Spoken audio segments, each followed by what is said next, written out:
Welcome to the NACE Star League studio. You're joining us this week for our LCQs for the NACE Varsity Premier League. Today, we go to Overwatch. We got 4 matches, 3 in Varsity Premier LCQ, 1 in Varsity Open regular season. So a nice variety of matches that we have for you ready to go. I'm your host, Jacob Palmer, joined by Artemis Rain. And Artie, just in time for LCQ, I'm told a certain hacker is back. Yes, Sombra is back in play after she received a kit change at the beginning of this season. And now, as opposed to what she used to be, which was, you place your translocator, you go in, get a hack, get some damage, jump out. Now, your translocator is used more as a movement ability. You are automatically put into stealth 2 seconds after being out of combat, and you have a new ability known as Virus, which when you combo Virus with hacking someone, it does a significant amount of damage over time, and then of course you have EMP and the ability to top Virus on top of that as well. Well, let's take a look at the lineup that we have. Which teams might pull out that newly reworked Sombra? We're going to be starting off with the match Shenandoah versus Kentucky. Then we'll move on to Oakland University going up against Ferris State. And then we'll have Kennesaw taking on George Mason, followed up by British Columbia taking on San Jose State. That last one, British Columbia, San Jose State, is the Varsity Open, but all of the others are Varsity Premier LCQs. Now, it's very much similar if you joined us yesterday in Valorant LCQs. Similar rules in that you want to win so that you have a chance to go on to playoffs. But for the Overwatch, there's slightly different rules. If you lose, there's sort of a last chance qualifiers, or round 2 of the LCQs that all the losers today will go to. So you could still see some teams come back for an ultimate underdog story. Let's take a look at the first 2 teams on deck, Shenandoah and Kentucky. We've got Vitali, Voidex, Ben, Enders, and King Khan Poppy. And for the side of, you just did Kentucky, right? No, Shenandoah. Okay, apologies. For Kentucky, we have Madjax, Butters, Despacito, Clario, and Andy. And also, just like yesterday, the top 3 teams are considered for playoffs. Top team automatically gets a ticket in their division. 2 and 3 places, 2 and 3 go to the LCQ for a chance to get the second ticket in their division to playoffs. And all of the matches today have a second place team and the third place team, the one that could steal it, if you will. Because if you're the second place team, you're thinking, okay, top 2 players, I mean, we're the top 2 teams. We should deserve to go there. But the third place team could say, we beat you in the LCQs. But then there's the second chance, that is true. Chance. Okay. Brain doesn't work all the time. It's fine, it's fine.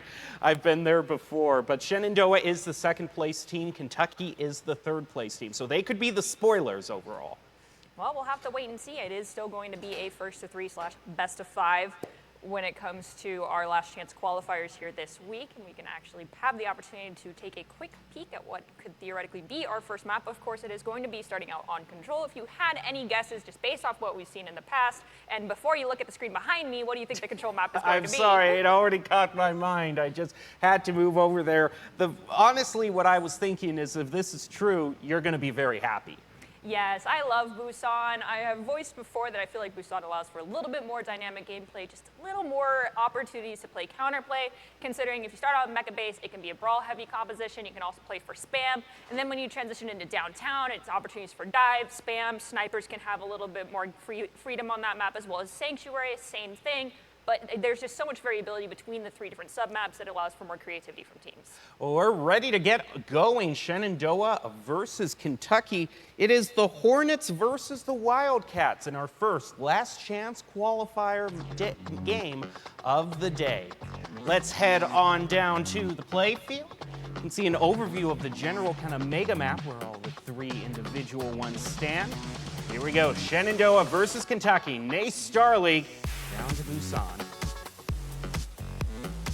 Now we get a chance to take a look a little bit more closely at each individual stage that can be brought to the mix. We'll start out with downtown.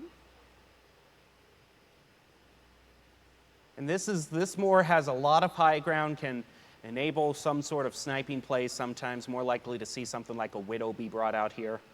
Yes, yeah, the Widowmaker duels sometimes do occur. People will stand up over near the billboards, which is kind of where this first corner is here, just past this cow that has since been nerfed. Rest in peace, the old cow from a few seasons back.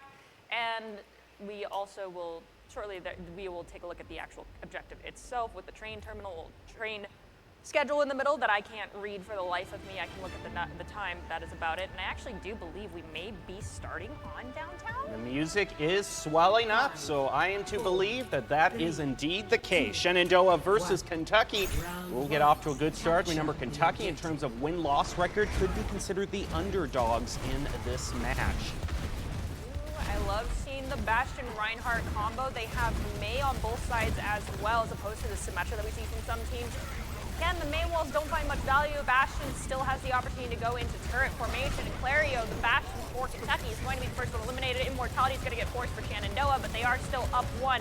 There is Wall from Shenandoah as well, trying to back people into the corner as Ben tries to run away. We see Andy get eliminated by Voidex, and King Poppy will find Madjax. Meanwhile, while the fight is taking place in the alleyways, one person from the Hornets has gone over to claim the point, so they'll start getting score ticking up in their favor. Incon sitting on this window to start up the next fight. A wall goes off to close in Kentucky, and Voidex just tears right into them, picking up a double. Ben also doing a bit of cleanup work. Voidex is going to walk away from that team kill with a triple. We are just now hitting that 20 percentile mark, so one fight worth of percent has been gained. And it looks as though Shenandoah is looking for an opportunity to catch out Kentucky in rotation. No one scouted the fact that they're going to be going towards Mega Pack. Window is going to be used. Wall in response. The wall is too far behind. They cannot engage on that window. Voidex is coming up on the Bastion ultimate as well. Then with the Shatter for Shenandoah, they're going to reclaim the space. Window goes down. Bastion goes into turret formation, forcing everyone back. Also takes a quick look back towards main to make sure no one's off angling. And now Kentucky is looking to egress into main. They wall off Reinhardt. Ryan goes for the Shatter. Ben, unfortunately, it's a whiff. We were forced Immortality out. Both Immorts have been used, and there's artillery strike coming in from Voidex. Tally getting low on health. The Shatter comes out from Kentucky, and now an artillery from Kentucky in response. Madjack with a double is allowing the Wildcats to move on toward the point to take it away from Shenandoah. But Vitali is still alive, not for much longer. King Kong, Poppy, and Enders doing their work as supports to make sure that they can get as much time as possible for Shenandoah. Or maybe even take the point back themselves. Shenandoah still has it going past 80. Super supports definitely deserve MVP medals for the first round. While we have Enders hitting the beat, and Madjax in response will also use Sound Barrier. We have Fight Engage in main just underneath stage. Voidex will be the first to eliminate his window on top of staircase above point.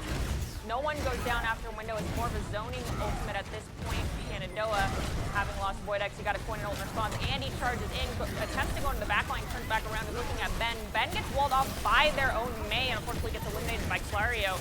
May is forcing a cryo freeze for the throw point. It's finally going to go to Kentucky at the 99% mark with a perfectly timed charge onto May. Points heads over to Kentucky. They got to hold it from here on out. The good news for Kentucky is that they are going to have the only ultimate for this team fight, the Blizzard from May. So that one can stick well, and they can get multiple from Shenandoah. In fact, you already see Aspect is just hiding behind, waiting for Shenandoah to go through the choke and then spring that nasty surprise on them. Yeah, you don't find me saying it often, but check your angles in Overwatch is still very important. The Madjax is actually going to go down for Kentucky despite having them using ult first, but Vitali, Voidex also eliminated Ben, and King will find two apiece themselves. Baptiste gets extremely low for Kentucky. It is just Reinhardt, Baptiste, and Lucio on point. Andy, 19 health, gets eliminated with Lucio and Ben playing cleanup crew. Lucio gets booped off point. We are at the 99% mark. Madjax is eliminated on the downwards drop, and that is map 1 going to Shenandoah.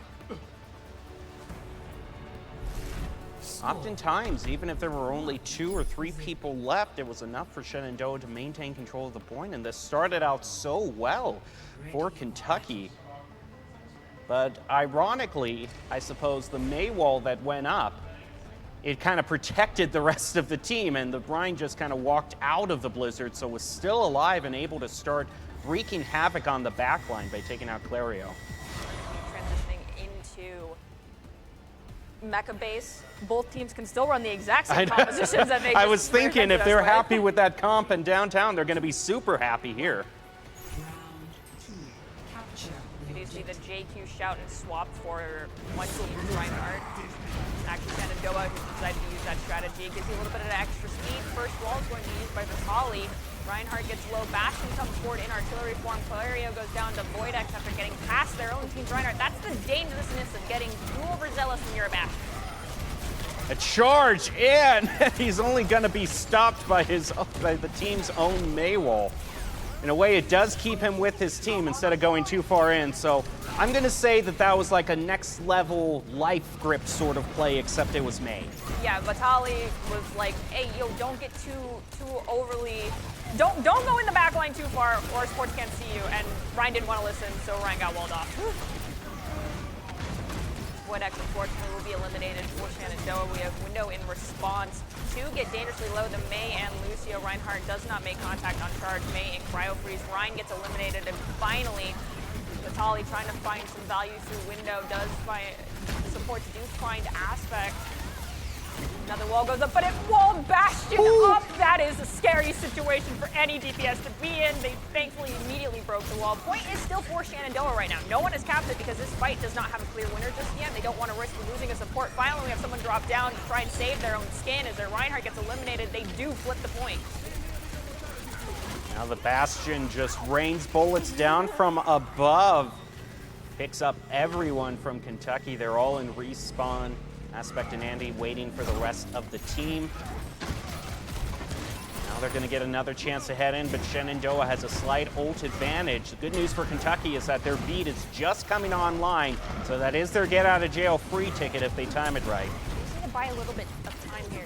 Clario almost has ultimate. We have Mei wall used, Mei cryo freeze, Blizzard's used, window is used, Butters gets low, but will survive because beat will be committed by Mad Jack. Andy gets eliminated, unfortunately, because beat when people are already in Blizzard is extremely difficult the brawl comp to help sustain through, because no one's going to be able to use your window. Everyone's frozen that's around it. Passing 70% for Shenandoah. Looking like it could be a very quick control round. Just one last chance for Kentucky. They're going to start out with the artillery. Bringing that out, but the Immortality Field is placed down. Ben brings out a Shatter, and he does his in response. And Voidex gets a double, make that a triple. I think that just might be it for this match. Kentucky doesn't have enough time to respond. That'll be Shenandoah taking the first round, unless this Lucio can maybe sneak onto the point and do some wonders, but nope, that's gonna be it.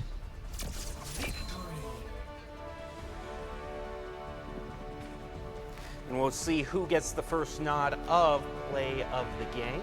I think it's going to be a Bastion, Reinhardt. It's going to be Voidex on the Bastion.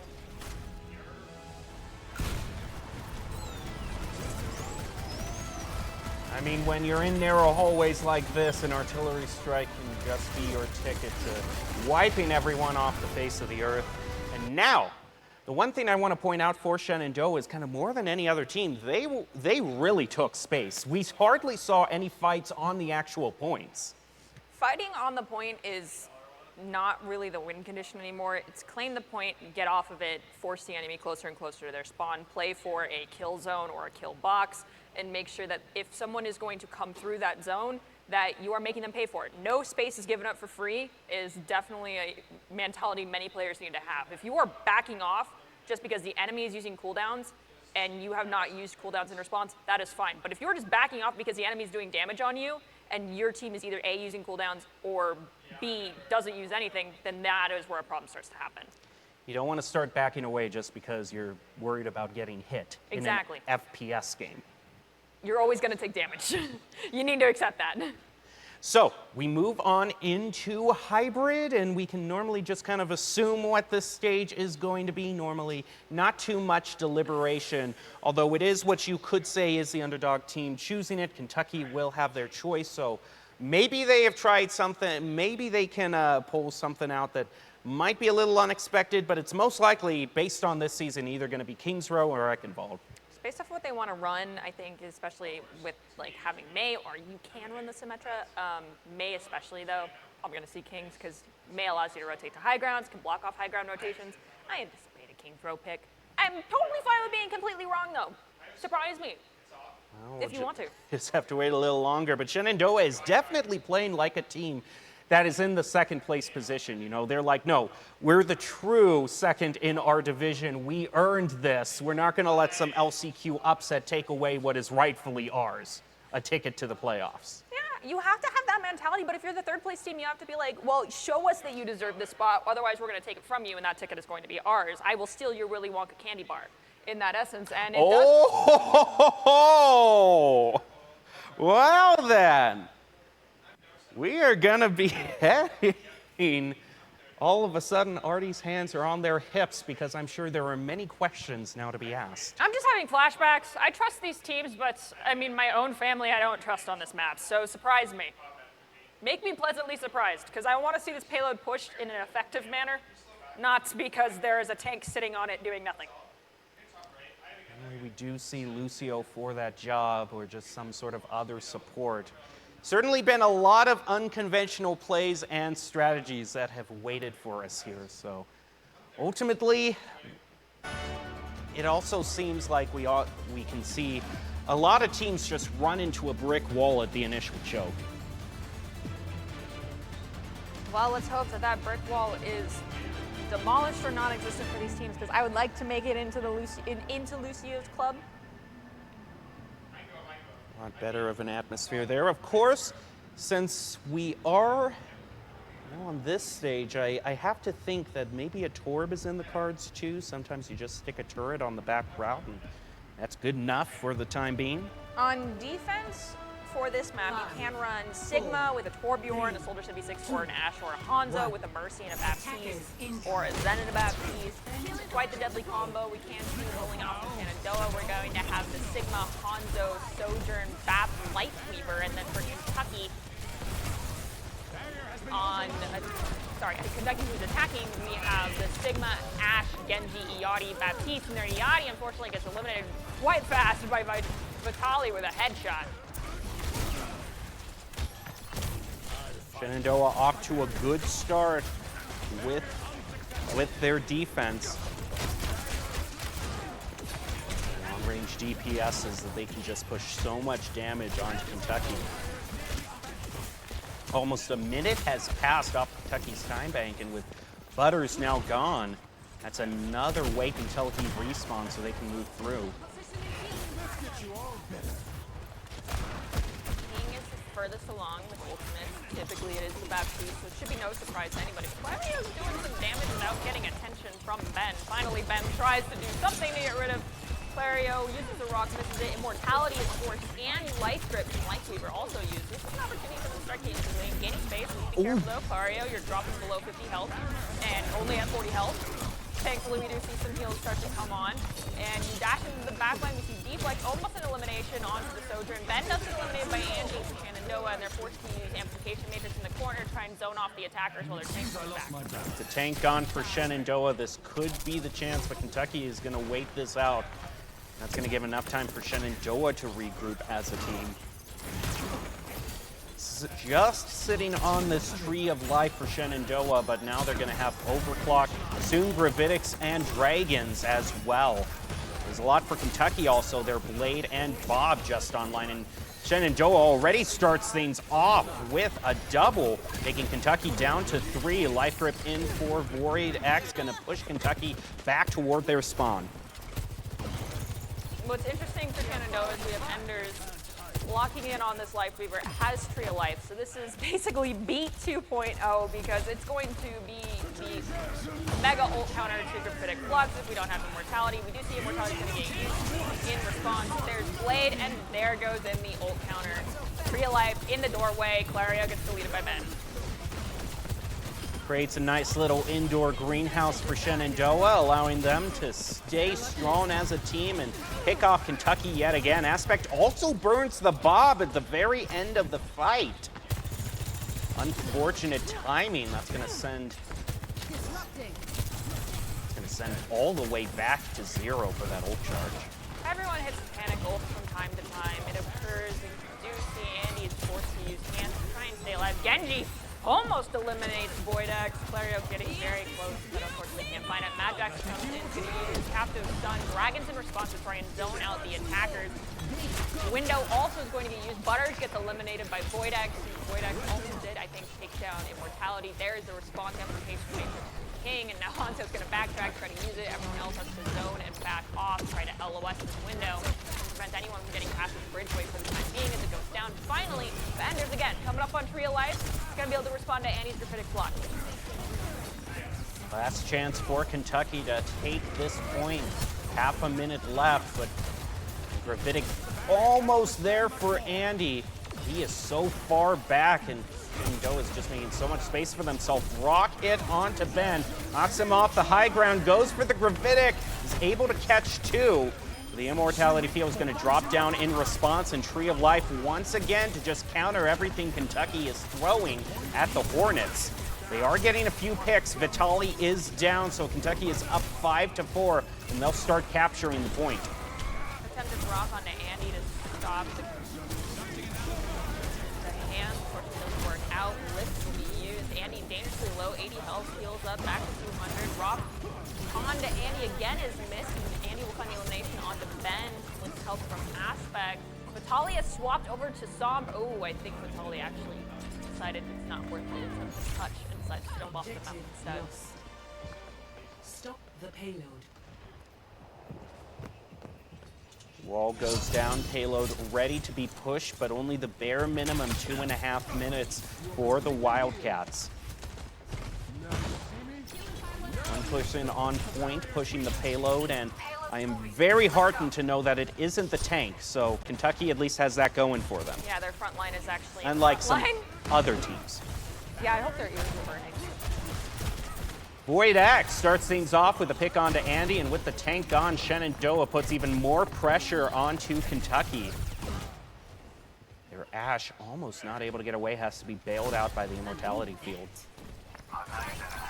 We have another Bob coming for Kentucky. They also have Blade, they have Captive Sun, they have Window. They had a massive ult advantage at the start of the last fight, but of course, it's very important when you have this advantage to press it early and utilize it. So the longer they take to gain the space back and use these ults, the closer Shenandoah is to equalizing, because Shenandoah basically has another Tree of Life. They're going to have dragons. They will have overclock. These ults need to be popped quickly, but Clario gets dangerously low, as does Aspect. Both need to get healed up by their supports, and instead of hitting any Q buttons, we are just playing tug of war for control on the top of apartments. This is interesting. I've never seen 5 ultimates held for this long. And their Ashe almost gets taken out down to 45 health. And they got a minute left to use them. One who ults first is probably going to be the one to help win this fight. It will be the Gravitic brought out, and Void X goes down to the Dynamite. Vitali burns the Dragons in response to get a pick onto MayJump. Andy also falls. Kentucky doesn't have their tank. They spent one ultimate. Now they've got half the time as when they started out this fight. Only 30 seconds left. I can almost promise you that when they first started to egress onto the high ground towards Green Building, Kentucky used the ults they originally had at that point in time, they would have them again. This is why it's really important not to hold your ults for too long. Well, with only 15 seconds, a lot of Qs are pressed all at once. Kentucky burns everything except the window. The eliminations in favor of Kentucky just by one. Shenandoah has 2 left. Ben still trying to hold the point down. Captive Sun for MayJump gets a double. Shenandoah now being pushed back on the payload. How long will Ben survive, though? Can he regroup with his team that's coming off the respawns? No, he can't. That's a pretty healthy stagger placed onto the Hornets. Possibly we see the Hornets give up right now on just trying to contest the objective. I mean, there's only so much you can do without your tank. Void X is also still responding with Ollie.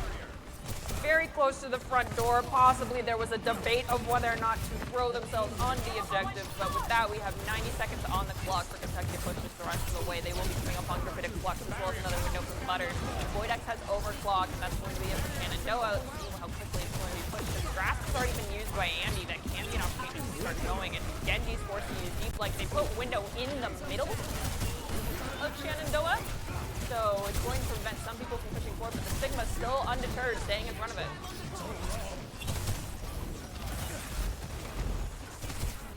Andy currently in a Sigma duel with Ben. Both of them staying on the high ground and just pushing all of their abilities onto each other. Andy heads back to where he can regroup with his team. Boydex picks off Mad Jack. Clario's next. Tree of Life spent for Shenandoah. They move past the choke point, back out into the daylight, making a whole lot of space for themselves and using the flower that Enders provides to get a bit of high ground on top of that. Clario's walk up with the Widowmaker gets eliminated by Ben just outside of spawn. We've got Gravitic Flux being instigated by Andy. Not sure if it actually beats anybody up. Doesn't look like it did. Ben also has Gravitic. King has Window. We also have Overclock. There is a Captive Sun that can be used from Kentucky, which we saw got a lot of value previously. They've got 10 seconds to get in and make contact with the point. Looks like Andy is trying to do just that for their team.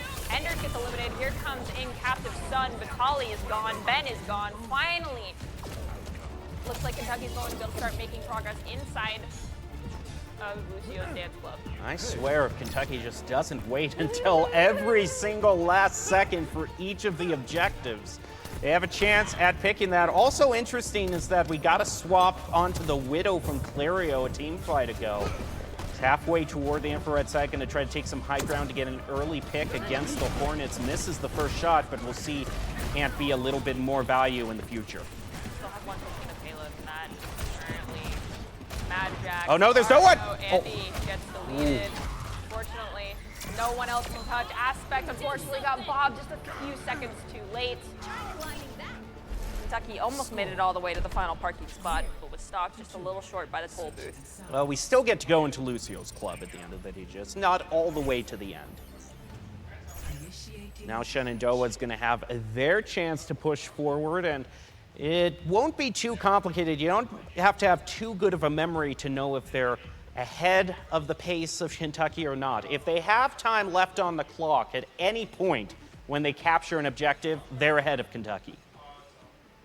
Well, let's see if they end up capturing the first objective with no time left or just a little bit. Even if it's 10 seconds, I will give credit where it's due, not having to make us sit here and bite our nails and hope that things continue to progress forward. Because as I mentioned at the start of this map, I wanted to get into Lucio's club and things were looking too close for comfort for that to come to fruition. I'm just happy that we're on a trolley stage. You know me and my tastes, and whenever I see one of the trolleys in Overwatch, I'm happy. And now we head into Shenandoah's push. Sigma still being kept for Kentucky. Wildcats would love a win here to basically reset the whole series, tie it up one apiece, guarantee that we would see push. In terms of Shenandoah, they're also sticking on their SIG. Probably not going to be too many tank swaps for the remainder of this match, and off we go. Almost identical toss with the variation from Kentucky's original attacking comp. Clario is deciding to go with the Hanzo over the Genji.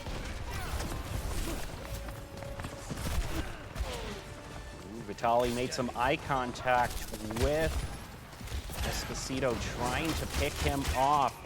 Take out the high ground. He already spent his storm arrows, however, trying to get this Ashe who just walks away.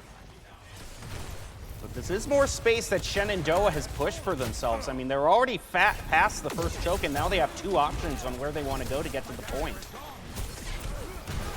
Butter's going to be eliminated by Boydex. Ben is rocks off the high ground to just give DPS a little bit of extra space by shielding off the damage. Kentucky on the opposite high ground. Enders does get eliminated, but Polly pushes into the front line. Spearhead into two, finds one, trying to pick up the Yachty as well.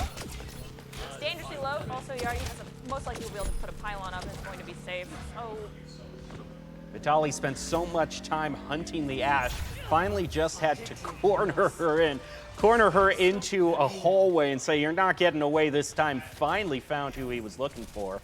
Shenandoah now way ahead of the pace, over 5 minutes to push this payload to the first checkpoint. In terms of the ultimates, Shenandoah starting to get close to the Tree of Life and Window, whereas Kentucky, Gravitic, and Captive Sun and Window are the closest for them. it's going to be King with the first one to have the check mark next to their name with the amplification matrix online. Ben is trying to push into apartments, looking to eliminate this Ashe or at least push them out of the zone. alone, forces Coach Gun. Andy is still inside the other apartment, is taking on a 2v1 duel, forced to back off. King gets eliminated, did use Amplification Matrix.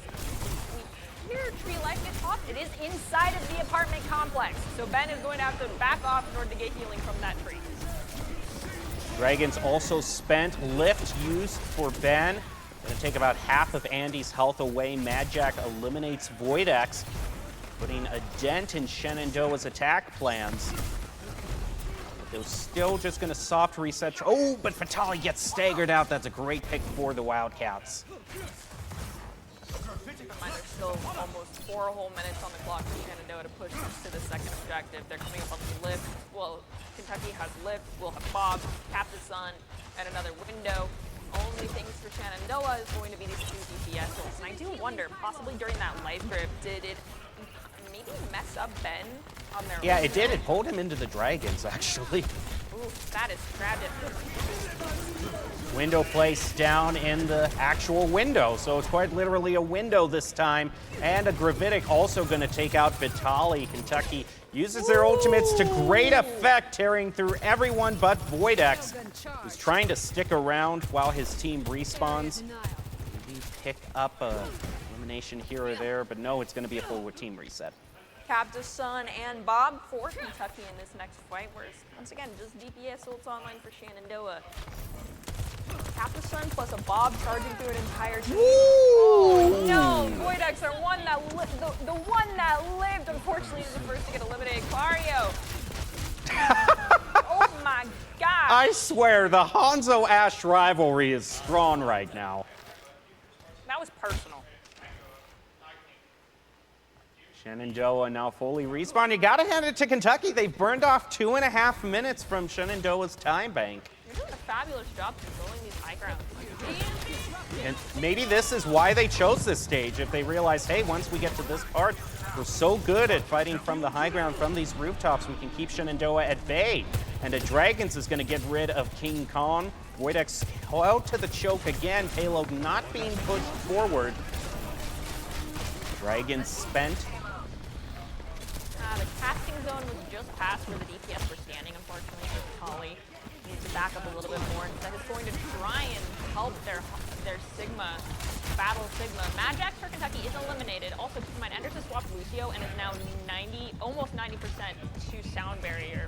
We also have Overclock, another lift coming online, as well as Window and Gravitic Flux online for Kentucky very soon as well. Interested to see who's hustled first. Hopefully, we're going to see King do a wide swing with this window to lock down his entire area. And it's going to be coming in from the green apartment. Mario will get deleted, Butters shortly thereafter. And we still have 90 seconds. They commit the beat. MadJack, Butters, both fall. Then Andy and Aspect. I don't think there's anyone left to be able to touch this payload. Turnabout is fair play, and Shenandoah, once they were in a position to use the high ground, they plopped that window down and used every ounce of it that they could. Still ahead of the pace of Kentucky, though, with a little less time to make it to that than they had last time. Not 5 minutes this time, about 2:45 when they started. And they're going to swap over to the May for this final push through the club. Kentucky did only have 90 seconds to push this payload entirely, and what we're not seeing Kentucky emulate from Shenandoah earlier was really a full-blown onslaught onto the objective and payload, pushing them back outside of the nightclub and forcing a fight outdoors closer to the spawn. Instead, they're playing their high ground, playing patiently, looking for mistakes. May's already out of cryo freeze. That could have been possibly a one-shot, one-kill for Clario. Unfortunately, does not find the opportunity to land the arrow. Tries to also take down Voidex again, does not make contact. Spamming down just towards everyone, trying to rotate, take over the high ground. There's Window, there's Wall in response, and Immortality. Is Aspect going to use Bob? Is everyone lined up? But the disruption field is going, and we get a little help from the Kali. May Icicles do a lot of damage now. Captive Sun spent by MadJack gets rid of Voidex. King Khan also down for Shenandoah, followed by Vitali. Now it's just Ben all alone trying to move back toward the payload. This is going to be great for Kentucky. A good stagger placed onto Shenandoah. And they are now down to less than 90 seconds. What Kentucky had to push through the club. bomb, window, dragons, ready to go for Kentucky by the time the next fight starts. Enders almost has ult. If they buy enough time, Shenandoah can survive some of these ultimates, especially if there's a dragon lift combo. They also will have window. May, Vitali. If during the poke phase gets enough, we could see a May Blizzard completely destroy the high ground control that's happening as we have Flip and Bob. Vitali deleted. King is gone. Ben also in spawn. However, that was done so quickly. There's still 40 seconds left. That is enough time to push forward. Nice. There's no ult except for Butters for Kentucky now. It is all on either Clario or Despacito to maybe pick out King Khan or Enders before they can use their ultimates for this fight. Even Vitali, Shenandoah has everything to use for this next fight. They're going to start out with the Gravitics, get a bunch of Kentucky. That's going to force the Immortality field out. Window also burned for Shenandoah, but it's Kentucky and Clario with a double, standing strong and keeping the Hornets at bay. Will Enders be able to get in time for a touch? They have 5 seconds. No! They get deleted by Andy. Window used in main. Ben falls. There is no way anyone from Shenandoah is going to make contact, and that's going to force us into guarantee us to see. What is it? Push. Yeah, we're going to push for sure. I don't know about escort, but we're guaranteed to see a push. And a chance for another trolley. I'm psyched. But right now, the person who's most psyched is Clario on Hanzo. And this was, I mean, we were all thinking around this time, they have so many ultimates. How are they going to stand tall? But Clario, with precision sights, taking out Ben and King Khan. And this is exactly what we asked for Shenandoah. They picked an off-key map that they were comfortable on, and it really showed. I mean, they made up a 5-minute deficit in terms of time. That's really impressive on defense. Well, it was Kentucky's pick, was it not? Kentucky's pick, yes. excuse me. Yeah, so Kentucky picked something different, made it work, did a fabulous job. That second point defense was beautiful, absolutely beautiful. It's just, on attacking phase, they struggled a bit. It seemed as though they lost a little bit of confidence, or maybe they really felt our strength is defense, let's just get it as far as we can, but lost the plot on the second half and, you know, struggled to use those ultimates in time. Hopefully we see that get a little less, them get a little less shaky and more confident in hitting that Q button as necessary. I mean, we saw a Bob that got used early by Ash, and you were questioning it, but honestly, I would sit there and be like, well, at least I hit the Q button and didn't hold on to it for 2.5 minutes. It had 2 times to place the Bob in the exact same hallway and did land it on the second try, so that was great to see. This is exactly what I want to see from LCQ, though. If you were at the LCQs yesterday for Valorant, they were pretty lopsided 3-0, 2-0 sweep. So it's nice that moving on to today, we're getting some really true competition. Both teams are in it to win it. Yeah, and we are now going to be able to progress into Flashpoint. Granted, you know, not so much as it is with, I was going to say, it's not like Escort where there was the days of old of there is no other Escort map outside of King's Row. When it comes to Flashpoint, yes, there's 2 maps, but one of them isn't great. So we're going to be going to Servasa. Not too bad of a choice, though. I mean, it is a stage that, all things considered, despite us seeing it so much, we have developed a bit of a fondness for it, and it looks beautiful when you see it from above. I like this a lot.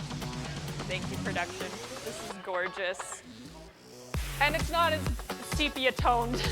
No, it's golden tone. Yes, there's so many maps that's just like burnt reds and sepias that I'm thankful for Servasa over New Junk City, because there's purples, there's turquoise, there's gold. Yes, there's tan, but it's not like I'm looking at a spaghetti western. There's a huge difference between gold and sepia, just ask Pantone, okay? They'll be the first to tell you there's a huge difference between them. All right, heading on down. We'll start off at the first flashpoint as always, market, and then follow one of the couple predetermined paths at all, bringing in everything else. Temple, Palace, which is my favorite personally. I just like kind of that high ground, and because it's such an enclosed high ground, such chaos can be brought out. Here we go. Off to the start. Pretty standard that a Lucio would be picked. That is the case for Shenandoah, but not for Kentucky. They've decided to stick on the Alari and Baptiste.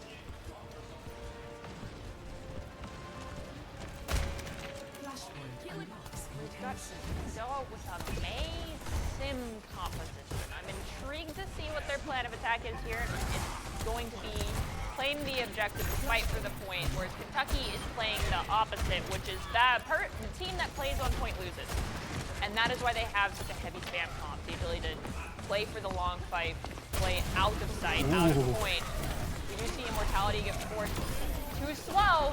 You're going to be capitalized on, and Andy gets that back to spawn. Voidex, Clario, Butters, all eliminated as well. That's a fair trade, 3 for 1. Ash is not going to be able to sneakily take the flashpoint back. Shenandoah will push. Clario off, force the swap over to the Sojourn. With as fast as the timer ticks, it's realistically probably just one more team fight before market is decided. We move on to the next. Intrigued by Kentucky's choice to not use a Lucio instead. That's probably why they had chosen to roll out on the Symmetra. But if you're running the spam comp, it forced the cooldown to play the tug of war for space. Clario starts things off, getting rid of King Khan. It's evened up, but Despacito continuing to put pressure. Enders and Ben fall. 95% left. By the time they'll take it, it'll be at 99. Kentucky gets the flashpoint for themselves and has a good bit of ultimates, too, to use to start things off. I also am completely crazy. Apologies. There was never a sim, but Kentucky not having any sort of speed, no mobility, is concerning. When you play these spam comps into a brawl, you need to fight outside first. You have to force the abilities quickly, disengage, and then re-engage. 1, 2, 3 swing peaks are very important. We're going to use Bob first, claim back the space, maybe force cooldowns, but Bob gets so low. Our poor Butler gets eliminated by King. Blizzard just comes online for Shenandoah. They round the corner. Who they're going to wall off? They are able to roughly split the team in two, and Voidex eliminates Mad Jack. Now moving past the window that Kentucky placed down. The next on their list is Clario. He falls. Despacito trying to get away, moving back to his support. But the main goal is accomplished for Shenandoah. They take back the point. And the stragglers from Kentucky get it back for themselves. They can't. So we'll move on to the next flashpoint with Shenandoah leading by 1. Butters and Aspect get themselves eliminated very quickly, so they can all spawn together. We're coming up on Photon Barrier, Blizzard, Shatter for Shenandoah, and Kentucky's gonna have Overclock, Captive Sun, and almost Bob, depending on how quickly Aspect charges Bob. And there we go. Ooh. Ben is ready. Ben is taking space and creating it for their team. The great thing, though, is that to balance out Ben's gun-ho attitude, he has great team members who can pull him back if he's just a little bit too excited. Enders gets a boop onto Butters. Palace is my favorite stage. I'd say Temple is my second favorite. I love these pits of water you can use, and Mad Jack and Aspect Racer are going to drop off the edge, take a dip themselves, so they can all respawn as a team.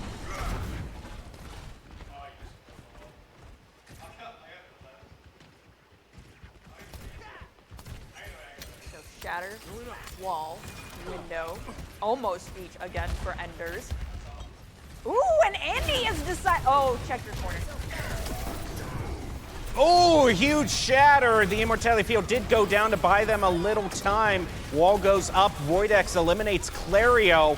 Now attention goes on to Andy as he just gets in front of his team, trying to stop the squishies from being picked off, but Butters will be also peeled off from Kentucky. They'll be forced to respawn yet again.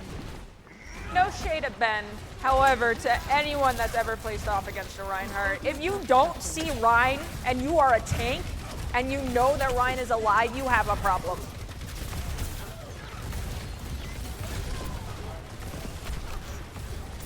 Despacito eliminated by Voidex. Andy gets the pick onto Ben, though. I would say getting the tank, though, is a little bit better for Kentucky as they're pushing forward. They need to get to the point. They aren't even close as it goes over into Shenandoah's column. Move on to the third. They're forced to run away without their tank. This is a little rough. Enders gets deleted. They're still running. There's this TP. It gets burned super fast. The Tolly gets deleted. Reinhardt goes for the charge. I think this is just to take me to my keeper. That was the most uncomfortable rotation I've ever seen. That Yeah. was just unpleasant to watch the entire time. That hurt. So now for the first time, Kentucky will be the first ones on the flashpoint, claim it for themselves to start out. And they'll make a little bit room for themselves. Terra Surge, Captive Sun, and Window online. Photon Bear is going to be the first spent though from Shenandoah. Give them the opportunity to lock down the damage angle. Beat is used in response to Captive Sun and Terra Surge. Spear attempts to try to shove someone off the map.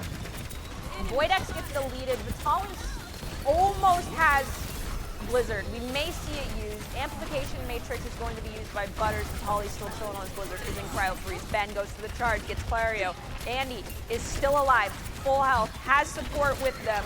Ryan dangerously low, May dangerously low, have yet to give up, tries to go back to their support. They get deleted, but Butters and Aspect also eliminated. Andy gets Vitaly, but Vitaly did throw Blizzard on point. The Battle Cattle is here to play and here to stay, is undeterred in a 1v4, but the 1v1 is starting to terrify them. That is a full charge Symmetra. But while he gets chased off, another member from Kentucky, Clario, rotates back over the point. Still gets stolen away from them.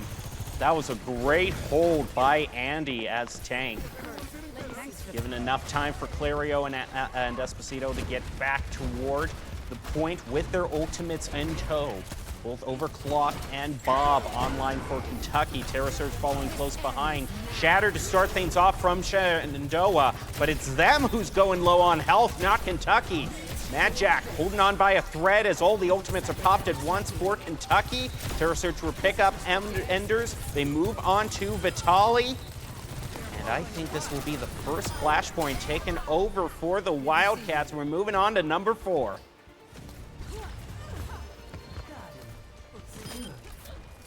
Hello. Taking a look at the ults we have, Mad Jack. Might as well have Captive Sun, Butters, 70% on that window. Ben is choosing to also go with the Battle Cattle, so who has the most giddy or has to giddy out of the way is now my question. Enders, only 60% on Beat King, almost roughly matching Butters for charge, but Voidex leading right now, 95% on this Photon Barrier.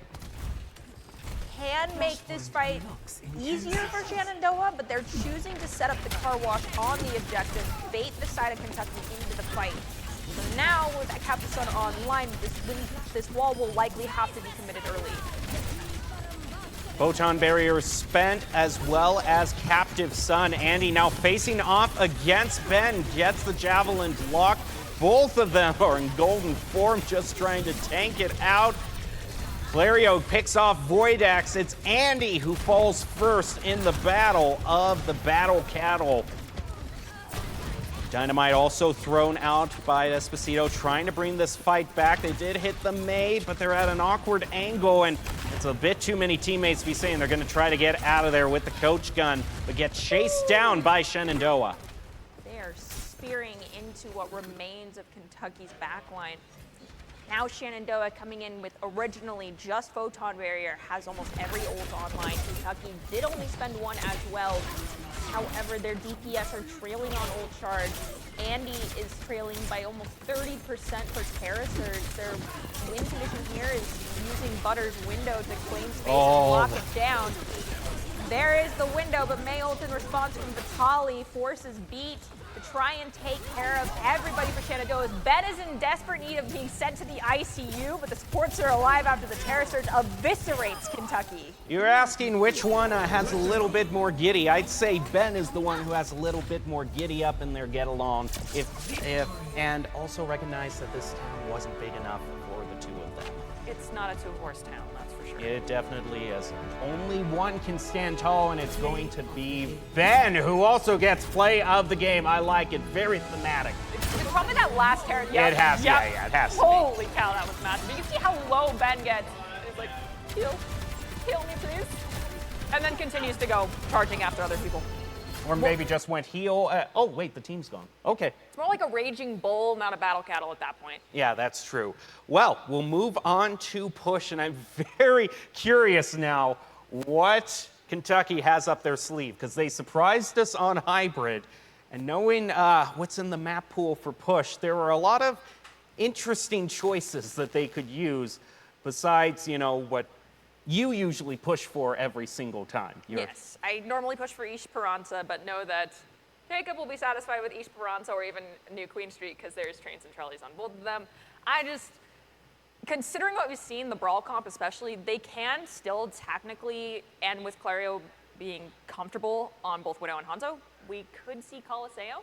So it's up in the air across the board on any single one of them. Honestly, East Esperanza may be the worst possible one. And as I'm saying that, I also realize that half the time I say these things, it almost is like teams hear me across the universe and are like, let's go that map. Exactly the map that I think is probably not a good idea, and then they just prove me wrong. So, With Kings Row being the only exception, unfortunately. Yeah, that's the exception that will just continue to hurt Like, me. yeah, for the remainder good of my idea. career. Let's run it. But we'll have to wait and see. Like I said, I think East Esperanza might be the one we don't see. I'm actually leaning into Coliseo. Well, I never thought I'd hear you say I've never thought I'd live to see the day, but we are in fact having a Coliseo recommendation here. I might be crazy. I might be losing my marbles. I only got 3 hours of sleep. Okay, well, fair enough. And we are waiting on confirmation for what the teams do end up deciding. But as I've put my bet out, and it's still not even there. What is yours? New Queen Street. That's where I'm going to put it. Oh, I'm right! Oh, I'm right. Perfect timing for once. I'm having a great time. Don't know about you, but I'm doing great.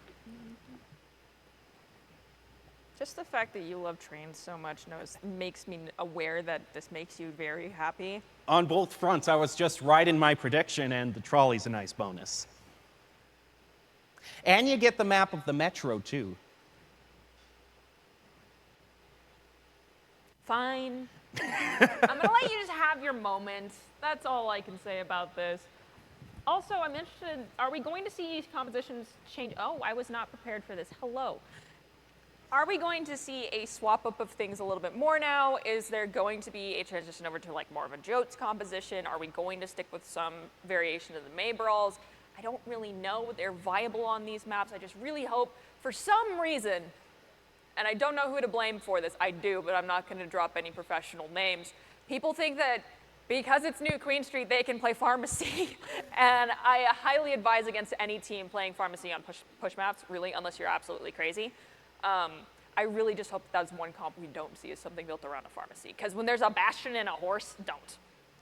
I also think that we saw such great ability from the Wildcats, Kentucky, on defensively holding high grounds. That makes me very interested to see how that hill after the first checkpoint is going to come into play, because if we know Kentucky is comfortable defending on high grounds, that could be a very tough point for Shenandoah to push through. Yeah, that hill does bring me great pain and great joy at the same time, because it can be the spot of an intense defensive battle that results in everything actually turning in favor of the team that lost the first did not get to the first checkpoint. Or, you know, the team that is trying to push up the hill just is like, okay, skater boy, walks all the way up it, walks into like the octagon right outside the enemy spawn and just battles it out for control there while Lucio chills on point. We are at match point for Shenandoah to claim it and move on. By the way, just in case you're curious on who actually made it through in first place, you'll have to wait a little bit longer because we're actually about ready to start. Both teams are heading toward the point. Battle Cattle is going to be Andy on the side of Kentucky with the Ash, Hanzo, Iardi, Baptiste in tow. Shenandoah also doing the same thing. Battle Cattle, but the Lucio Baptiste.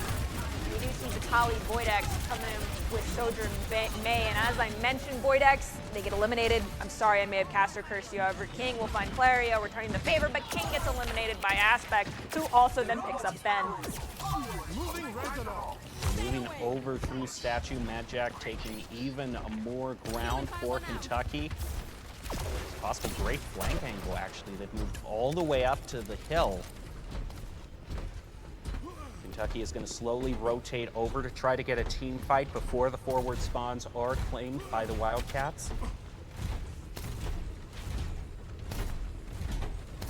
No ults online for anybody just yet, and Oh.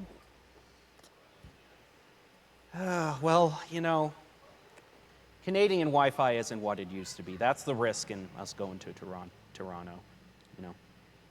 Oh well. I still got to see the trolley. I'm happy. the rule is also, though, the first fight has occurred. So they're going to just have to rejoin and continue from there on out. However, yeah, we can blame Canadian Wi-Fi on this one. When I was working over this weekend, I didn't know that some people I was going to be working with were in the Netherlands. So it was interesting for me to be talking to them, and they're like, "Hey, you're really laggy right now. Can we try to fix this?" And so first off, I was not hardline. I swapped to hardline. I'm still laggy. And then at that point, I'm sitting there, I'm like, I pay for gig, and obviously I'm not getting gig right now. And they're like, actually, you probably are to your local server, but I'm in the Netherlands. I'm sorry that my connection has to travel across a whole ocean to get to you, but that's just the way it works out. That's one of those times where in a tournament, debating which server you play on becomes a really hot button issue. Yeah, so I was like, oh, so it's not entirely my fault that I'm laggy. So, no, it's going on a wire at the bottom of the ocean to a different continent. Not to mention, like, having to cross the continent, then go under the water, and then to the Netherlands. So, you know, the internet does what internet will do, and we can't always trust it. Although, if you're looking for just some random thing to do online that's very interesting, look up those kind of maps that show like an actual, showing all the fiber optic lines and like transatlantic cables around the Earth. If you want to see the information age's, you know, veins and arteries, if you will, it's always very interesting. I think Nat Geo actually has one of those. I was recently toying around with a National Geographic map, so I was working on developing some history courses. So if you want to actually take a look at that stuff, it looks weird. I don't understand it. I'm not good with geography at the end of the day. All I was enjoying was the pretty colors.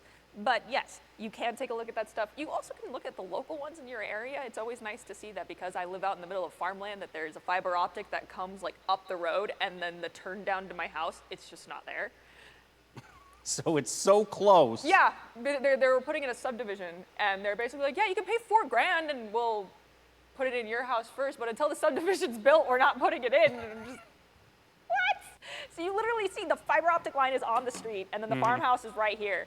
And You just wish you could like Wile E. Coyote it. You just cut it in half and then drag it over. seriously, at one point, I was so desperate to have decent, like I couldn't even play Clash Royale on my phone. It was so bad, the internet was so bad, that I wanted to buy the world's longest Ethernet, walk out to the cable box, like the world's longest coax cable, and march myself to the cable box on the street and hook it up illegally.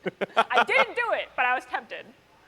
Oh man, that's funny. Just extension upon extension. And they all have to be different colors too. Like every 50 feet, it's a different color cable just to sell how long you had to go. Well, we're going to take a look back at some replays, and really the moment that turned it all around for Kentucky was this defense right after the first point. Kentucky has shown us they are here to play and definitely are going to give Shenandoah a run for their money, but Voidex, who in that moment was the last person to survive, was the first person to get eliminated as the team engaged next, and this is when we made it into the Lucio Club. Absolutely incredible. Kentucky hit the gas, decided, okay, yeah, we need to stop holding ults for so long. It made us get too close and things got too desperate. They used Bob, they used Lift, and they cleaned up, and then as we moved into Servasa, things went more in favor of Shenandoah again, but we're transitioning now into the push phase. And also Shenandoah started out on this brawl comp and stuck with it, but then when the horses came out to play, Ben went horse in response to Andy going horse. I love me some battle cattle. It was absolutely incredible to see. Andy did walk away with the play of the game as well for Servasa. So let's see. Are we going to have another tank POTG on push? Maybe. Well, I also teased at the beginning saying if you're wondering which team placed first in each division to move on to the finals, and I said you'd have to wait a little longer, here it is, starting with East 1, then moving through 6, then West Central 1 and 2. We've got some familiar names, St. Clair, Maryville, Fisher, BSC, Brian Stratton, RIT, Boise State, and UTD. So basically everyone that you would expect to just be undefeated or only losing one in their division. Yeah, played out exactly that way. So even if you make it out of the LCQ, you've got some stiff competition to go up against in the finals. Yeah, those are like the equivalency, just the names you used out of being, how do I put this? The children of Zeus. Ah, okay, yeah. That is what you're facing up against. They are tough and strong opponents, very, very well-built teams. So best of luck, but at the end of the day, of course, you just have to take it one step at a time. Right now, And I think also because they're such giants that can just, a lot of them going undefeated in the regular season, what really matters is who's going to be paired up with who for the final bracket. And if you want to know that, you should be tuning in next week because we will have our bracket reveal stream for the NACE National Finals. So that will always be exciting. But it's great that we also have this LCQ to give a lot of teams which, again, haven't had bad seasons. I mean, the worst records we're seeing are like 5-2, for today. So it's teams that are great in their own right. It's just, there are only 5 golden tickets in the world. And so not everyone can have them, if you will. Well, not to mention when you get out of LCQ, you from there on out are going to be facing the #1 seeds. So it's not going to be easy. I will have to just say best of luck, keep your head held high, and if you're going to lose, make sure you lose to the best. That's mainly the main thing you can say, at least I lost, and you could just look forward to getting a little bit better and moving a little bit farther in the finals every single time. Well, we have just received confirmation that we're going to be getting back into the action soon on New Queen Street, and we'll find out if Shen and Doa actually takes the match point and will move on. Remember, though, there is a second round of the LCQ, so even if Kentucky loses, that might not be the last that we see of them. And again, just another overview of the general lineup and players that have been impressing us throughout the time. I'm very curious about Clario, and the reason I am is if Kentucky wins this, that means that Shenandoah has choice of escort.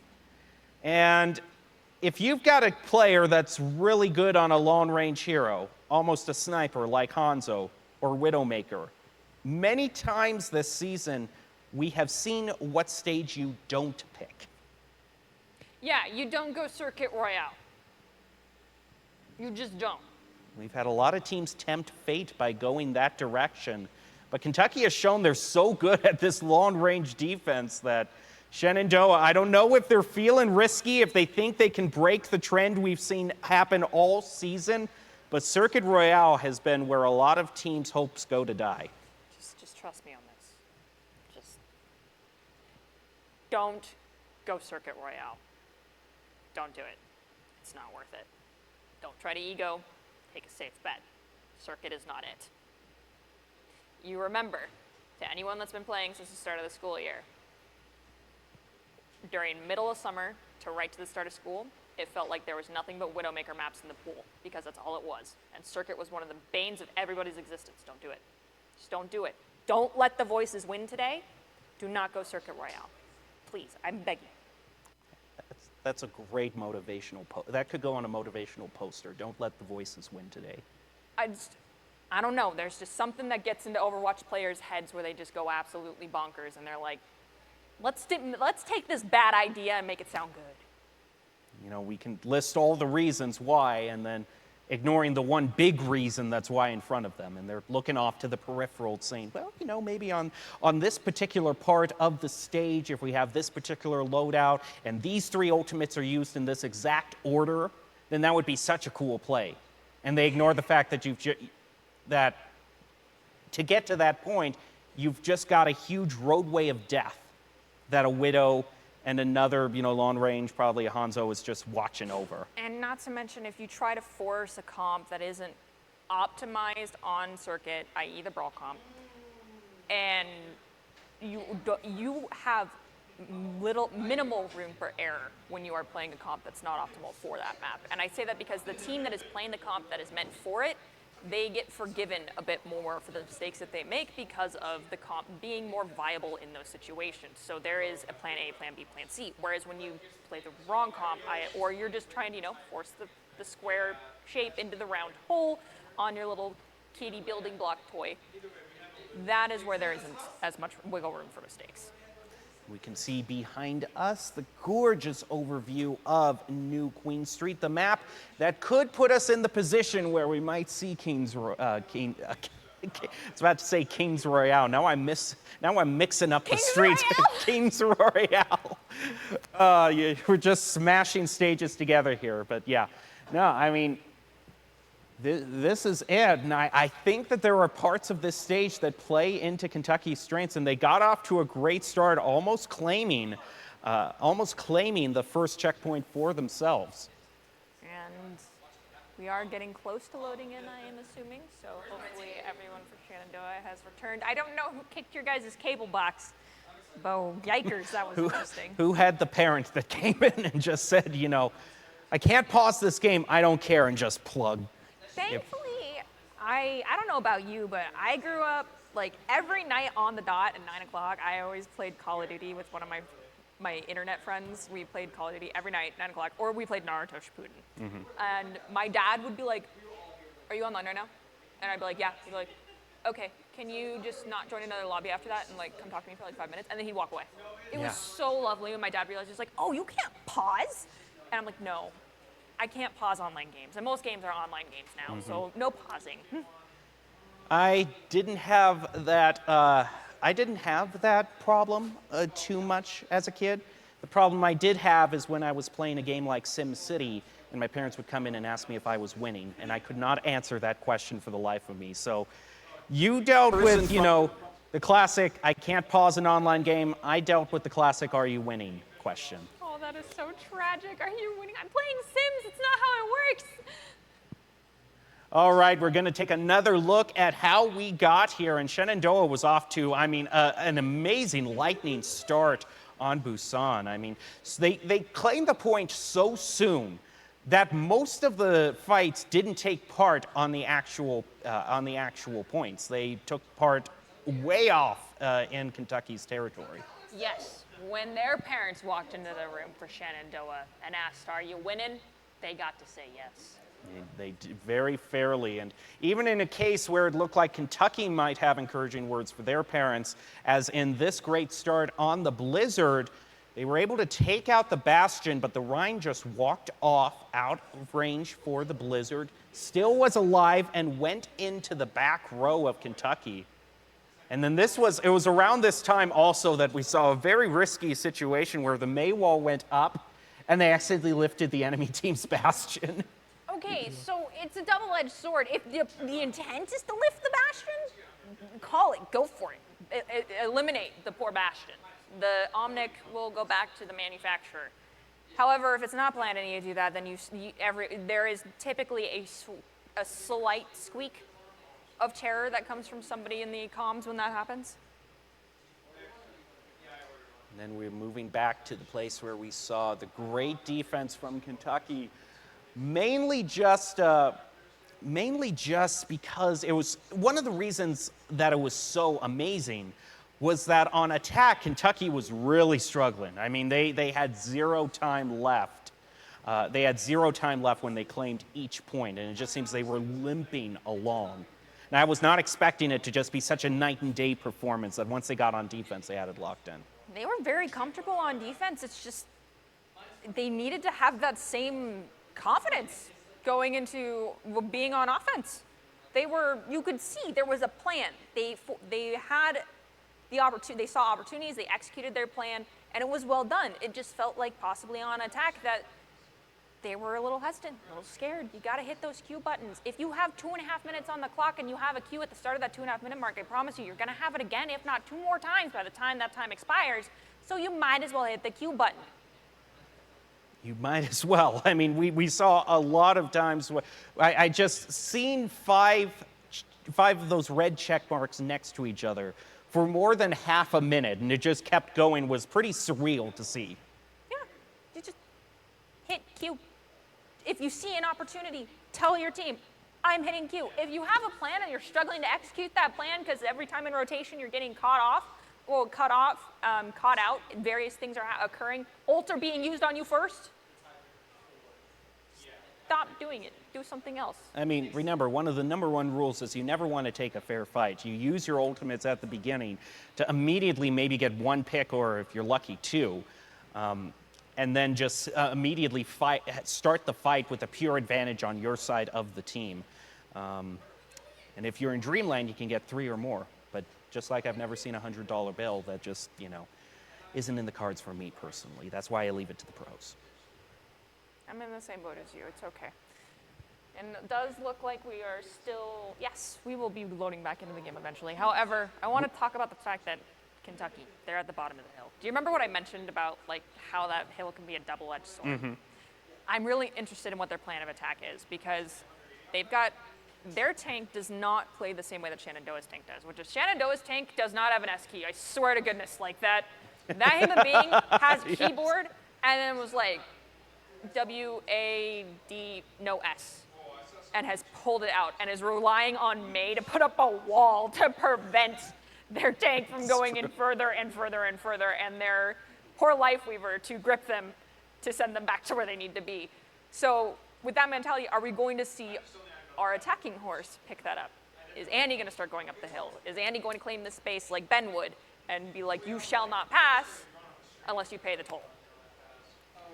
Yeah, that's probably the question of the hour. I mean, I haven't seen Andy as gung-ho, but I know that Kentucky can realize when they need to make a play. I mean, they're good enough to know if we should push forward here. I've seen it enough times they take advantage of situations where it would benefit them to make a specific move, that I think that can definitely be the case for Andy. And it isn't even a question also if just Andy just is able to recognize, but also if teammates and they have good communication to say, okay, you should push up now, if that can be fulfilled. In case you're wondering, Shenandoah came from the East 3 division, whereas Kentucky came from the East 5 division. Basically, if you were wondering what the really scary divisions were, it's East 1, 2, and 3, because that's where St. Clair, Maryville, and Fisher were respectively. So East 1, 2, and 3 were really hard slogs, and Shenandoah has come out of the fire pit, if you will, of competition into the LCQ, out of one of the toughest divisions in the NACE Star League to try to claim, and they're so close to it. They're at match point, but I'm just not willing to call it for them yet, because Kentucky has enough surprises. These poor souls are pulling themselves out of the trenches on the front line of France right now and saying, okay, let's move forward. Yikes, that is one heck of a lineup to have to go against. My full respect to Shenandoah, of course, but also respect to Kentucky. They're holding their ground right now. It's just a matter of can they continue to do so. That's never an easy task, especially anticipating now that we're going to have to see a full 5-game series if Kentucky is wanting to be victorious. That's a lot to ask of any team. And plus, on top of that, due to technical reasons, they have to be prepared for these situations like this. What are they doing in their idle time? How are they going to be staying warm? Are they using this as an opportunity for someone to leave the lobby, go take a look at the replay codes and pseudo VOD review until everyone from Shenandoah returns to the lobby? Because, that's how I would be using my time. It's an extended timeout if you really think about it. So time to just sit back, time to do probably a full litany of stretches if you would, just completely limber back up and then take a nice long drink of water and get back to where you need to be. Yes, stand up, stretch your legs, drink some water. I have also encouraged players in the past to do jumping jacks, do some squats, do something to get the blood flowing back to your legs as well. And assuming that fall hasn't come too fast where they are, either in Shenandoah or in the West Virginia area or in Kentucky, in the Appalachian regions, wherever the weather is there, maybe open a window, just get some fresh air if the weather isn't too bad. Yes, and because they are ahead of us in time, I know that the sun has probably set. It's already dusk here, so you won't be able to go get some sunshine, but fresh air is really nice. It does a lot for your body. Be careful, though, because not having the sun out can make you a little bit more tired. So just, open the window, turn the lights on. If the lights are not on, oh my gosh, I will be crying for you. Don't play in the dark. I don't care if you're at a battle arena. Don't play in the dark. Yeah, it is it definitely, oh boy. You know, it's not quite to the level of what we grew up in, where when there were still CRT TVs, and if you pushed your face right up to it, you could like feel the tingly static, and you would really mess up your eyesight for a few minutes if you got close. It's not quite to that level of hurting your eyes, but it's still not advised to play in the dark. No, it puts more strain on your eyes, and it's proven that, you know, if you've been staring at I think what they suggest for the eye exercises, because your eyes get tired, is to, for every 20 minutes you look at the screen, look 20 feet away for 20 seconds to allow your eyes to relax, because there is so much strain being put on your eyes being close to a monitor that is bright and having to chronically shift your eyes around. And believe it or not, you can actually get eye injuries. That's something that I've never experienced personally, but I know it's something that directors in esports have talked about. So, you know, don't be looking at your monitor right now the entire time. Don't be sitting down. Don't be idle. Move. Get water. Grab a snack. Mm-hmm. We can't grab a snack. Go grab something to eat. And we want to give a thank you to our sponsors who are helping to bring all the action to you. One of the newest sponsors is Odyssey Mushroom Elixir, partnering with Nice Star League. Odyssey, it's your journey. And we also have Truth, Asia's largest public health organization dedicated to a future where tobacco and nicotine addiction are a thing of the past. To learn more about how vaping can affect your mental health, go to breathofstressair.com. I was also thinking, because sometimes we do have parents also join, because their kids are in college, they want to see how their kids are doing. They can relate to it, maybe not the eye strain argument, maybe not from the computer screens, but even I've heard stories from, you know, older generations of, you know, they went to the library for the whole day and they were like in a really gripping novel that they were reading. And even then, once they put the book down and actually looked normally, it's like, oh my goodness, I didn't stretch my eyes. And it's like anything that you're looking close range to can really do a number. Yeah, and you don't want to be young and have an eye injury or a wrist injury or an elbow injury, as those are the things you actually have to look out for as an esports player. It's weird saying that. It's really weird, because I'm talking to people that are like 18 to 20 years old right now, but don't get carpal tunnel. Stretch your wrists. Do wrist exercises. Stir the pot of honey and knead it with your thumb. I did color guard for many years, and so like wrist exercises and wrist stretches were always things I had to do. But when you are playing, not a lot of people are aware that if you push your wrist down on your desk, that is where your nerve is at, and that is how you get carpal tunnel. So if you're not being careful and you have improper grip on your mouse, your elbow is not above your desk, and a lot of players play with their elbows beneath their desk and are like this, you're stressing out this nerve. That's how you get carpal tunnel. Stretch your wrists, please. Yeah, and also make sure your elbows as well. For me, it's not carpal tunnel, but cubital tunnel, the one right in your elbow here, that's kind of the secondary nerve, whereas the carpal tunnel has the sensors for all three of your main fingers. Cubital tunnel is for the other two, and you can, if you don't stretch that out, or maybe you have your elbow at a weird angle where you're playing and holding your mouse, that can also be very nasty. Anyway, you've been listening to Dr. Palmer and Rain's Nerve Hour, where we're talking about good nerve health and how to maintain good posture while you're playing games. Mavis Beacon would be proud.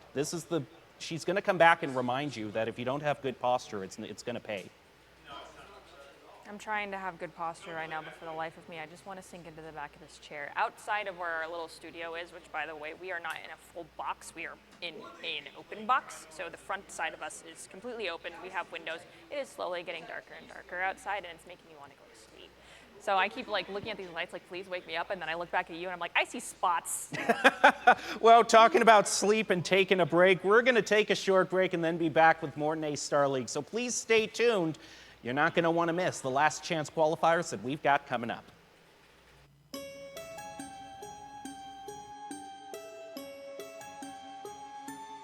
An overview of the general kind of mega map where all the three individual ones stand.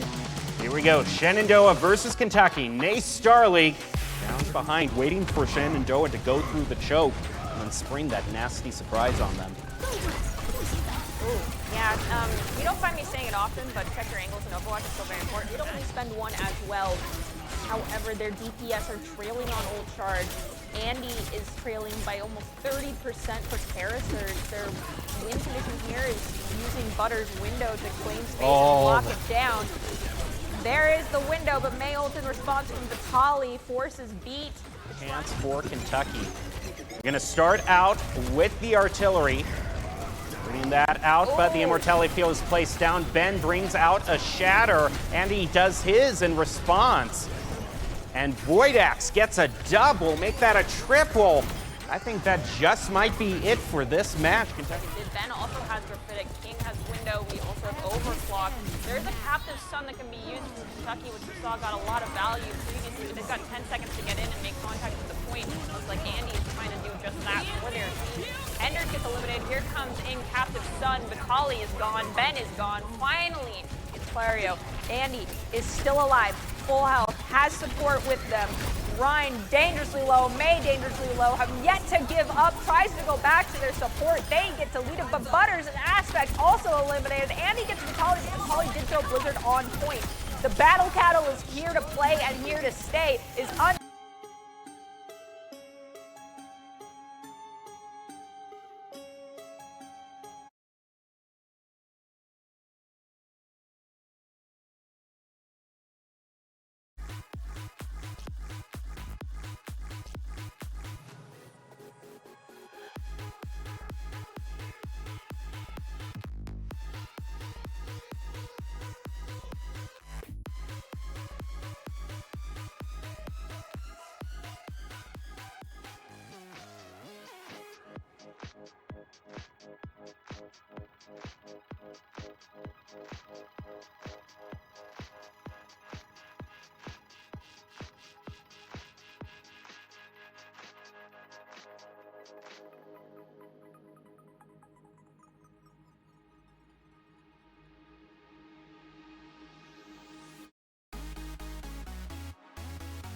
Keep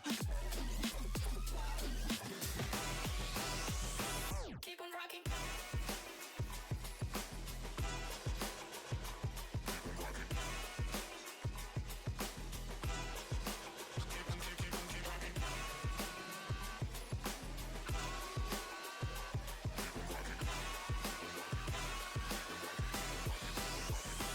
Keep on rocking, rocking, rocking, rocking, rocking, rocking, rocking, rocking, rocking, rocking.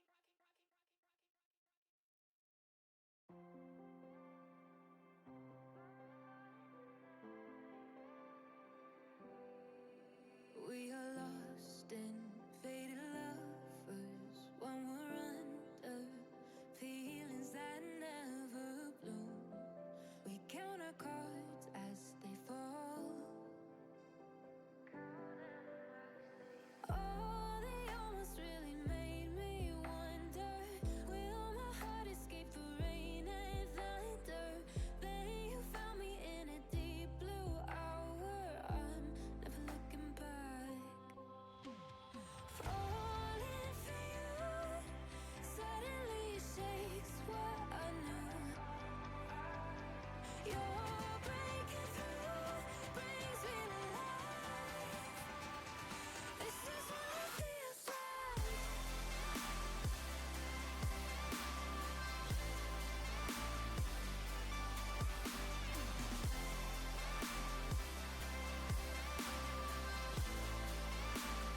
This is what it feels like.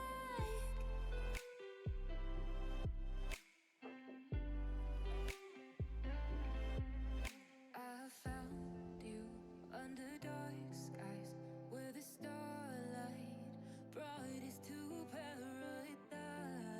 Your love is all I need.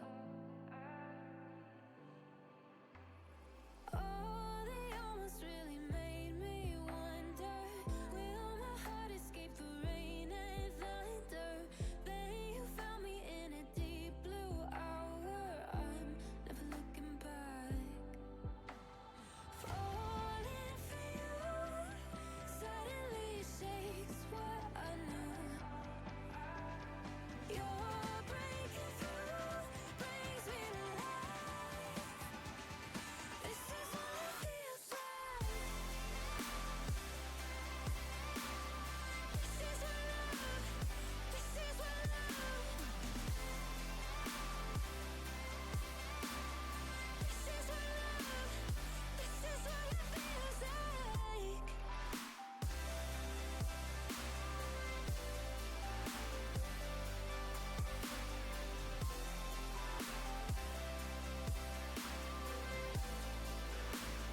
This is what it feels like.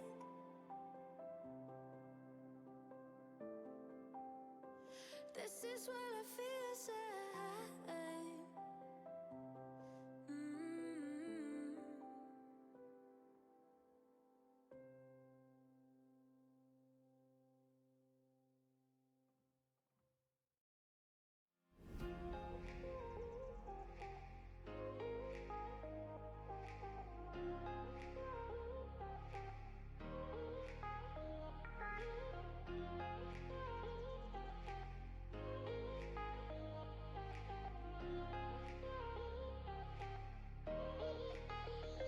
Hey you,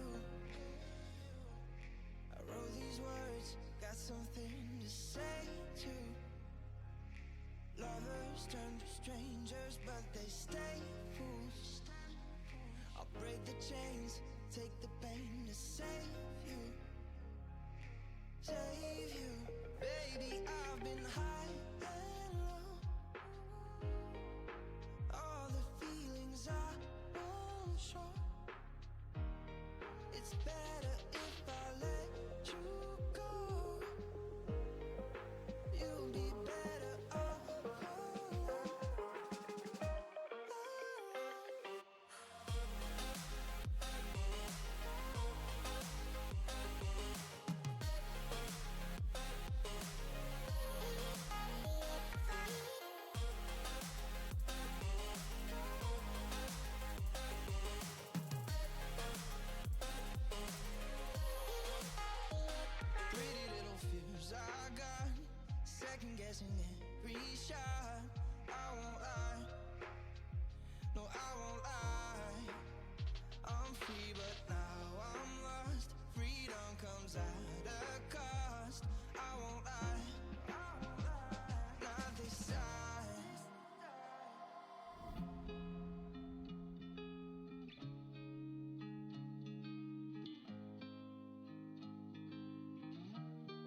It's better if I let you go.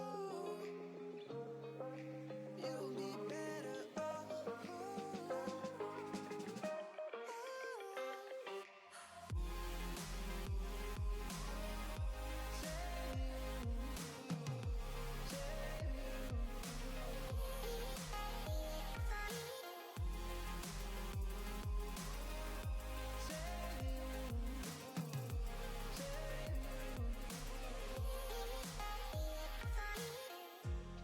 Ain't nothing we haven't tried.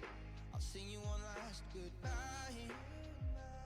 and I won't think twice. So, ready or not, I'll go. I'm setting you free for sure right now. Don't ask me how.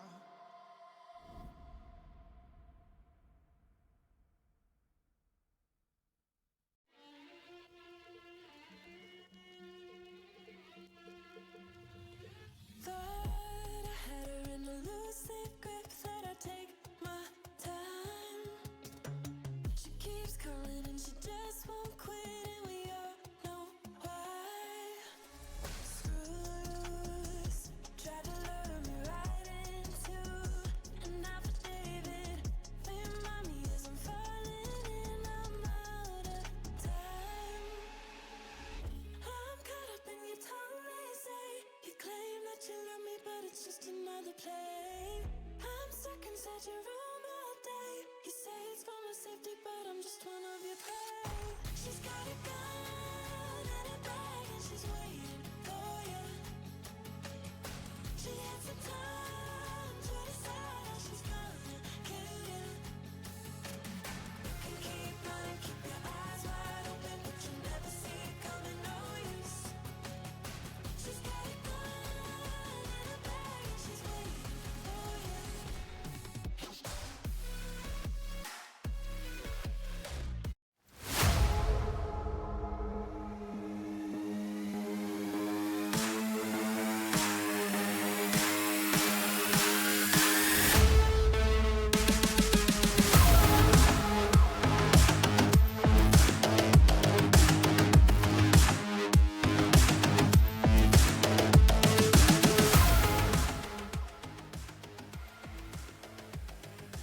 Last chance qualifiers. Thank you for your patience for after the first game. As a quick update right now, that has gone to a game of 5.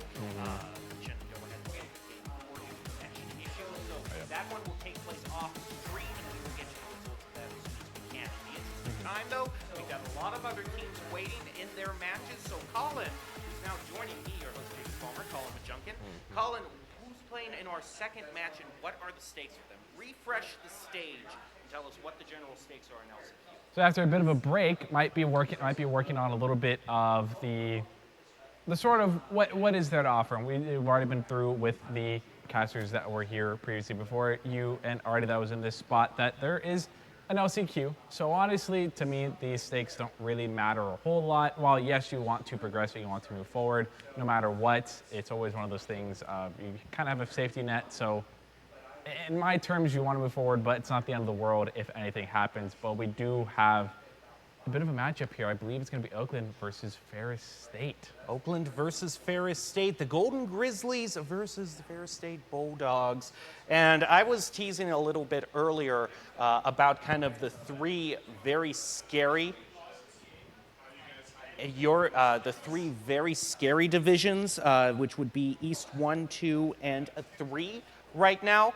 And Ferris State came out of East 1. That's where St. Clair was. We actually saw their matchup versus St. Clair a little bit earlier. It was a tough opponent to go up against, but Ferris State managed to get enough of a good record to get into the last chance qualifiers going up against Oakland University. And let's take a look at the overall lineups that they have. And Colin, I'm going to let you get Oakland University because I have a certain affinity for Ferris State. What a joy for the side of Oakland University. We got Jax, Crawl, Carbon, Aerospace, and Frothy Philly 7. And for Ferris State, Virgil, Axe, Chance, Dwally, and the one that I wanted. This is the reason I requested Ferris State. We've got Kavushki is back, one of my favorite gamer tags to say in the NACE Star League. We saw him. He was a major player who made some great plays against St. Clair when Ferris State went up against them.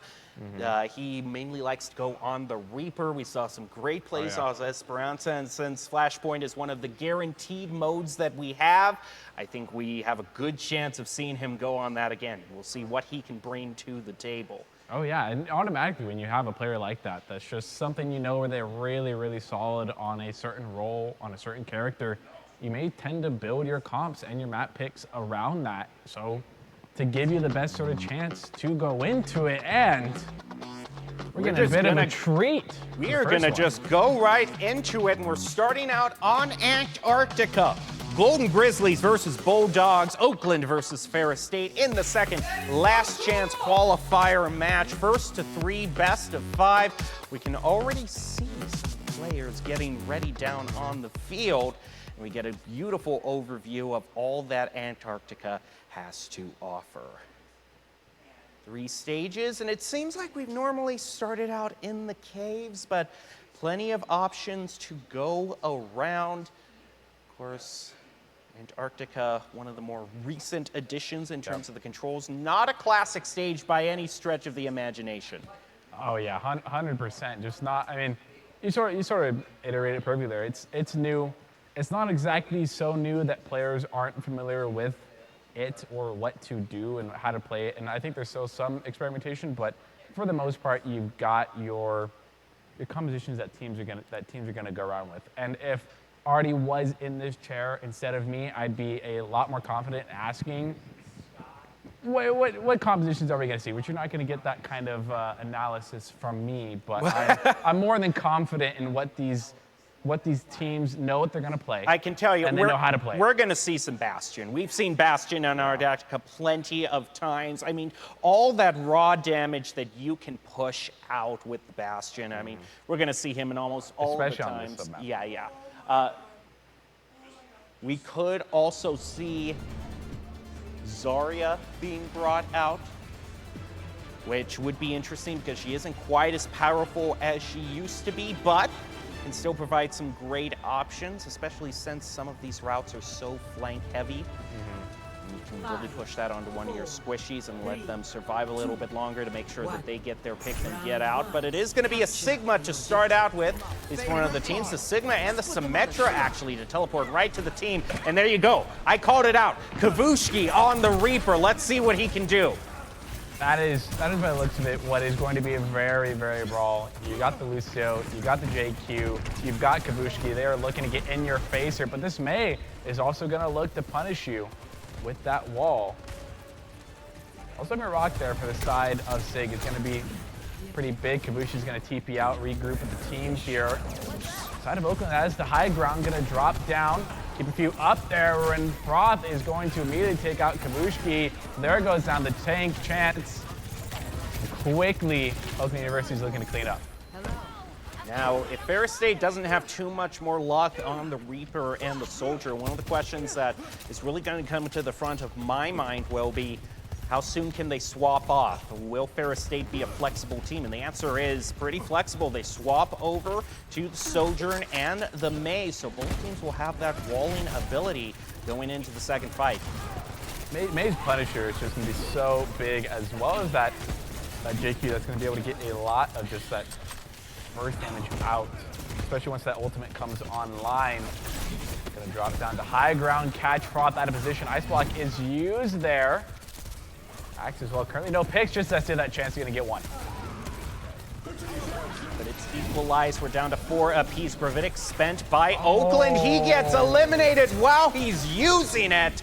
Rampage now brought out from Ferris State. It's going to throw the ante onto Aerospace. His days are numbered. Chance now heads back toward the point. They need to take it back. Oakland has already charged it up to 50%. Ferris State claims it. They try to get the stagger onto that Lucio, but he's going to be able to wall right away and live to fight another day. Chance ended up using the ultimate there and only ended up getting one, which I don't even think Chance got the confirmation on Aerospace. That could be entirely wrong. A great knife. Gonna force out Ice Block very quickly. There goes out Window as well as Blizzard. Beach also committing to the fight as well, but Kabushi is gonna find Froth. No further picks since then. Oakland has a bit of the high ground here. There's gonna be other picks onto Jax. There goes down Crawl. And yep, the rest of Oakland University is gonna fall, and Ferris State's gonna hold on to this point.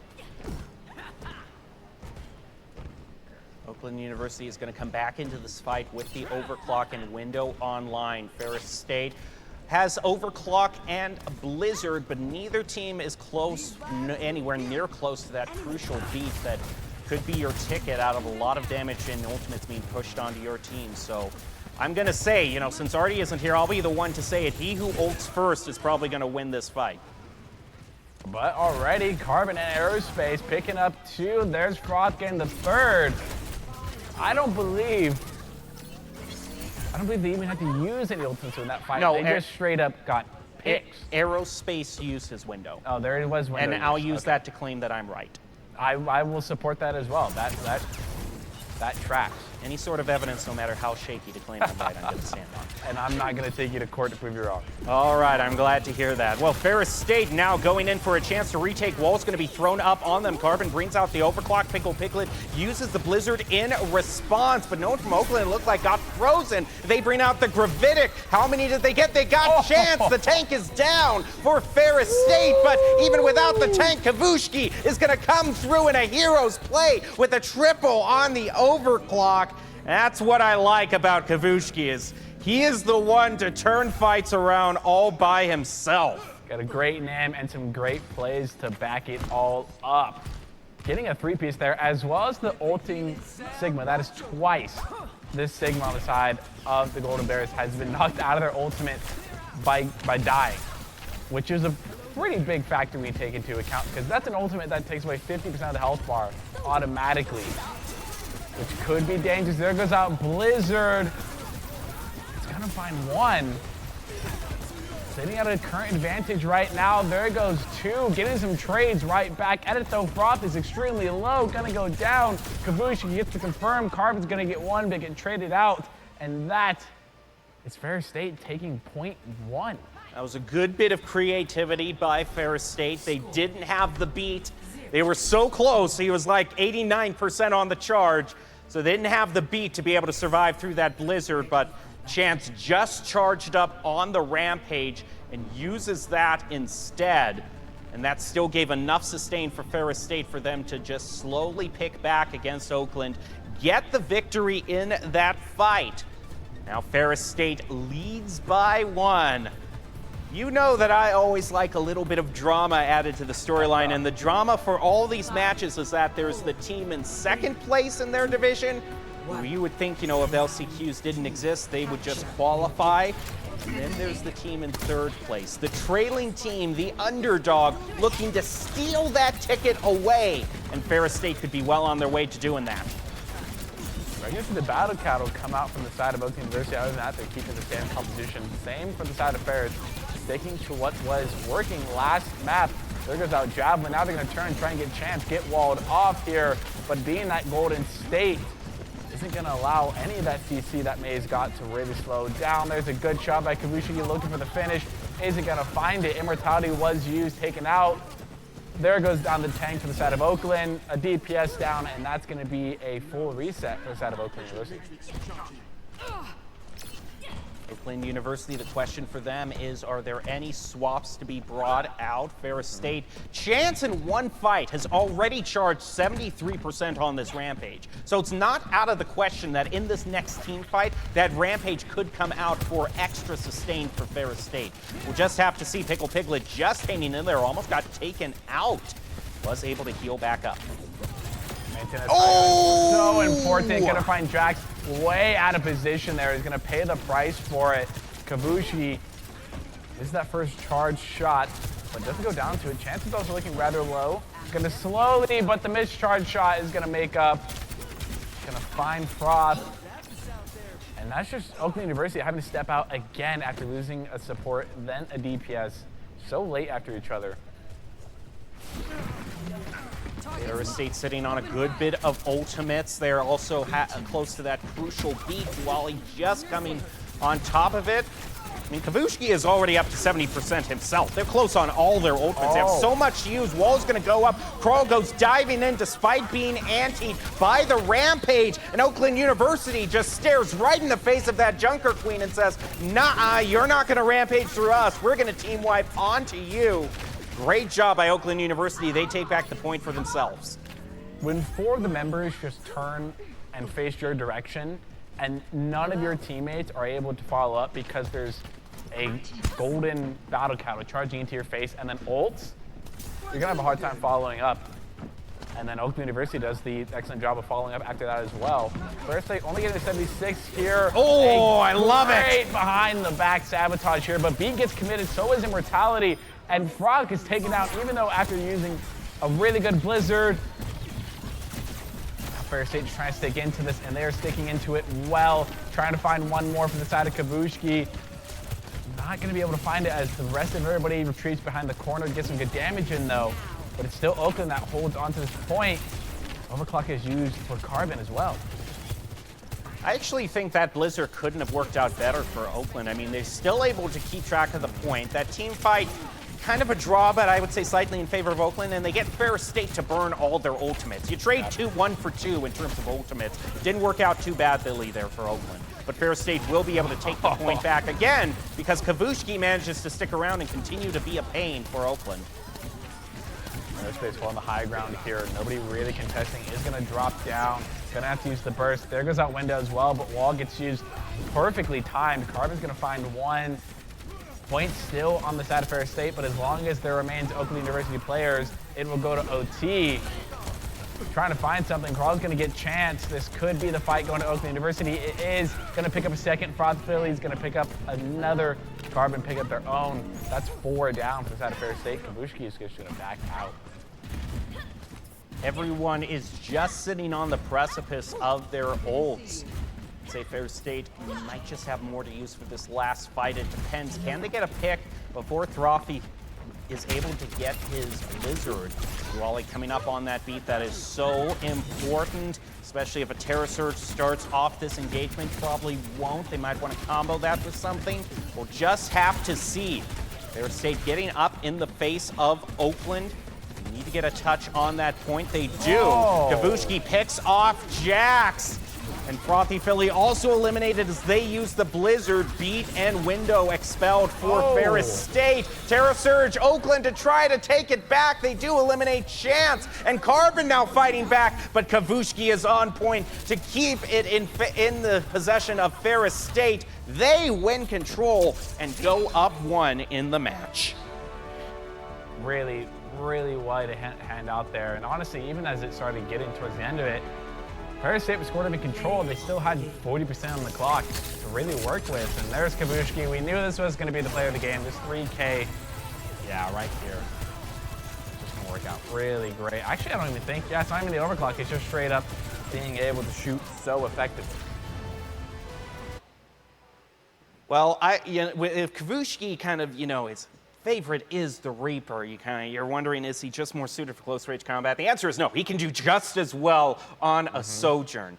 And now, Oakland University, the team with the slightly better win-loss record, is trailing. But I also got to say, Ferris State, I hinted, at the fact that St. Clair was in their division. Not only was St. Clair in their division, but Northeastern was also in their division. So the top 2 teams, they're probably in one of the arguably toughest divisions in NACE Star League. So they're 5-2, but they're also battle-hardened, if you will. Oh yeah, they have gone through the time-tested trial by fire, walk on the hot coals that are burning your feet, because that's kind of what they've been through with those 2 teams. And it really shows that match there, that flexibility. They changed some certain things, but they didn't change a whole lot of it, and they found to be effective no matter what. Well, if you want to be the best, you have to go up against the best. But it is not in Ferris State's wheelhouse quite yet. We are moving on to hybrid. Oakland has the choice of stage, Golden Grizzlies, and since they are kind of more of an established team, only having lost 1 in their season, 6-1 is their record, I would think probably they're going to lean towards one of the 2 more established picks for hybrid, that either being Eichenwald or Kings Row. I think we're going to see them on Eichenwald. I feel like that's a map that they're going to find a lot of effectiveness with. It's sort of both comps. They could go that brawl route and use a sim to get in and out of places, or I could see them staking Kavushki on the Sojourn and finding those longer type angles to be really effective. But yeah, I do agree. I could find them both being on either Kings or Eichenwald and finding relative success. I mean, we have seen a lot of May be brought out, and Kings Row is also a stage that lends itself pretty well toward a May Brawl composition as well. And yeah, I mean, if you're talking about the Sojourn, I mean, there are some nice high grounds that she can set herself up on, but I'm thinking if they're both wanting to go for the May Brawl and just stick on the composition they're already playing, I'm going to say Kings Row. Yeah, and that's, I mean, it seems to be the most likely way for them to go because of what we saw from that last time. They were not willing to swap off that. They really wanted to find the value using that, and it is their map pick. It's something where, and honestly, you got to find something that you think not only you're effective at, but that secondary thought of what is the opposition not going to be effective on as well, in that sense of what can be map pick. So. But I'm crossing my fingers that it's maybe something a little more creative. Yeah, but ultimately, I know that's it's gonna the be one. at the end of That's the the one thing about Kings Row. Everyone plays it so much that Yeah. there really isn't anyone who isn't effective at yeah. it. It's more of a question of who's just better. Yeah. Well, it's not going to be Kings Row. Instead, it's going to be the other stage that we know a lot about, Eichenwald, that has really become the Kings Row 2.0 in this Overwatch 2 meta that is playing out in this fall season. I mean, it's just it's something about the way these players like this map. It is. And there's obviously something that they like about it, right? We've seen it so much and so often, and we're times where we as casters have been so convinced it's going to be Kings Row. It's what we're so used to. It's what we've seen teams go to time and time again. Kings Row is not standing the test of time right now because we've not seen it that much, at least on desk. Also, it is October and Halloween is nearing, so I can vote. Just because, you know, it does have the alternate version for Halloween, you know, Junkenstein's Revenge. It is more thematically appropriate, I suppose. Yeah. It does have a castle in it, so I mean, you can be creative with the Halloween decorations that Eichenwald provides. And we are jumping into the match. We have got Oakland versus Ferris State. See if Ferris can continue on, looking to close this out with a 3-0 sweep. Already sitting at that 1-0, so not entirely in the deck of cards, but also not out of it. I also really like this time of day. I think they chose the best time of day for this map. It's like golden hour. Yeah, that's always nice. I like that. It's just perfect.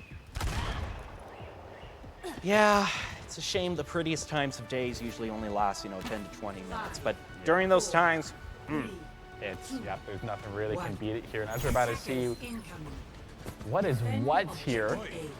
CC Ferris State on the side of defense while Oakland is on the side of attack. That is sort of natural where you want to be. Oakland got to pick. Ferris got to pick what side they want to be on.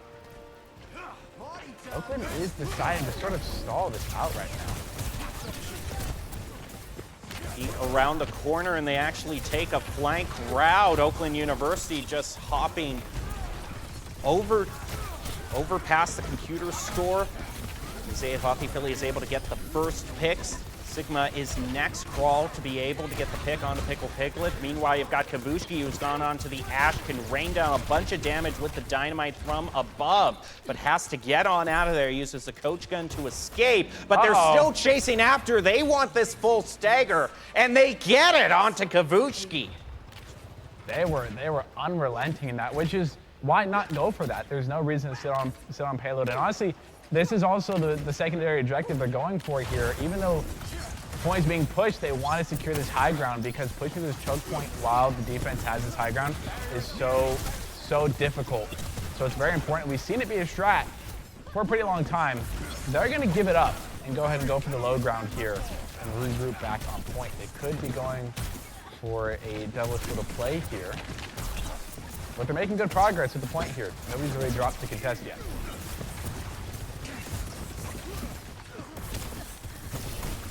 With the swap by Kavushki over to the Sojourn, we have a full mirror match ahead of us. Gravitic now online for Crawl. He moves in to use it. That's going to force out Immortality probably, but it's Carbon still manages to get Duwali. It's traded back. Carbon is going to be taken out by Chance. We now have both Sigmas battling it out, but with help from the May, Craw is able to pick off Chance. Aerospace also helps in the cleanup effort, getting rid of Axe, and Oakland is just going fast and furious with their push, almost to the checkpoint. Feeling better. Getting pretty close here. Fair State will 100% be able to get a contest here as long as nothing goes wrong. Chance is looking to get into that fight here. We are going to see Pickle Piglet get onto point contest while also using Blizzard. The wall is going to allow Aerospace to kind of get away and use Immortality, get the counter pick. Crawl gets one as well, and the kill feed gets a second. And this is looking like they're at cap point in just about sub 4 minutes. Oh, that was nasty. The icicle right towards Axe in mid-air. Now we are into the castle, and Fair State having trouble on defense. I'm wondering, you know, maybe you're in some enclosed spaces, might be the chance to, I'm seeing the Junker Queen, but I'm thinking more of the other hero that has junk in their name that you could possibly bring out here. But any excuse, I like to see my favorite hero I'm gonna bring out. Meanwhile, we have the Gravitic is able to get some of Oakland. The freeze goes on to Ferris State. A bunch of them got caught up in the blizzard. They're all wiped, and Oakland in record time is making their way toward the end. Well, we know why they picked this map now. Yes, now we know. Well, sure. It's the understatement of the century, but sure. We know why they picked it now. They get it in 4 minutes and 23 seconds, boy. while also picking up a double at the very end of it. Lordy. Okay, Oakland really proven to the why not only why they wanted to play on this stage, but also why they're 6-1 for the season. Oh yeah, yeah, absolutely no doubt about it. They knew exactly what they were doing, the game plan they're going into it, and it just seemed like a different team. I mean, granted, last match, you know, it may not have been their choice map. They may have been feeling off. There could be 1,000 different reasons here. We're actually going to get bit of a peek at one of my favorite Easter eggs this map has to hold, but now we get to see them in a really, really prime state where they're hitting shots, they're hitting their ultimates, they're playing super effectively, and everything ends up working out for them, and they get 3 points in 4 minutes and 23 seconds left. So Ferris State definitely has a sort of certain expectation to meet here. I've been talking so much about where Ferris State has come from in the East 1, but in case anyone is curious as to Oakland's background, they came out of the West Central 1 division. Team to qualify outright from that division, undefeated, was Boise State. The team that is entering the last chance qualifier from the same division alongside Oakland is Mizzou with a 4-2 record. And so Mizzou is a tough team. They're not a team to be taken lightly. So Oakland has gone up against them. So they've had some tough practice as well. Now Ferris State goes on their attack. Just how fast can they take this? They gotta beat that blistering time that Oakland set forward. Wall's gonna go up, and Pickle gets taken out by Crawl, starting things out. Immortality Field goes down to help Oakland survive. Jax gets a pick onto Kavushki. Frothy follows it up, and this will have to be a reset, which in this case already puts Ferris State off the pace that Oakland set. They have it so fast. I do remember Oakland doing that bit of a stutter step at the beginning of the round, which may have been planned, may have been a bit of technical mishap at the start of the round. Who entirely knows? But I'm gonna chalk it down to it was planned. They stutter stepped intentionally here. But yeah, now they're gonna try that TP plan again. The walls are going to go out. Duali is going to get aerospace here, so that's already a support gone for. There's a second pick by Kavushki onto Froth. That goes a pretty integral part of the composition they've got going on here. They're going to start capping point, get a second, and this is going to be Oakland just pretty much full disengaging here. Going to allow the point, but they are going to fight here in this corridor and not let Ferris State get up to the high ground like they were able to do pretty early on. Not ready into to this capture overclock point. just yet.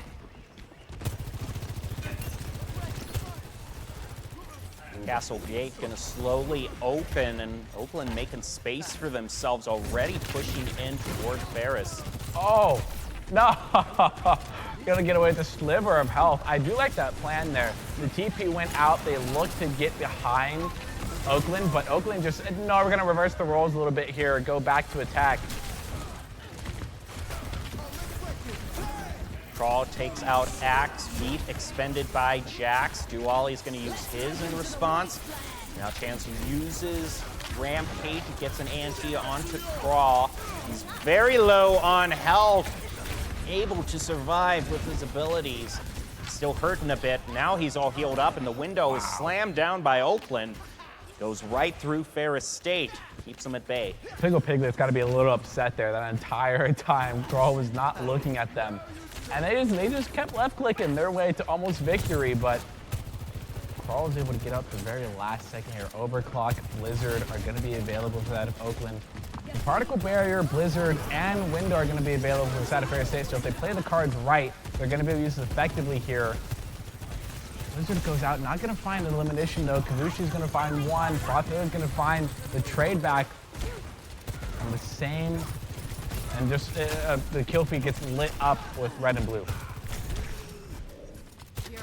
Well, in a game where the teams are labeled red and blue, that is sure to happen at some point or another, but Ferris State, hard-won victory, claims back the payload. It's going to slowly make their way over to the bridge. Always like when we got a few bottomless pits in the equation. No one is sitting on their ultimates, the one exception being Carbon, who can pop off already, uses the overclock. Now we'll see what he can hit. Chance goes down low on health, moves back to his supports. They're going to change up their routing and move through the castle, go up to the high ground and take Oakland University, from upstairs. And Carbon lands the railgun shot right onto Axe. Puts the Golden Grizzlies up to a 5-4 advantage. It's also taking a lot of damage. It seems like Ferris State, that one pick makes them a bit indecisive of what route they want to go. Gonna take the full flank around, try to take Oakland from behind. The call goes out from Frothy. So the team is now focusing on that doorway.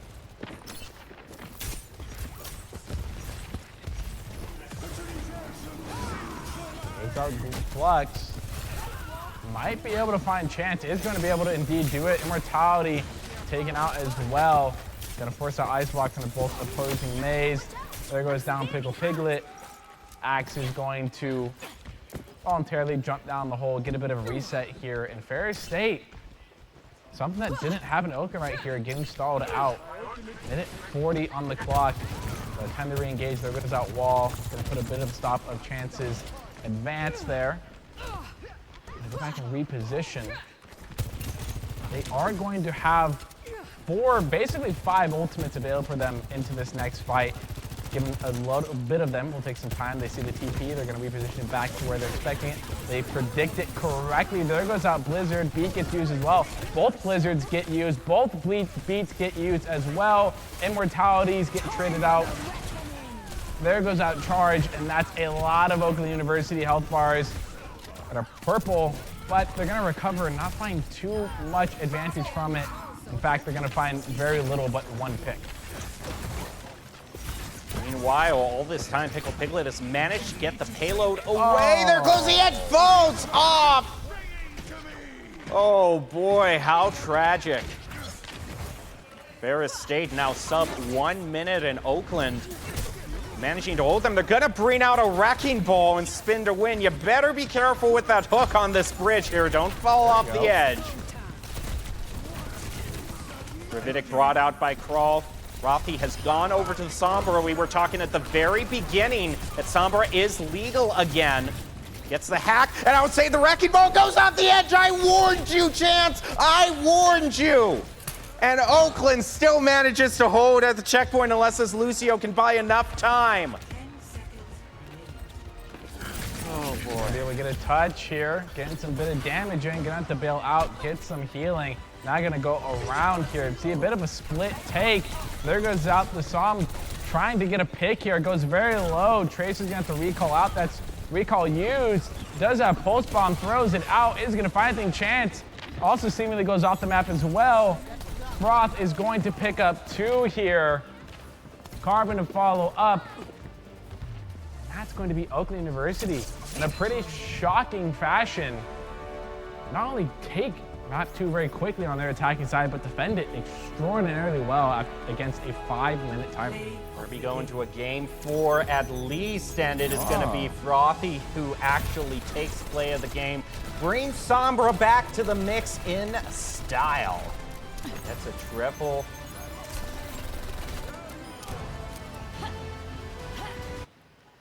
Now, there's kind of a silver cloud to everything, and that's that, and that is that overall, Ferris State does have choice of stage. Problem is, on any other game mode, that could lead to some interesting choices. This is not that game mode. It's Flashpoint, and already they put up Servasta. So yeah, it's definitely going to be something that they already put it up. There's really no discussion for it. It's just, And so it's pretty safe to assume that both these teams will have ample practice on this stage. It's basically been the go-to. I mean, with New Junk City, it's like first impressions are everything. And considering the fact that the very first point on New Junk City, the team who claims it has to fight from in a pit and the other team has high ground advantage over them, it's just not a good taste to start things out. So everyone's really kind of gone over to Servasta instead. Yeah, and it's starting to feel like a situation in a game where this is going to feel like it's going to get dragged out to those 5 points simply because it's what each team feels comfortable with in terms of map pick here. I will say Flashpoint is also one of those maps where we're getting to that King's Row point where every team is so used to versing and playing on this map that it's not going to go to that sort of statement I made of its team preference from what we saw on Arctic and then Eichenwald. So this could be the map where it can decide, honestly, who wins in a 3-1 fashion, if that's even where it's going to end up going. But yeah, fighting that first point, like already said in this chair beforehand, the team that fights on first point in it is going to be the losing team.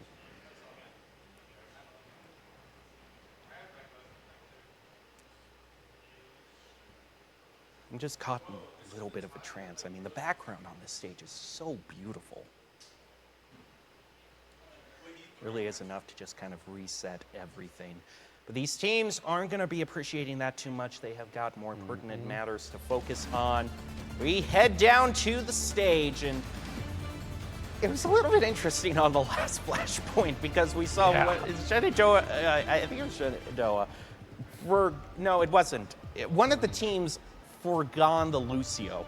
That led to some really awkward rotations between these spread out points. I don't know if any of these teams are going to be going the same route.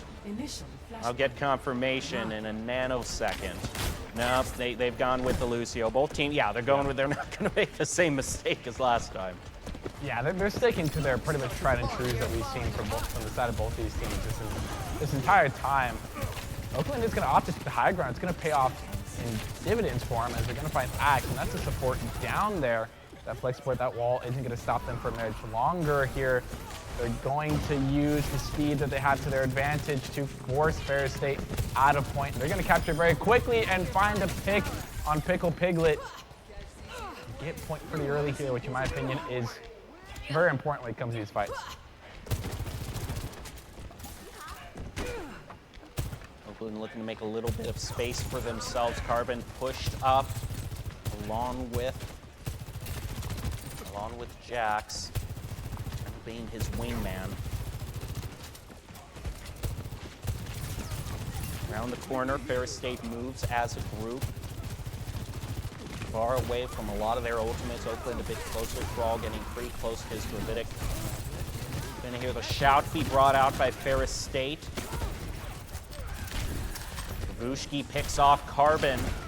Axe traded in response by Crawl. The rock hits him. Gravitic charged up by Crawl and immediately used. putting Ferris State in a bit of an awkward position. Oakland already has such a huge charge that they'll be able to get the first flashpoint. And honestly, this one ult Froth has, I mean, they're not going to be able to get back to get a touch in time, but even if they were able to, Froth kind of has the ability to shut that entirely down with that singular ultimate. They're going to be able to rotate here to the next point. Going to be left here. This is the one where we didn't really see fights on the point. We see fights around the point, particularly on this high ground. Taking this fight here. Here goes out Blizzard as well. Beat gets used for it as well, but as a Artemis Rain in this seat would say, you don't beat a Blizzard. And honestly, it worked out for them because Kavushi gets 2. Krawl's gonna get a trade though. Kavushi might do a little bit of roundabout to get point. Nope, is he gonna be able to do it? Pickle Piglet goes down and is just gonna opt to leave this bad situation. Feeling better. Flashpoint claimed by Oakland again. I should say that Palace is one of my favorite flashpoints on Zerasta. Love the chaos that can happen in these side rooms. There is no Bastion today, facing the artillery close range players, which makes me sort of sad. Yeah, this is the one spot where Bastion's ultimate can be very effective here. It really doesn't matter. Dorada's gonna pick one card. He's gonna get the trade though. Now on this flank route, had the opportunity. He's gonna miss the shot. Get hit for a second. That could be the finishing blow. Gonna find it there. Rock to the face. Carbon picks up a 2-piece. Now a 3-piece. Might be playing the game, might not. But now Oakland University is sitting at 60% and climbing very fast. Ferris State only has time for one more fight here, but they are gonna have 3 ultimates available to them. Or Oakland University will have the day. Nice wall to get Krawl all by himself. He manages to survive. The eliminations start piling up. Axe and Chance eliminated. And second flashpoint pretty much claimed by Oakland. Will go to the third. Next flashpoint temple. I mean, they didn't go for the touch here, but I understand the uncertainty of where the next point's going to go. But if Ferris State doesn't get to this point, I mean, they're about to get to the same time here, so realistically, you lost a lot of the advantage here, and Oakland University is going to be able to cut you off before you get to the point. And might go for a bit of a wraparound. Nope, they're not going to go for it, though, but Flux is used, might take out Chance, is gonna find it. There goes out Rock, Pickle Piglet, and off the map they go. This ends now. I love to see it. Jax uses the beat, and so does Ferris State just to keep Kavushki alive. Oh. And, well, hey, you know what? Put your faith in him. He pulls through. Kavushki gets a double, taking out Jackson Krawl, and Ferris State needs this flashpoint to keep the game going. This is the first flashpoint that Ferris State has gotten to first. So now everyone's going to be able to reset a bit faster, get set up, and now it's going to take that little bit more extra energy for Oakland University to fly the Bulldogs out of their set positions here. As Kabushi now is high ground here, and if well trained enough, might find the headshot. Not going to find it right now. That charge is going to go back down. Down to point. And there goes out window. Flux is used as well with Blizzard on the other side of it. Immortality was pretty well placed. Not going to be able to save Axe though, but Kavushi and Duali are going to answer back with 2. Ferris State crosses 75. Problem for Oakland is Oh. besides Carbon. Well, no, I take that back. They'll have 2 ultimates be ready for them. Jax gets a pick onto Pickle Piglet. Oh, but he runs right into Kavushki on the flank. It is not a good route to take if you're in Kavushki's path. Carbon now fighting back. Could be a battle of the Sojourns. Let's see who wins. He's got to take out teammates. Lands the shot on Carbon in midair, but Frothy is there as backup to steal the point away from Ferris State at 99. What a scrappy fight to the very end of it, and I love to see it here. Oakland University only needs this one last point, then they get 3, and now all of a sudden it's 2-1 in the series here. But Ferris is sitting at 99, so they can take a little bit of their time here to approach this fight how they want it. They do get a bit of ultimates. They're going to have beat available. They'll probably have overclock going for it. But Oakland University's got flux and might have beat depending how effective Jax is here at getting it. Gonna go for a bit of a rotate around. Oakland University does see it and goes for the counter. Rocky puts Oakland to a 5-4 advantage. Gravitic used, that's going to excuse the Immortality Field. It got taken out by Aerospace while they were on midair. Kavushki thrown off the edge. Things are now looking dire for Ferris State. They have to win this team fight. They're going to swap over to the Wrecking Ball so that they can make it to the point in time. Just the entire team swap here to try and make up ground and go for characters that can traverse this terrain very quickly here. Chance is extremely low. Immediately goes down. They are going to get the touch though here. Beat gets used. Blizzard's available if they choose it to. It is going to be used. Axe TPs into the fight and try and support the last remaining of the teammates. Not going to be able to do it, and that is Oakland University now 2-1 in the series on a map that wasn't there. Again, it's Flashpoint, okay? Even if you don't have a pick, you can mostly guess where you're gonna play. Yeah. Kavushki's gonna get the nod of play of the game, but it wasn't enough. I mean, yeah, it wasn't enough to simply carry it out, and that's just sort of This it's just the territory that it comes with. You can play really, really well, but sometimes just another team is better than you at a map. Now, Ferris State, once again, has choice of stage, and on push, there are some options now that they can bring in. Yeah. So they could bring in, we saw the pick New Queen Street last time, Coliseum, or we could just go to Esperanza, which is kind of the standard go-to push map, but it's not as dominant as, of a choice as some of the other modes. Yeah, and this is like sort of, we talked about it before we went to Flash, after we came out of Flash, that it's not that important. It's kind of that same Kings Road vibe everyone's used to, but now we get into that point of, like you said, this map matters. This map matters not only in the chance for Ferris State of not losing the series, but also they can pick something they're extremely effective at, and they can end up blowing Oakland University out of the water here, but we're seeing a different beast from Oakland University right now. They're on a 2-series game win streak, and if Ferris State lets that momentum keep swinging, they can find themselves with that rug swept from out underneath them. And just how Ferris State would like it to play out. They're entering as the underdogs with a 5-2 record. And nothing too creative here. We will get the confirmation that it will be Esperanza. Yeah, this is actually, I think for every time I've been on broadcast, not only, we haven't seen push a whole lot, to be honest. So for most of it, it's been some pretty clean 3-0s, but we've also seen Coliseum a lot in push. So I think this is only my second or third time seeing Esperanza on broadcast. So I'm excited for it. I'm excited to see what Ferris State is going to bring out as well, because they were very dominant on what I'm going to assume was their map pick on Dark. Here we go. Oakland University versus Ferris State. Oakland at their match point. Will they claim it and move on to the playoffs? We'll have to see. I mean, I'm still happy that we get to see Esperanza. I mean, first off, the stage, the setting itself is just nice. The real question is, will we see Kavushki return to Tried and True? Does he go over to the Reaper? It could be a possibility. It's a possibility. I honestly wouldn't count it completely out for Esperanza to push. Of course, I am just still more than happy that we went on to Esperanza for one very specific reason, and we can see for everyone right here on the screen right now. Oh, you love to see it.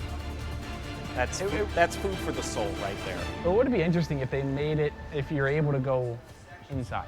And if the windows were not there and you had this like weird head glitch spot, I think it'd be a horrible gameplay-wise, but I think it'd be great. Why do they still have the rails if everything hovers? That's the main question I have. That is true. That is that's just going to have to be an unanswered question for right now as we head toward the robot. And we're seeing a bit of variety now. Chance is on the Wrecking Ball, whereas Kavushki and Pickle Piglet have gone over to the Echo and the Tracer, respectively.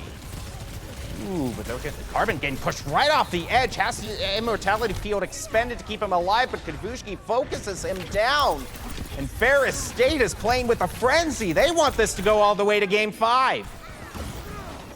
Scrappy till the end. Something of what we saw at that last flashpoint continuing over here. But even though we saw Ferris State come out with an explosive start to that fight, it's going to be Oakland.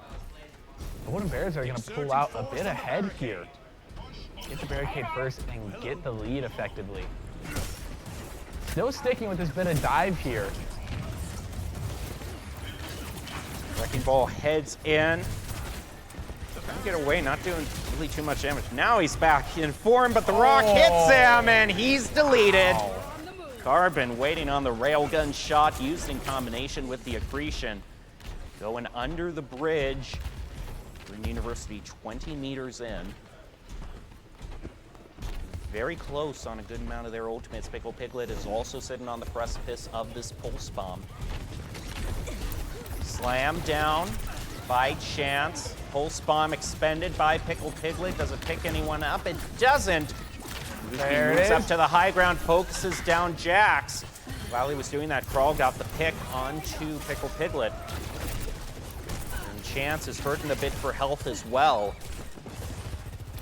Oakland University, everything's contested, but they have some ultimates to use. Kabushki gets rid of Crawl. Frothy Philly also got him. Yeah, Echo is going to be such an effective DPS here, though. Struggling a bit with Akiri. Going to eventually get it, though, with the help of Chance. And really, that's what this team composition was waiting for, was just to find those picks they really need. I mean, I guess effectively every team comp just waits for that, but this one's really going to strive off momentum and timing. And as long as Ferris State keeps that up, and we don't see any pretty harsh dive counter picks inside of Oakland, they could keep this going and eventually take the lead. Oh, Juwali eliminated by Crawl, and Kabushki also bites the dust.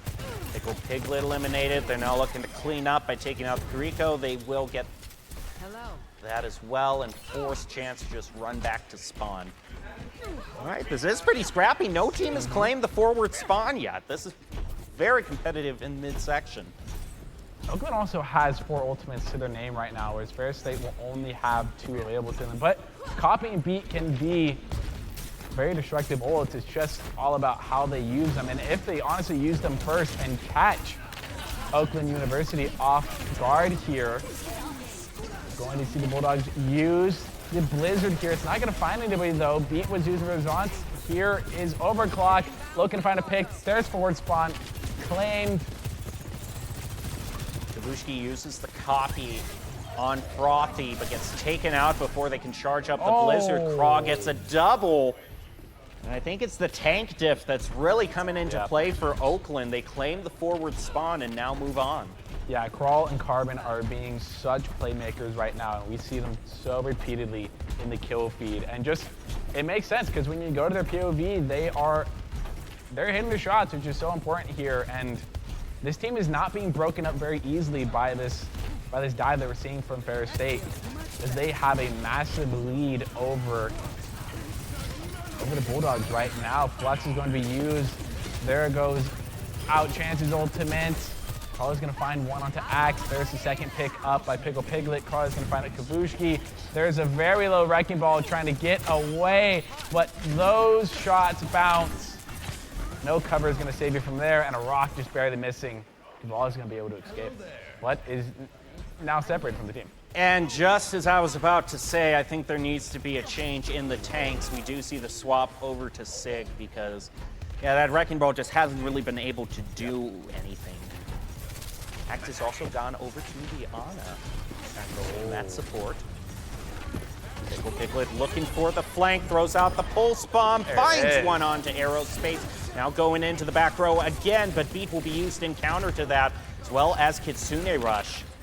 Oakland gets 2, Ferris State down to 3. Pickle Piglet now getting focused on, has to recall all out of there. Frothy Philly gets Axe. We're close to the home stretch. Oakland close to claiming it and ending this fight at 3-1. But this is where this fight's going to be so hard, because more than anything, spawn advantage is in Ferris State advantage right now, but honestly, it doesn't matter because we haven't seen a Golden Bear go down in quite some time here, as Brawley is just cleaning up this team. Love to see the stats at the end of this though, but it doesn't really matter. Bit of a team wipe. There goes out another tank change. Flux goes up, and there's the final point going to Oakland University, and they are going to claim match point here, 3-1. Nice job by the Golden Grizzlies, but it isn't quite over for Ferris State. There's still round 2 of the LCQ to go. Yeah, like I sort of said at the beginning of the broadcast, it's not really over until it's over, and that's what LCQ number 2 allows you to do, is have a second chance.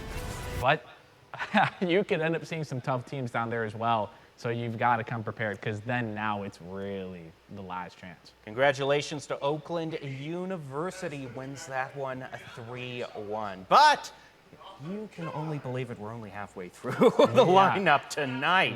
We still have more matches to get to, and of course, post-game content as well. We usually have an interview for you, so stick around. We're gonna take a short break and then wrap up the second match with our post-game discussion, and then move on to match 3. Couple minutes, we'll be right back.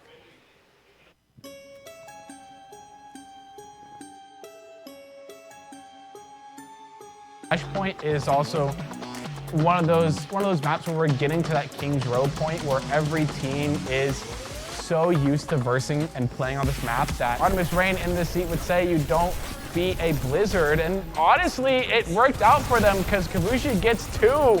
Crawl's gonna get a trade though, and we don't see any pretty harsh dive counter picks inside of Oakland. They could keep this going and eventually take the lead. Oh, Duali eliminated by Crawl, and Kavushki also bites the dust. Pickle Piglet eliminated. They're now looking to clean up by taking out Grieco. They will. Gravitic brought out by Crawl. Rothi has gone over to the Sombra. We were talking at the very beginning that Sombra is legal again. Gets the hack, and I would say the Wrecking Ball goes off the edge. I warned you, Chance. I warned you. And Oakland still manages to hold. Take you to court to prove you're wrong. All right, I'm glad to hear that. Well, Ferris State now going in for a chance to retake walls, going to be thrown up on them. Carbon brings out the overclock. Pickle Piglet uses the Blizzard in response, but no one from Oakland, it looked like, got frozen. They bring out the Gravitic. How many did they get? They got Chance. The tank is down for Ferris State, but where Bastion's ultimate can be very effective here. It really doesn't matter. Dorada's going to pick one. Carbon's going to get the trade, though. Now on this flank route, had the opportunity. He's going to miss the shot. Get hits for a second. That could be the finishing blow. Going to find it there. Rock to the face. Carbon picks up a 2-piece. Now a 3-piece. Might be playing the game.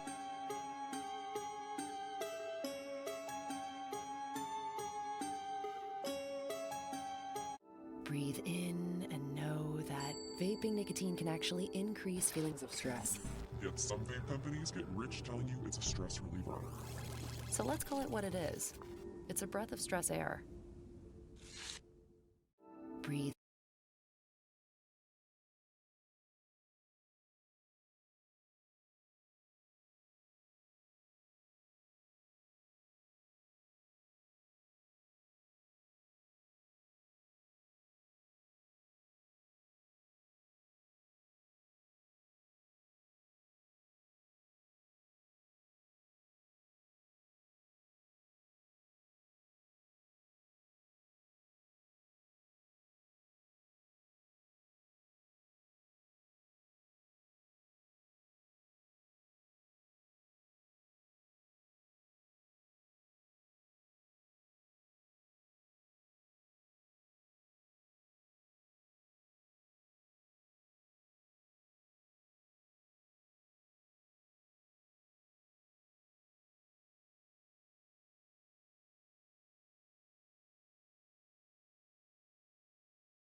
Welcome back to the NACE Star League studio. We are here with one of the Golden Grizzlies who just won their LCQ match, Crawl, the tank player. We're glad to have him with us. Thank you so much for joining us. Hello. By the way, it's pronounced Crowley, not Crawl. Oh, I'm sorry. My Okay. bad. We want to get, though, to the first question, which was you had a little bit of kind of a rough start on Antarctica. Can you take us a little bit through that and how your team rebounded going in to hybrid? Yeah, so the Queen comp caught us off guard on that map. Specifically, you can just run over Sigma comp there if we don't play properly. But we realized on the other maps, like if we just play our game, play Sigma there, it'll work, you know. We can play slower on those maps. That's about it. So I think on the flip side of that, of what made you all so effective on the next 3 maps, even though you still continue to see the JQ a little bit there. Those maps are just way better for our composition because we can play distance compared to like a Koth map that's a lot of like close quarter fights, and we know that like we just need to play to our strengths. We were kind of choking in the beginning, you know, it was like a little warm up map. So should things ultimately work out well and we go on to final season, what's the plan over the next few weeks? Because the teams that have already qualified, Fisher, Maryville, St. Clair, all very formidable teams. So what's on the docket for the next few weeks to prepare? You know, we just got to lock in these next few weeks in scrims, figure out some strats to beat them. It's going to be tough. There's really good teams, but we can maybe pull off some wins against them. All right, we wish you the best of luck in that endeavor, but congrats on your win here tonight. Thank you. That's going to do it for our second match, but we have got another last chance qualifier match ready for you. Kennesaw State versus George Mason is on deck. We'll take a short break and be back with that, so don't go away. Got a lot more Overwatch coming after this.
State versus George Mason, the Owls.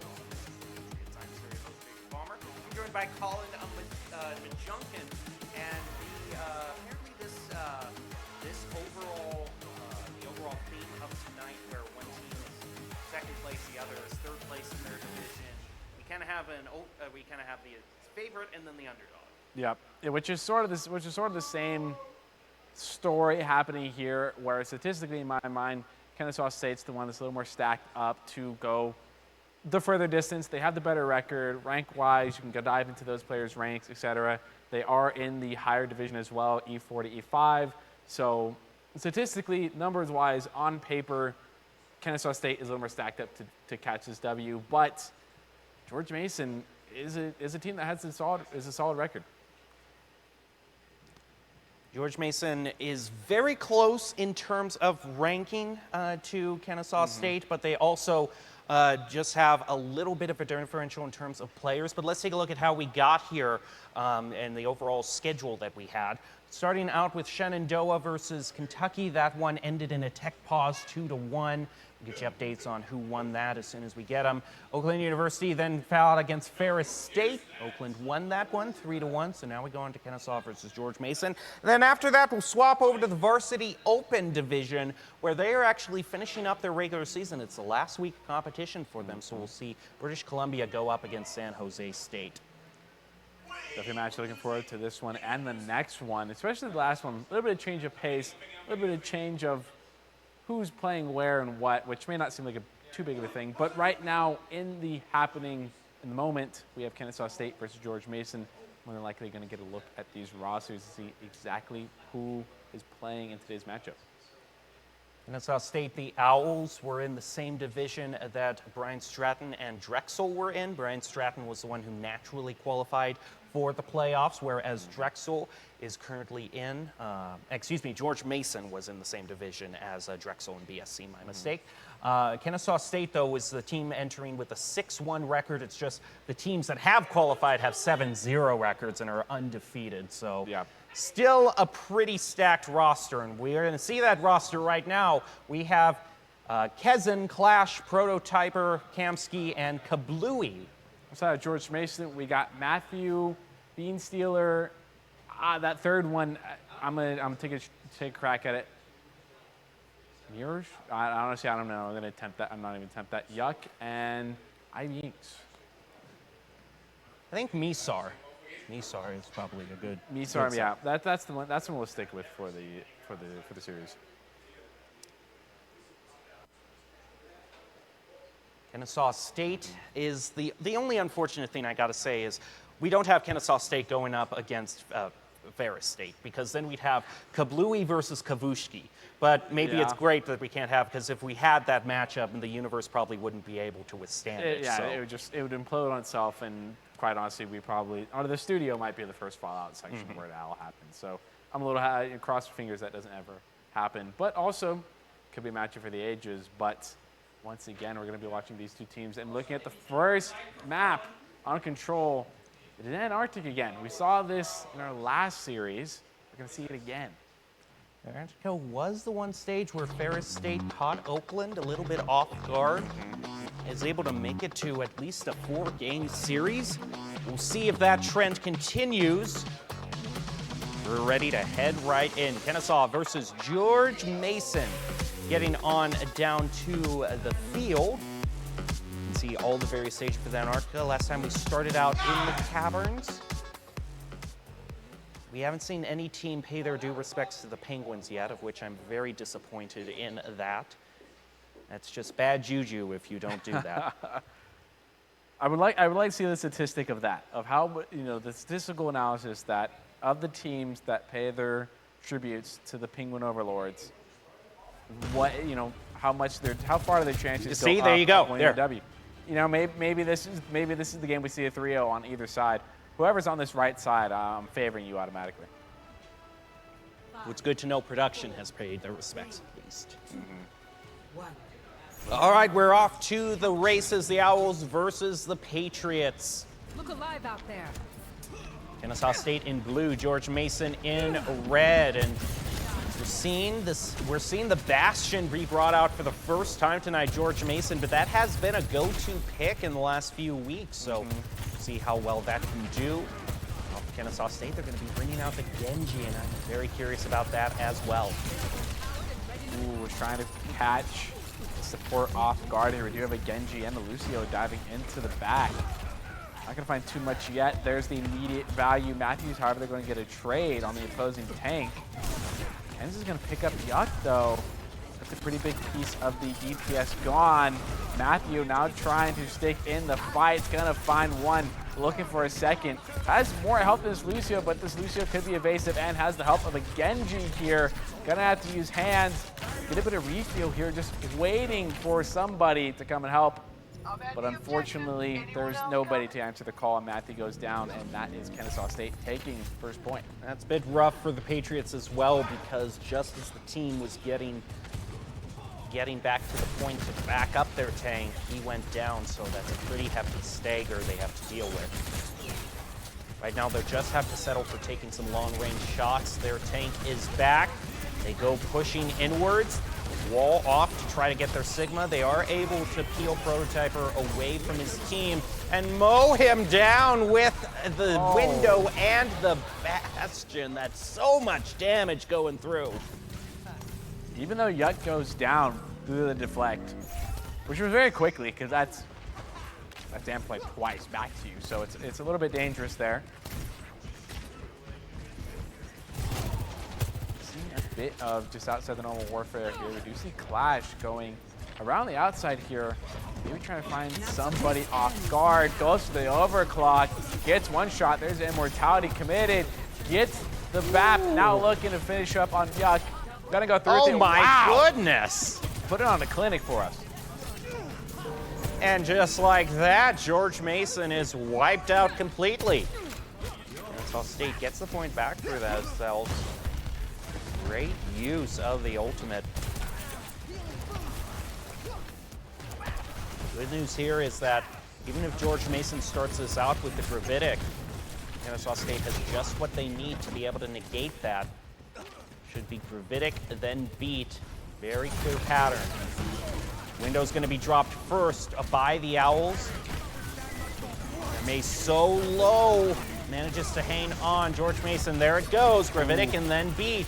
Kennesaw State, though, still gets taken out. Wall is going to split Kennesaw State up as George Mason moves in to take the point back for themselves. They get everybody from the Owls. The Owls just probably need one more team fight victory to take it back and claim it. George Mason holds it.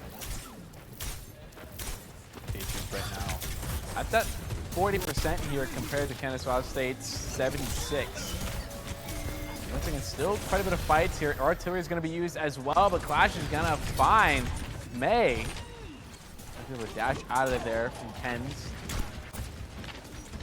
Still holding on to the point here. You're going to start seeing the contest come through. The window gets used. Ken's trying to sneak around. Going to get back. Going to get the dash and get the reset there, but gets taken out. 2-to-1 trade. Kennesaw State currently has the advantage right now as they're going to find one more, and they're going to take back the point and get a bit of a healthy stagger here on the tank. Flash even back up. Good to see you.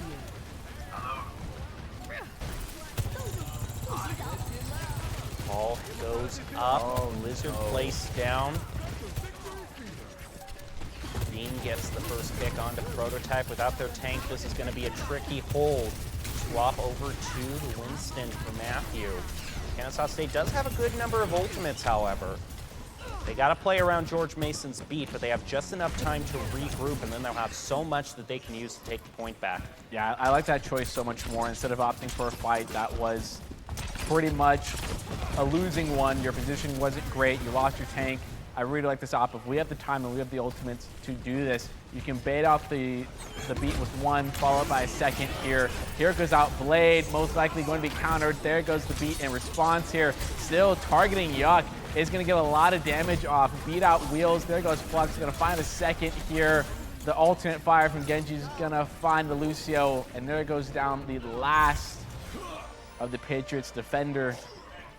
Beautiful timing by Prototyper, because it's always tempting to just, hit all the Qs, and we use all our ultimates at once, we gotta win, but that beat was in play from George Mason, so Prototyper waited very specifically. You can see it right here in this replay. All the other ultimates are used, beat goes down, and then once it wears off, Gravitic is, and that immediately helps pick up the May. Makes the fight a sure done deal for Kennesaw State. Nice staggering of the ults. And that's that win condition that this team clearly, showed that they understood what they needed to do. There was a clear and purpose, intentful decision to put Kens in a position behind the enemy team, pop Blade, whether they knew beat was there or not. Most likely they were ult tracking, so they knew beat was there. They had a clear understanding of their win condition and used it effectively to get first point. And we're going to be looking for that same repeat from Kennesaw State and to see if George Mason has an answer.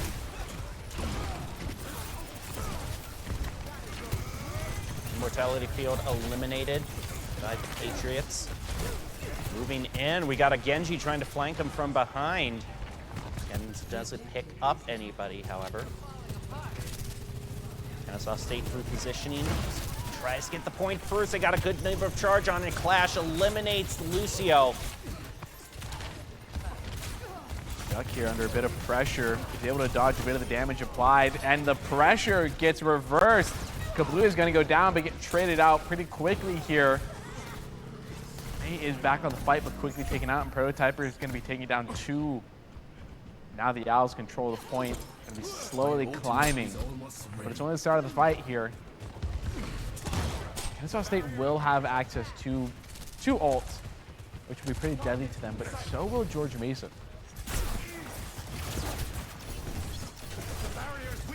Putting up a choke point here. They damage the wall. Could find Prototyper a bit out of position. Immortality was used, but it's taken out so quickly. And there's Blade. Going to be getting a bit of a health quack. Has to back off. Completely used up Blade's cooldown. That's an ultimate negated, but currently even numbers right now. Actually, no, down 1. Double picked up by the May. Point goes over to the Patriots. They have a whole bunch of ults they can use as well. 4 of the 5 all charged up, swapped by Kazan over to the May. This is the time for George Mason to really hold this out. If they manage to use these ults effectively and first to get a lot of value out of it. There's the window, there's the first. The wall to counter a wall effectively saves the tank as well as Immortality. That's a good amount of cooldowns gone though. That May gets taken out around the corner. Ibinks is just dishing out the damage right now. They're gonna take a bit of space here. Flash is gonna get the trade pick though. Blizzard is available if they encroach anymore. It's used. Prototyper could be going down, but there's Immortality used behind cover. Could effectively save, and there's the beat. Slightly delayed to keep this team in the fight. Gravitic used by Kennesaw State as soon as it's charged, but it's not enough. George Mason just puts down the Immortality field, is able to negate that. Matthew taking a whole bunch of damage though by Prototyper, but he'll pay for it by trading himself. There's still just too many Patriots left on the point for the Owls to take it back, so they'll have to wait for another team fight. And that was just such a prolonged fight too. Like these tanks are effectively going to get back at the same time, unless I think, hopefully one of the Lucios comes back and taxis, especially for Kennesaw State here, because they're running out of time now. At the 80% here, we are getting into last fight territory effectively, as the Patriots still hold this high ground here, and they're going to have access to 3 to effectively 4 ults. Well, Kennesaw State will have something of a similar. Lux is out. Not going to find any immediate picks though. Window was used as well. A lot of the damage is going to be absorbed, and still so late into this team fight. Yuck is going to find 1 though. George Mason up to a 1 advantage. Kez will try to bring it back with the Blizzard. He gets taken out instead. Got a very nice Sojourn popping off for George Mason, but gets taken out by Kablooey, who in turn is traded. And there's 3 Patriots left on the point. So we will take this all the way to the 3rd stage. Off into the caves we go to decide who will get the first round. The sustain by George Mason was really brilliant here. So you can believe we get the dive onto the high ground here, effectively taking out the BAP. Even though they're split, they're working as a team most of the time, are willing to peel, and just they got the eliminations when it mattered.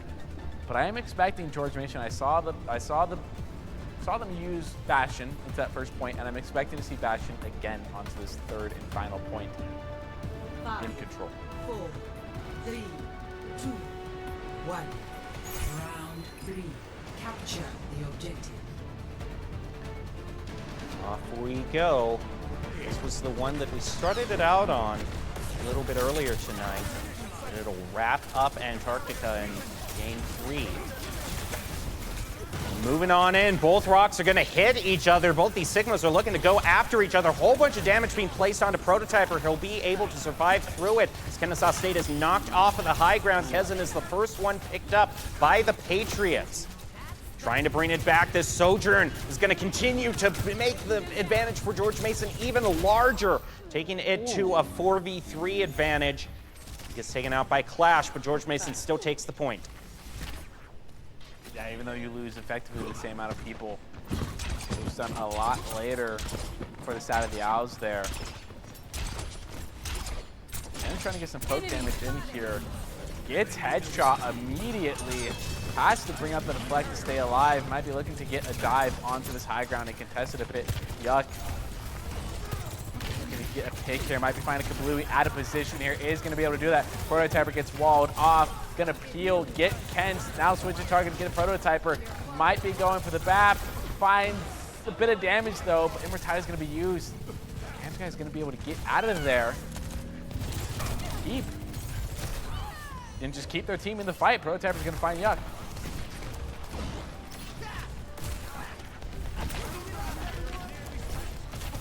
But George Mason back to holding this point right now. Both teams dropped their windows. Prototyper using the Gravitic, able to pick up 2 with it.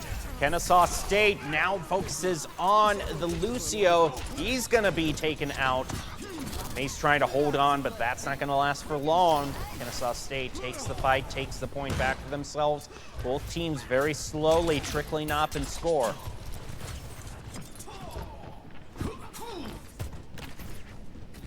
Kennesaw State is going to be able to match George Mason's percentage now and get over it here, as we're going to see Clash warm up to get this ultimate.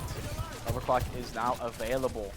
But George Mason will also have the counter, as well as their own overclock, and Blizzard. Blizzard is going to be used as well. Perhaps catch Prototyper in it. They are going to be able to do it, and Immortality gets used as well. Gets taken down. Not going to be able to save Prototyper here. Clash on the overclock, trying to make up for the lost tank here. There is a very low tank on the point here. Could be taken out easily by Clash. Not by Clash, by Kens instead. Kablooey gets a pick as well. And just the rest of George Mason falls. And it's Kennesaw State, the Owls, still holding on to this point, though. They had to spend their last ultimate to do it, but they'll have another one fresh and ready for this fight. Beat available will be very crucial to be able to counter the lift that George Mason has. Just got to make sure he's got to get those final. Okay, he gets it before the lift is expelled. There it goes, but it's not used by Kablooey, so they're going to head down into the ground. There they are. After they slam down, Immortality Field was able to bail out the people in the Gravitic. Kennesaw State fighting back. Kamsky low on health. He's eliminated the first one. Can Kezin even it out? No. Matthew takes out Prototyper. Kablooey's next to follow. George Mason takes back the point for themselves. This is Kennesaw State hits 99. Still so much time here. Effectively, depending how fast they get into this, 2 fights is what they could have here. 2 pretty long, drawn-out fights into this. So they have their win condition, ultimately win it all, but they sort of know what they need to go for here. But they're not going to have a whole lot of ultimates available to them. Actually, scratch that. They're going to have 3 into this fight going into it. They just have to build up to them a bit. Flux is available. Sobo window, but window for the side of George Mason gets committed. And they're just going to LOS it for the side of the Owls. And Kenzie's just going to realize I need to press the A key a little bit more. Lift used by Prototyper. He's gonna just cryo freeze in it. Kazin gets the punch onto George Mason. Both their DPS is gone. Clash popping off on the overclock just when the Owls need him. Kennesaw State will take the first stage. A little bit closer than we thought it was gonna be. But the Owls now go into the lead. And I'd love to find out whose pick that was in terms of maps and really what were they expecting going into it, because we saw pretty much mirror comps going into that, some slight changes in that single DPS, but yeah, I mean, here's the double flex. Gets the rock onto Lucio, that's a pretty good rock. The Owls taking the first point in the series here as we move on to the next. It's gonna be hybrid. Are we keeping the hope alive? Are we keeping the hope alive? Are we on copium? Are we keeping the delusion alive? I think is the better. No, I think we got to do what Kentucky did in the first game. I mean, really, you know, when Shenandoah gets the first match, it's really great that, you know, you have a team like Kentucky who is able to bring it back. They have that off pick, and they're able to basically reset the match. So I want to see more off picks. I want to see more Blizzard Worlds be brought into the mix. Oh yeah, I 100% agree with that, especially the Blizzard World pick. I mean, we did get a treat with Paraiso, but Blizzard World would be an absolute treat that I don't think I've ever seen on broadcast, at least for Nace, probably my entire career. But I mean, I'm probably going to see Eichenwald. I feel like that's just how it's going to end up being. Yeah. I was going there. I was going there with my logic, and you just had to derail it. So thank you very much. I have to do what I have to do. Yeah, it's just, you never know what stage is going to be picked, but it's just one of those things. I mean, I do hope we do see something other than Eichenwald or Kings Row, but it's probably just me again, you know, taking one last dose of the coke before I just get my my soul and my dreams crushed right before me. You know, but honestly, even if we do get something... Yep. I called it. Oh, maybe. Production took it back. Maybe. You know, I was just about to say, I would love to see... I'm fine with seeing an Eichenwald or a Kings Row if we see what was as effective play as what we saw last time around, where we saw Oakland be so strong and so dominant on the map. Like, you could just tell that was their pick. They knew what they wanted to do. That entirety of the game, they had it completely under control. So... if it ends up being... Oh, okay. What a surprise. What a surprise, truly. We're going to end up seeing Kings Row as the hybrid going into the deciding 1-1 or 2-1 in favor of Kennesaw State. All right, here we go. Kennesaw State versus George Mason University. Owls versus the Patriots. Owls currently lead 1-0, looking to win. Kings Row head into the match point. You know, I feel like we're just such broken records, and it's just the only real way you can describe it. Of just the teams have played it that much, they know exactly what they're doing. But honestly, this is really the map where it comes down to who is the better team. Yeah. There is very little expectations or reasons you can be exempt from. New map, new character. I'm not used to this. Nope, you should be very used to this. This is pretty much the golden standard we hold most teams to.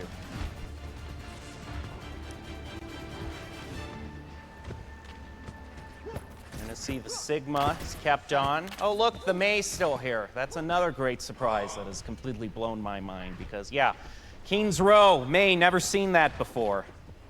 Ever.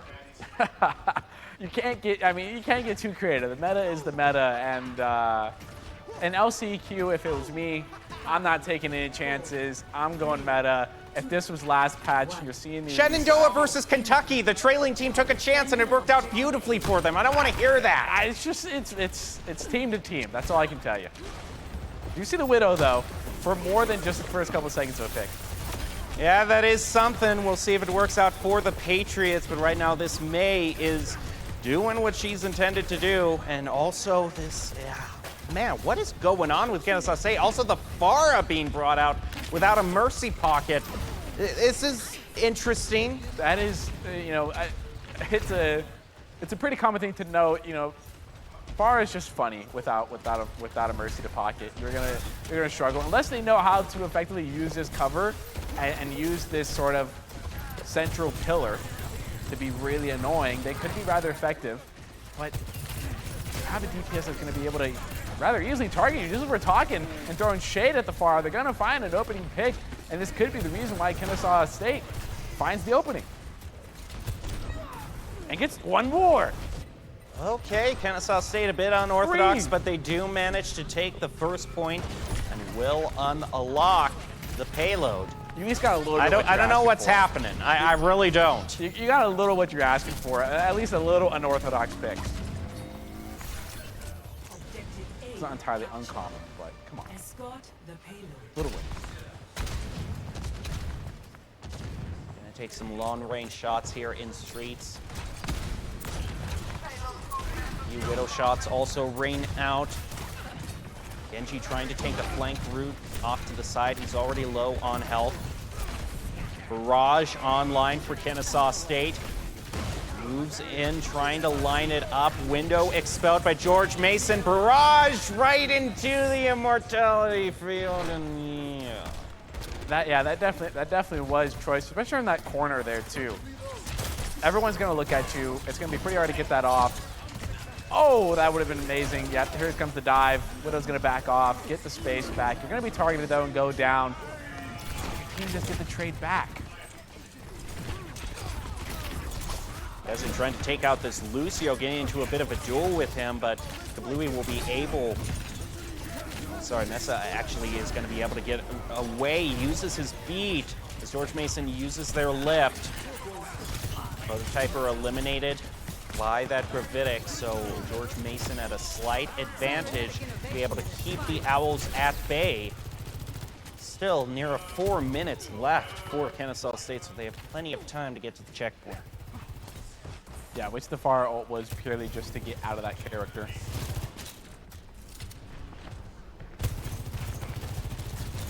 Trading shots here. Trying to use the high ground to their biggest advantage that they can. Prototyper diving pretty far deep into this, ignoring the tanks for the quick second. They'll be looking at each other. Immortality gets brought out for the side of the Owls. Kens goes really low. There's some more particle damage, and there is the railgun shot that's going to take out Yuck here. Immortality used from the side of George Mason. Gonna go down. Ken's trying to get some damage to the deflect here. Blade is also pretty close to being available though, but it's too low health to use it. Considering they're also at 94 here, but body block isn't gonna work. The deflect into Ken's here. Ken's also saying there's Blade on the opposing side of George Mason. Is it getting... Yeah, they all get kind of caught up in the pub. They're going to move out of it. Sojourn gets first pick onto Prototyper, traded back. Blade now expended by the Owls. Picks up Matthew. Beansealer is on the next on the list. George Mason, they're going to be swapping over, bringing out the May instead. Going back to what was working, you know, it may not have worked initially, but now that you don't have the far anymore and you might be a little more comfortable on it. I'm just going to ignore that firing into the Genji reflex. It's like shooting into a Zarya bubble in kinetic grasp. You just do it. I can't believe my plan didn't work. All right, Kennesaw State using a whole bunch of ultimates, overclock, and a window. George Mason is using beat in response to try to cancel out all that damage. Kennesaw State expends their own beat. Kablooey and Kezin get one apiece. Now it's up to a 5v2, and the eliminations keep piling up. Matthew has to go back to spawn. Will they be able to stagger him out? This would be a huge prize if they did. A lot of stagger being placed on, but you got to remember the respawns are so close. He's already down to half health. The team has come back out to even backup. There's still someone pushing the payload, but this is a lot of space gained by Kennesaw State. And still a pretty healthy amount of time here as well. Just sub 3 minutes here, past that 15-second mark. Those are getting right to it. Trying to be able to contest here, slow it down. There goes that wall, trying to find Prototyper. Barrier goes out, gonna force out. Ice goes well, there's Blade. It's gonna find up 2, plus Immortality. Some more melees. Kablooey is gonna get the finish there. Gonna try to take care of this Lucio. And Kennesaw State doesn't lose a single person while the Patriots lost all the 5 there with a bit of staggers to stack it up, but they have the spawn advantage now, and there's a Winston swap. We did see George Mason pull this out on Antarctica as well. But he immediately gets taken out by Prototyper. Window being dropped. Can it bring it back for George Mason? No, it can't. They aren't even able to touch the payload, and Kennesaw State gets the full 3 points. Blizzard was thrown, window was used there. There was a wall to block up a little bit of sideline, but just not able to do it at the end of the day. And 2 minutes and 5 seconds there is pretty good. Not the best we've seen on the side of Kings Row, but is pretty good. And we can tell the Owls are feeling pretty hot right now. They're effectively a pretty brutalizing machine here to face as a team. And now it's just down to how they can perform on the side of defense here. But it's the reason why they picked this side. Now it's the side of the Patriots to go on the attack, and now they know what they got to do to win here. They've got to go 3. They can't do less. I mean, to be fair, you're pretty much picking defense. I mean, Yeah. Although that is...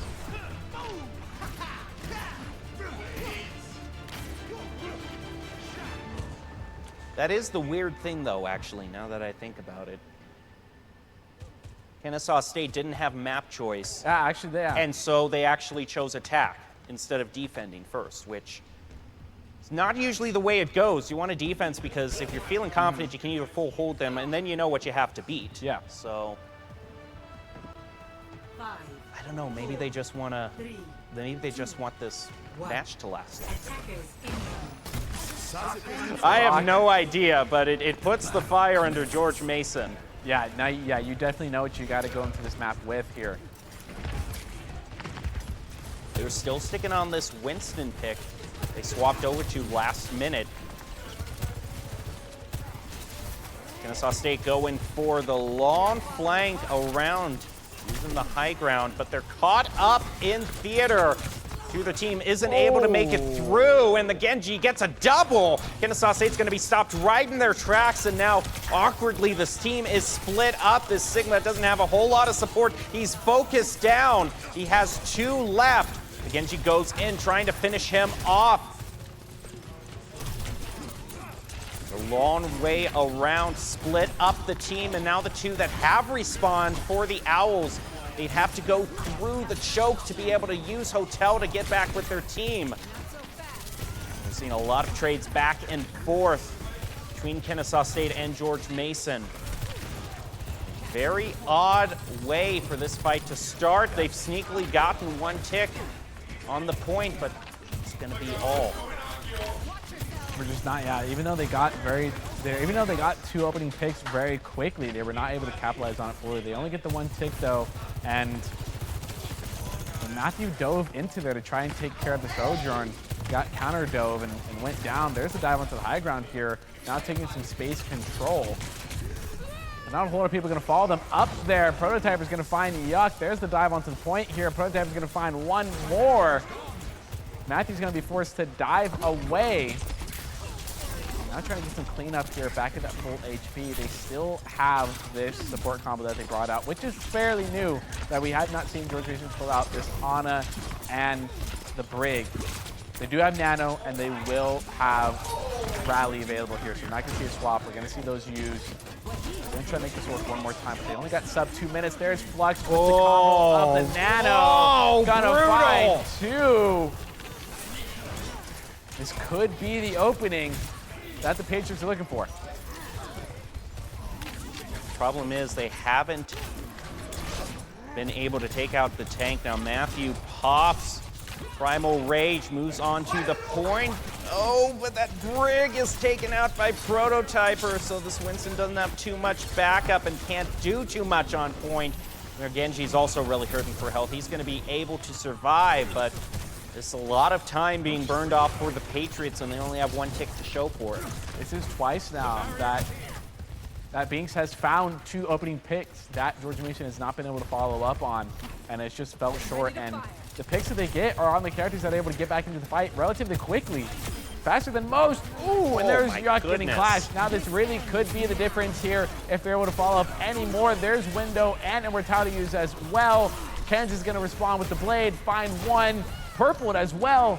Going to pick up a second though, but does go down. But once again, the George Mason team forced to hide a little bit, get into cover. Down to 35 seconds on this clock. They need to win this next fight, or it could be disaster.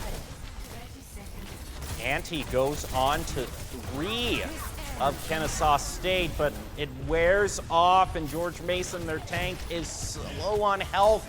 Still sticking in there, but they need to win this fight, and that's not a good start to it. 2 go down. Matthews quick to follow. And I think that just about does it. Yeah, get into this final 5, 4. You get the sort of momentum there. Unless they're able to get one touch. You do see the desperate swap onto the dual fist, but yeah, just simply not going to be able to get there. I love how you counted it down because it was such a nail biter at the end. They were all in respawn. It really was. It's like the 5, the 10, or that's going in the opposite direction. But you get the vibes. Looking at the play of the game, it's going to be Kablooey actually getting it. Always nice to see a support pick up play of the game.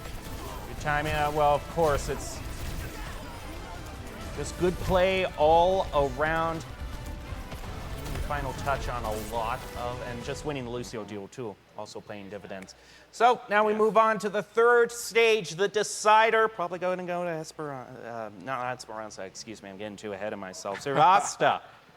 Yeah, I mean, once again, just if we saw Kings Row, we're gonna see Servasa. I feel like that's just we see it most of the time anyway. I feel like it's just the basic default formula we're gonna see now. It's 5 + 5 = 10 at this point. I mean, you're telling me the team that chose Kings Row is all of a sudden going to surprise us with New Junk City? I don't think so. That's true, but you never know. As casters, we're in the ignorant stage of it. We don't quite know. But at the end of the day, I mean, Kings Row wasn't their pick.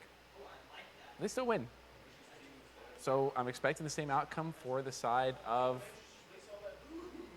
Kennesaw State. Yeah, I think if it's Servasta, then Kennesaw State's got to be feeling really good about their chances. It's the most played stage. They did really good on Kings Row, so it should be what they need to clean it all up, and that should be all done and dusted. The final 3-0 would be the first, actually, that we have had of the day. Yeah, because the first series went to that 2-2 with that complication at the very end of it. Then we saw 1-3, and now we have the possibility of seeing a 3-0. It's now just up to Kennesaw State if they're willing to close here, or if George Mason's ready to prepare an answer back and possibly take Flashpoint. But with the way Kennesaw State's looking, they're looking strong. And even though George Mason was able to find these 2 times opening picks, 2 apiece, they just weren't able to capitalize on it.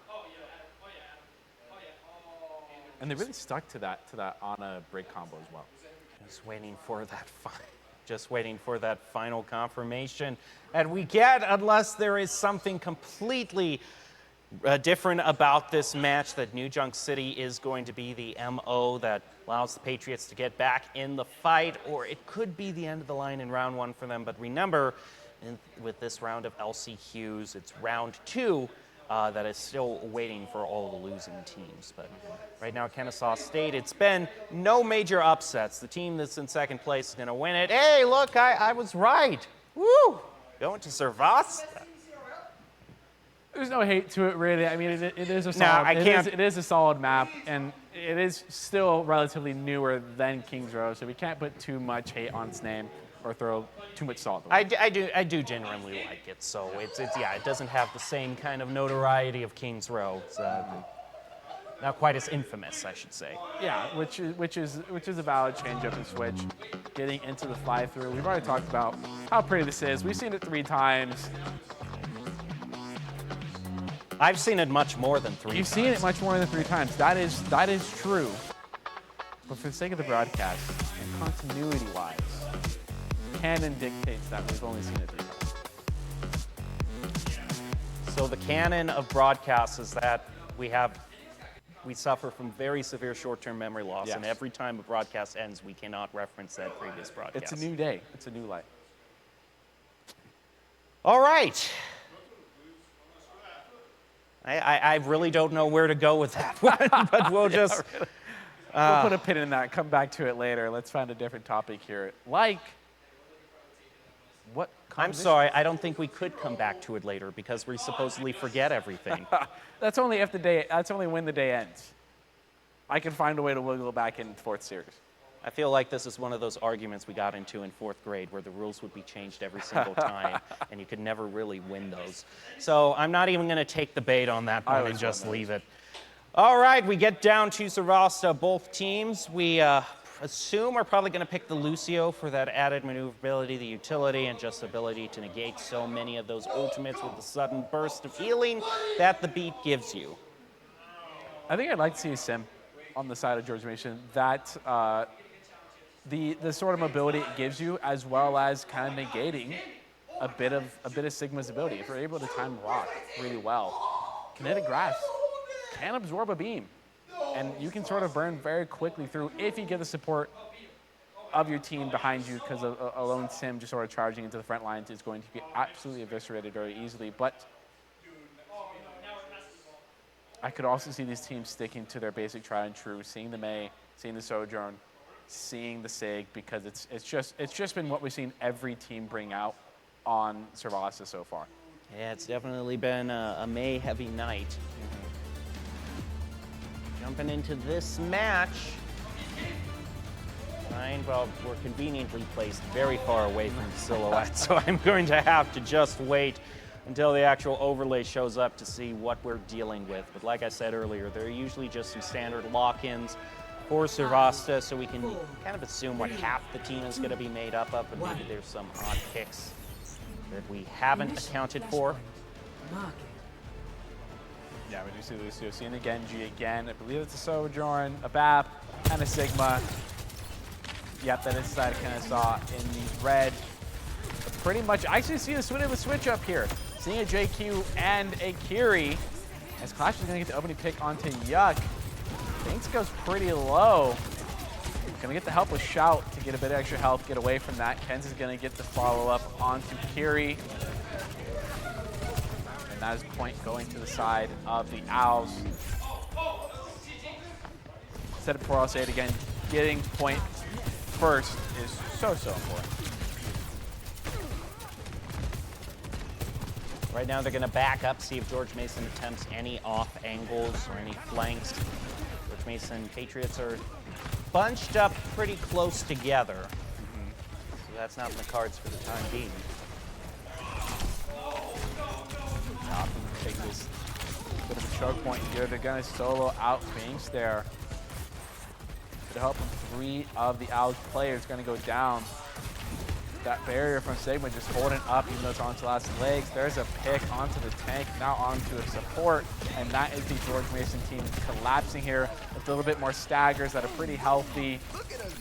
Only the Lucio is going to be able to get away, and I honestly don't think George Mason is going to be able to get a touch here, and this should be the first point going over NSL State. Most likely looks that way. It would be hard for them to take back this point with no ultimates, but this Genji is able to get at least one touch on it, but meanwhile, while he was flanking, the team was just being completely wiped out by that Gravitic. Lucio tries to fight back. The Prototyper is holding down the fort as far as the front line is concerned. And now we'll move on to Gardens. Definitely. Apparently Lucio likes that announcement that we're going to Gardens. So Oh yeah. I didn't know he was such a Gardens fan, but there you go. You never know. You know, it wasn't in the rotational favor of Kennesaw. Cut it off and get to the point quickly. Still has 10 seconds to be unlocked. Banks does have Blade, as well as George Mason will have Overclock. There's Kitsune Rush. We'll have Beat available. Kennesaw State also has Beat. There it goes. Going to be able to cancel out 2 of them. Beat in response as well to both of those. And Beat for the other side of George Mason as well. And just Matthew's going to be able to find a pick. With effectively 5 ultimates thrown out in that fight, only to get 1.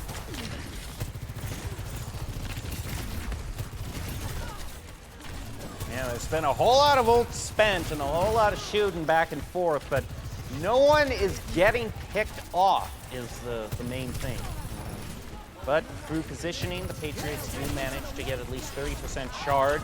Rampage is going to be spent, and now they all start piling up one after the other. Moving in after that Rampage, Kennesaw State is wiped out. Patriots go past 50%.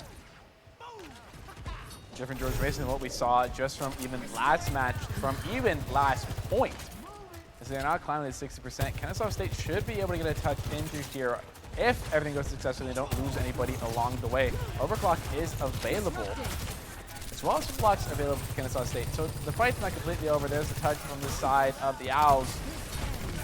Window also should be available for this fight. There goes out Overclock, gonna dish out a bit of damage, trying to focus. The Genji goes down to the opposing Sojourn. He's gonna be able to find a pick though, now focusing on Cam Sky, gonna be able to get that as well, but there is a touch from Kennesaw State, and they're gonna get the point cap. Well, they're still keeping the possibility alive. Bluey getting very close on his beat. Bean gets a little bit of poke damage, but we'll just have to wait for both teams to actually get back to the point before we see any major moves. But Bluey, I think he'd love to land 1 or 2 shots just to get that extra bit of charge that he needs to be able to get this beat online, because that'd be very nice to have for this next fight. Here we go, Kitsune Rush to start it out along with the Genji Blade, picks up 2. Yeah, that's gonna be it for that fight, I assume. There's just one left from Kennesaw State. They get taken out. George Mason claims the flashpoint for themselves. And that also means, in turn, they're going to get the first point here for themselves, now in 1-to-1 fashion. Once again, flashpoint is the first to 3. So we could go all the way to 5 here in the way it looks. Both these teams have shown pretty dominant performances on, so far, each of their respective point cap that they have.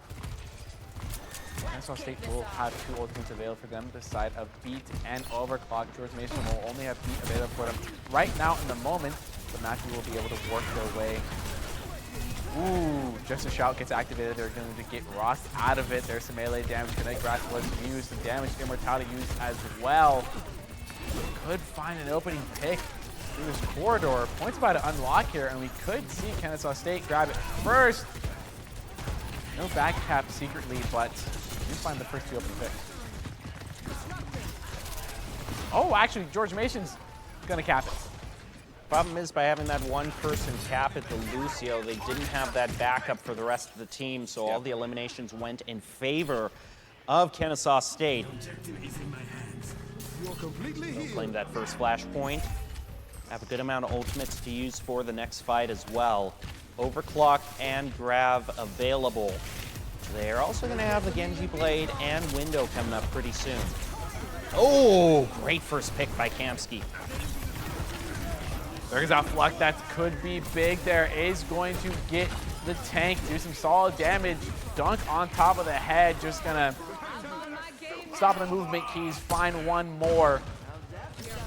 Now climbing 42%, 45 and higher now. Blade, as well as Window, as well as Overclock will be available. George Mason will only find the similar ones, minus the Window. They do not have a back piece there. Going to regroup, they definitely will have time to get a touch here, but will they be expecting Tens to be sitting up here, possibly to dive and get a blade there? Kablooey getting pretty low, almost being caught in position. Sojun and Genji putting in their work, immediately get a pick apiece. Matthew also joins in, taking out Clash. Now everyone from Kennesaw State is wiped out. They were able to get up to 98%, so it is just one good team fight, and they can take that point back for themselves and then try to take the final one to win the match. They will have 3 ultimates available for them. George Mason will have the same, though. They'll have 3. They'll have actually, in fact, Kitsune Rush before the Owls will have Beat more than likely here. Up. It is about who uses these ultimates first. And effectively, there goes out Window there. The rest of George Mason is going to LOS it. Beat, or actually Blade, was used to counter that. It's going to find 2, actually just 1. It's effectively looking to find the second. There goes out opposing Blade as well. Even though they go super low, they're going to find the trade. Kablooey was the one to hub out there. Clash also gets 1 in a very low tank. Couldn't get taken out. Yuck's going to get Kablooey, though. A lot of support here. They only have the Lucio, but that doesn't quite matter. Beat gets committed there to ensure that they get this point. Looks like the Patriots are going to pick up number 2 here. My. George Mason just might not be out of this. It's all going to come down to the next flashpoint, which will be Temple.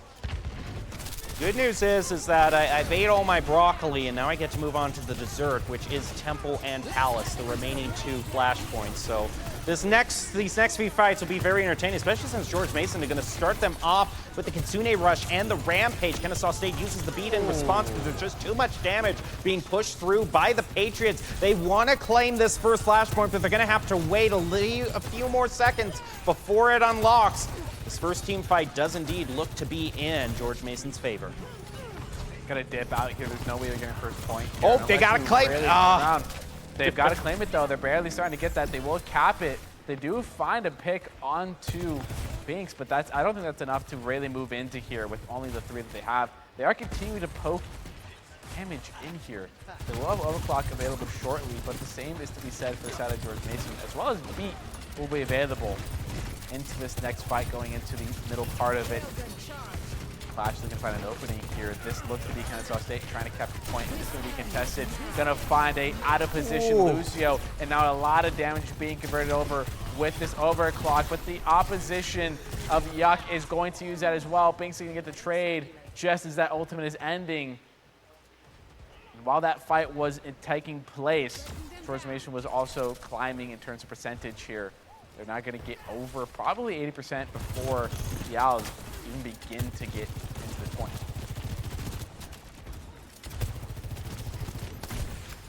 One last fight to try to keep Kennesaw State's hopes for a clean sweep alive. If not, we might be getting into reverse sweep territory for George Mason. Windows thrown down by Kennesaw State. Sigma moves on toward point. Genji Blade comes online immediately. Pop, but he is stopped right in his tracks before he can reach the back row and all those squishies. George Mason used their Kitsune Rush and their beat trying to bring this back. It will help make their Sojourn pick up a triple and keep the flashpoint in their favor. We're going on to game number 4.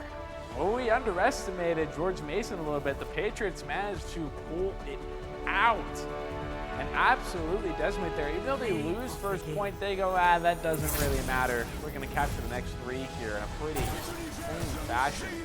And the Prototypers the ones who get the play of the game. That first point was really the only one that we saw Kennesaw State be as dominant as we saw them on other maps, but now they've got map choice and to push here.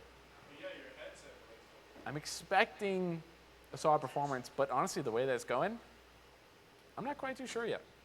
Well, we've seen New Queen Street, we've seen Esperanza. I just need Coliseo, and then I can complete the trilogy and have a complete set. So, you know, I'm rooting for it this time, just on terms of I want to see the pure variety. Yeah, and I mean, honestly, I have no idea what Kennesaw State's going to go with. We don't get to see push a whole lot in these series. We see a lot of 3-0s. It feels surreal that we don't get to see Escort a whole lot either. Yeah, seeing Escort almost feels a little wrong to a degree, but I also sort of like to change up a little bit. And I like the inclusion of seeing Flashpoint a lot, considering it is such a new game mode, and it really changes the pace of how players should I get my complete set! I actually do! We see all 3 tonight! The trilogy is complete. We've got all 3. There goes out Coliseo. Kennesaw State's pick, by the way. They're looking to close it up 3-1 here, while the Patriots are looking to stay alive for one more map to see Escort. Well, I am stoked. We get to see everything.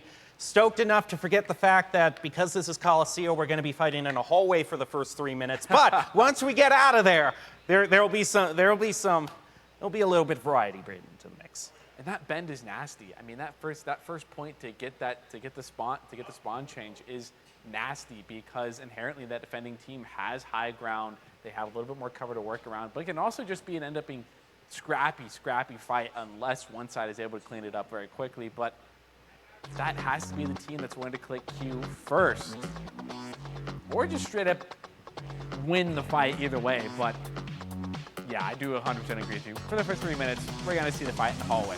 All right, let's head on down to the Eternal City and get ready to face off in Game 4. George Mason pulls off a win in Flashpoint, looking to move on and pull off a reverse sweep.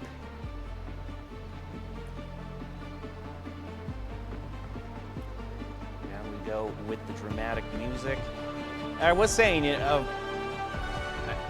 Coliseum can really start out kind of similarly because we have such a slog in this very straight section of the map, looking for, and the flank options are really limited here too. So it's gonna be a bit of a hunker down mentality as we start out. And I think that's where 3, Esperanza and 1. New Queen Street differ a little bit. Esperanza especially having those options of really going around and having different options to play that first point, where in New Queen Street and Coliseum, it's pretty straightforward the route you're supposed to go. Look at this flank, though. I was saying the flank routes are limited, but immediately this Genji tries to start out. I mean, they're more limited on the Coliseum side is what I'm trying to say. You'd have to push past the robot to be able to get to the other team's hallway. Yeah, right now the robot unlocks, and we are seeing the classic slog through, a turn to the side to try to catch this Genji. He goes into reflect, has to dash on out of there, down to half health. Besides that one attempt at a flank, this is exactly playing out how I thought it would. Only 50 seconds in the match. Was collecting the whole trilogy still worth it, though? Yes. Yeah, 100%, no doubt about that. They're going to play this little cubby on the right side here. Cleanse goes out and gets used. Going to save the Genji a little bit. Try to get the railgun shot on the Lucio. Not going to be able to find it. Now we see a bit of a push out, but it's going to be stalled out once again.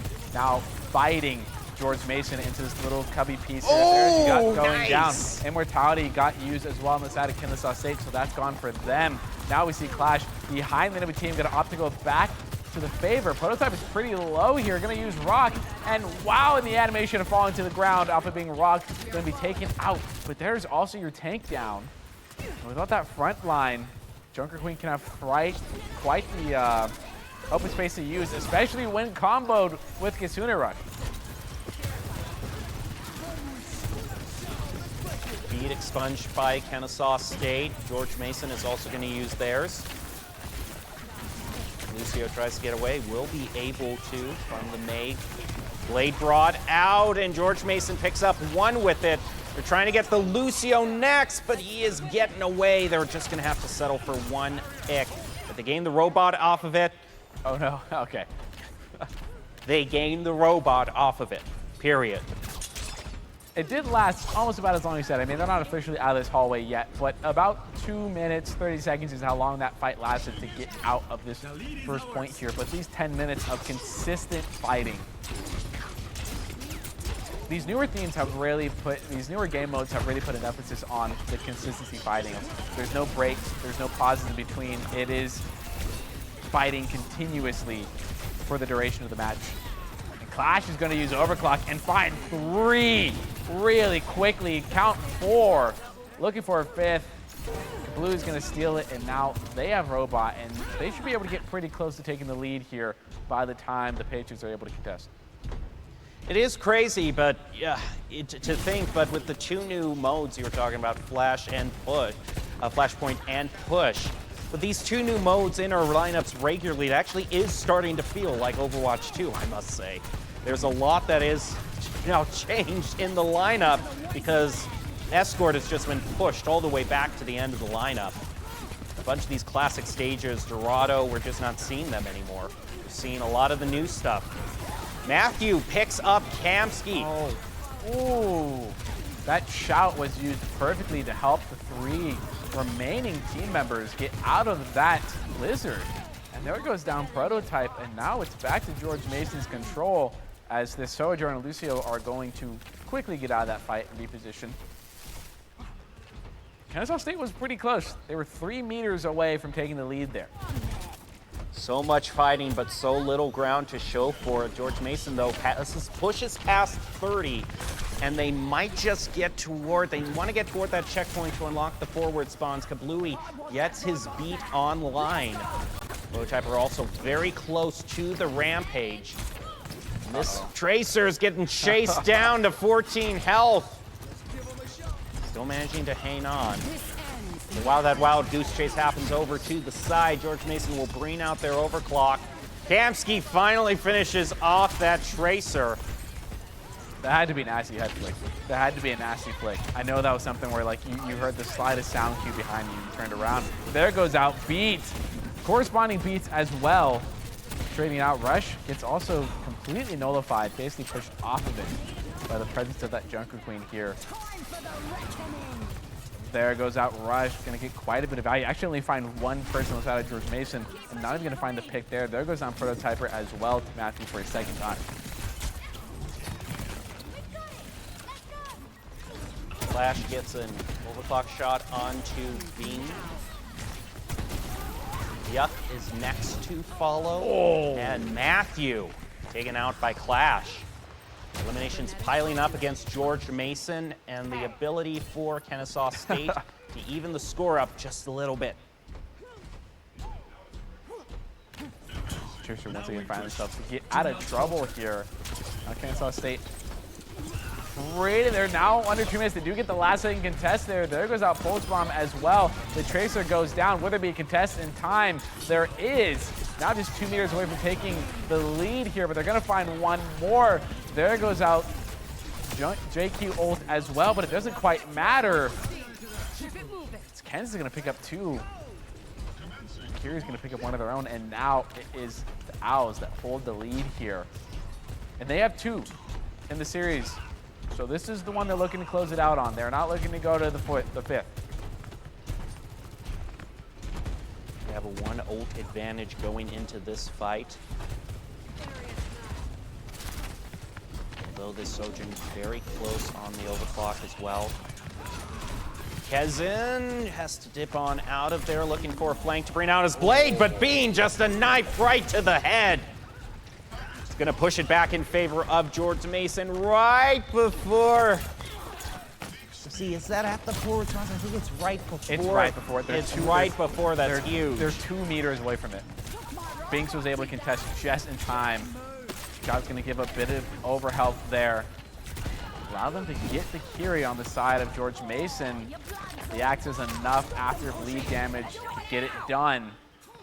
Knife gets stuck. There's Ken's on the way in.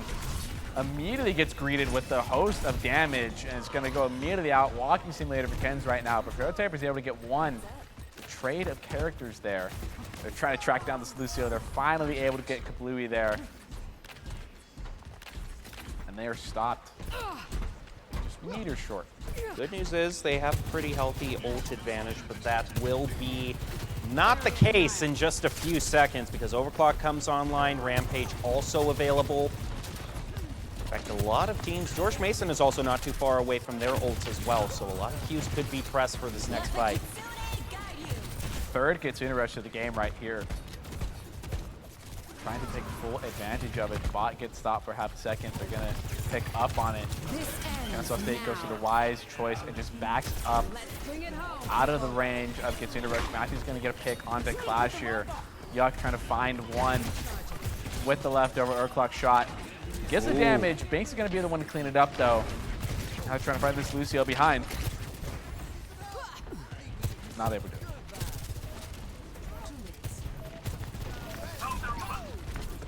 They're so close to tying this up. They pushed up. The robot is contested. This is a tricky fight. They got to win because Kennesaw State has so much. They start out with the Kitsune Rush and the Genji Blade. This Lucio's getting right in the face of Clash, however.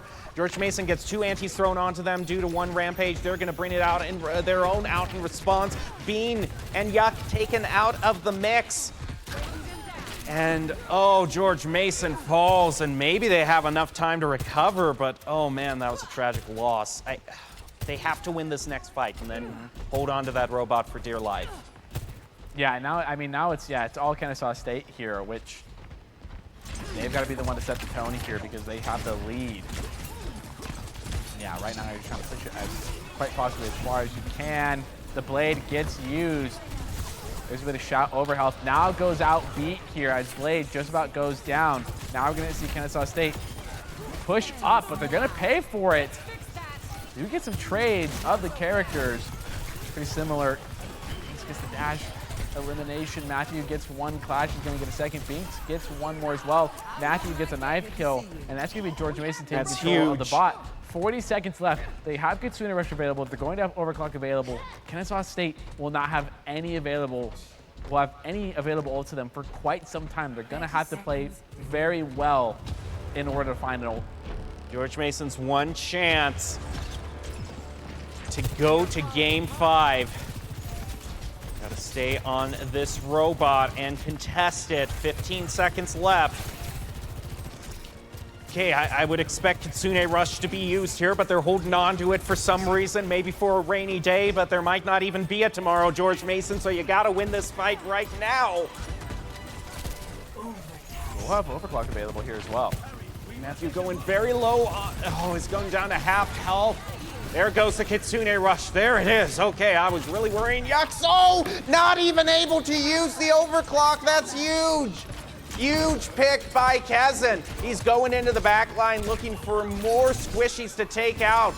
Now has to deal with this Junker Queen. It is overtime. George Mason needs eliminations and fast, but they are falling in spectacular fashion. Their last stand ends, and Kennesaw State wins it in Coliseum.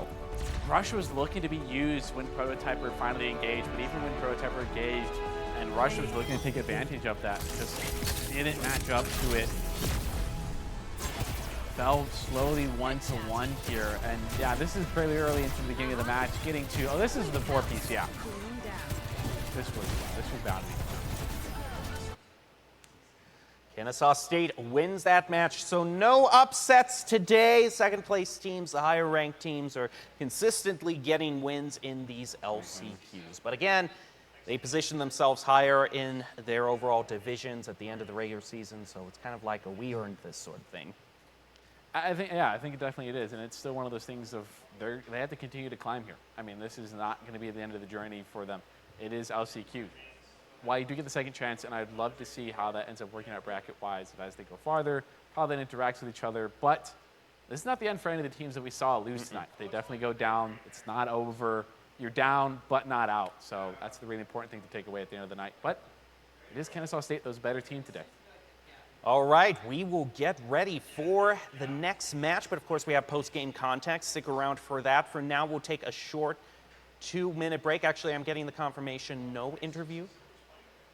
Okay, yeah, we're just gonna go right on to the next match. It is getting late in the night, so be tuned for the next match in the Varsity Open Division, which is gonna be British Columbia versus San Jose State. For now, we'll leave you with the top 5 plays brought to you by Mavics Gaming Chairs. Mavics, feel the difference. We'll be right back with the 4th and final game of the night.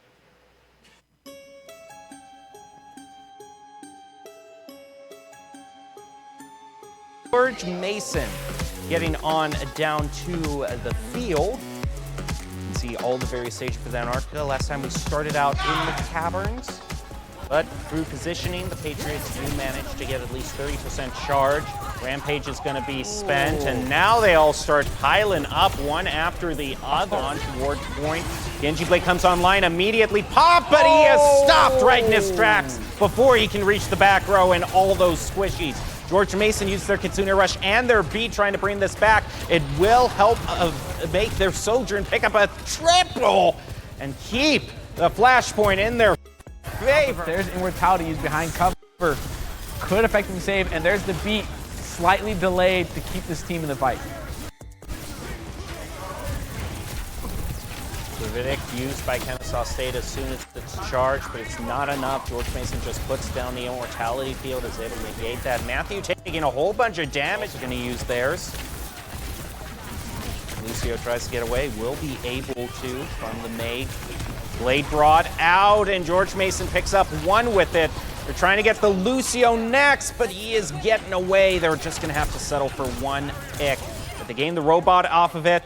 Oh no, okay. Yuxo not even able to use the Overclock. That's huge. Huge pick by Kazan. He's going into the back line looking for more squishies to take out.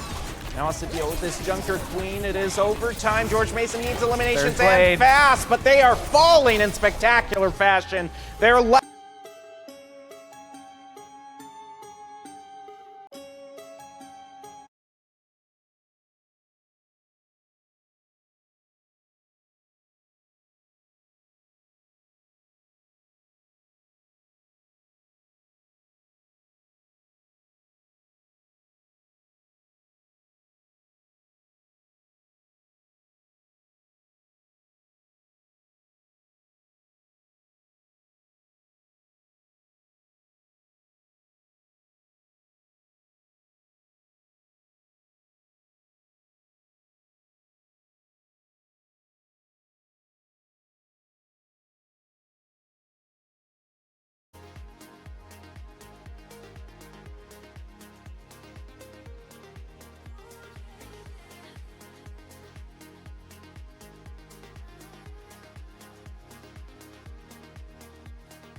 welcome back to the NACE Star League studio. I'm your host, Artemis Rain, and joining me for the remainder of the evening is going to be Colin Majunkin. You just saw us walk our way through 3 games. We're about to hop into our last one, but Colin, you've been through the ringer. How did that last almost entire series feel? I mean, honestly, I kind of wanted to see what Escort would end up looking like for both those teams, because there was a solid amount of moments where they were kind of hitting heads pretty well. So I would have liked to see what would have probably been a long-range map, right? We know which one we're talking about. I would have loved to see what that is, but ultimately, that's not how it ended up being. But now we got 2 teams who aren't even in the same realm of what we've been in. Yes, so we are transitioning from our Varsity Premier to our Varsity Open series, and we're about to hop into a game between British Columbia Esports versus San Jose. But before we do that, we can take a quick look at how everything shook out for our entire evening. To start out, we had Shenandoah taking on Kentucky Esports, and that was 2-1. Then we had Oakland University go up against Ferris State, 3-1 in favor of Oakland. And there was a tech pause in our first match, so that will be continued on later. And then we just saw Kennesaw State take on George Mason, and now we're about to hop into British Columbia, taking on San Jose. For British Columbia, we have Darkstar, Ninjak. Oh my goodness, some of y'all have the Jackaroo. I am sorry if I butchered that later on. King and Nyx. For the side of San Jose State, we got a Pineapple, we got Mo Noodle, Cedra, Junie, and I believe that's 11. Yeah, that's 11. That's 11. Solid names on the side of San Jose. Honestly, solid names for both of these. These both teams, and to my understanding too, this is the same division. They're looking to finish it out. They are in Varsity Upper Premier, and they're both 3-3. So they both have pretty similar schedules. They both have pretty similar roster ranks, etc. So it's really looking like a matchup that's it's looking about to be the most even that we've had, because we've had a top dog and underdog for most of the 3 games that we've been here, but this is the first match where, honestly, I would say it's pretty even butt heads. Sorry, I'm just sitting here staring at the name Nyx, because if that is the Moira one trick who's forced to play real heroes in their own words, that's my friend and former teammate. Anyway, with that being said, we're going to jump into Control. Is there any map you would like to see for a Control point? You know, actually, it's a little weird, but I want to go back to a bit of a classic. Lijiang. You want to go back to Lijiang? You know, why not? It's just, for some weird, odd Even reason. Jacob's giving you a face right now. You know, it's a solid balance map, and I know Control does that a lot. I know a lot of Control maps have their fair share of, like, what they do that is really cool, but I feel like Lijiang, you can get it all. You can get environmentals, you can get high ground fights, you can get really brawl, you can get to the post, you can get into a lot of it, and I know we've delved into this last time, so it's just, I'm going to go with the default. I'm a default type of person. Okay, you know what? I'm not going to argue. You just casted 2 back-to-back games, and neither one gave you Lijiang, so yeah, hopefully you can get Lijiang for this one. Hopefully. But then I'll counter, and then what would you like to see? I personally would like to see Ilios. Okay, actually, yeah. I've just changed his mind. I wouldn't change my mind, but if we did get that, I'd be pretty happy with that as well, because I don't think we see it very often, and it's pretty. You can still get those environmentals, and honestly, well, it's just kind of, it's great. It's perfect. We don't need to talk about it. So with that in mind, the way this all works is we have a coin flip, and then whichever team ends up winning the coin flip gets to pick the map, and the team that loses the coin flip gets to pick sides, but that doesn't matter because there's no sides on a control point. So with that being said, it's going to be up to whichever team has the opportunity to guess better between a 50-50 shot for a virtual coin toss. A virtual one as well. It's sort of like, it's not even like physical, like, oh, like, I sort of have a feeling. It's quite literally like press button, totally disconnect from the situation, unless you're just a lucky person. That's like, not me. If you got somebody on your team that's just, I wonder if there's any team that like stratted that out of like who in our squad has the most luck. You're going to be the one to toss the coin for us and make the decision. Maybe you literally just have someone who's designated to being the sacrificial lamb of, I get to call heads or tails, that's my only job, I don't even play for the team, I'm literally here just to call the coin toss. I think that'd be a solid role. I would take that role. If I had enough luck to really change that, because imagine your team gets the grand finals. Your team needs first pick map. They know if they can get their map first round, they can get the momentum, they can get the ball rolling, and you're the person that gets that done. It's probably better than being the top fragger. I don't know. Personal opinion. If only luck was a real stat that we could establish and see as a player, then maybe we could have someone with the role of actually being designated coin toss picker. And it actually, for our first map, is going to be one of my personal favorites for control. Sorry, Colin. We're going to be heading over to Busan.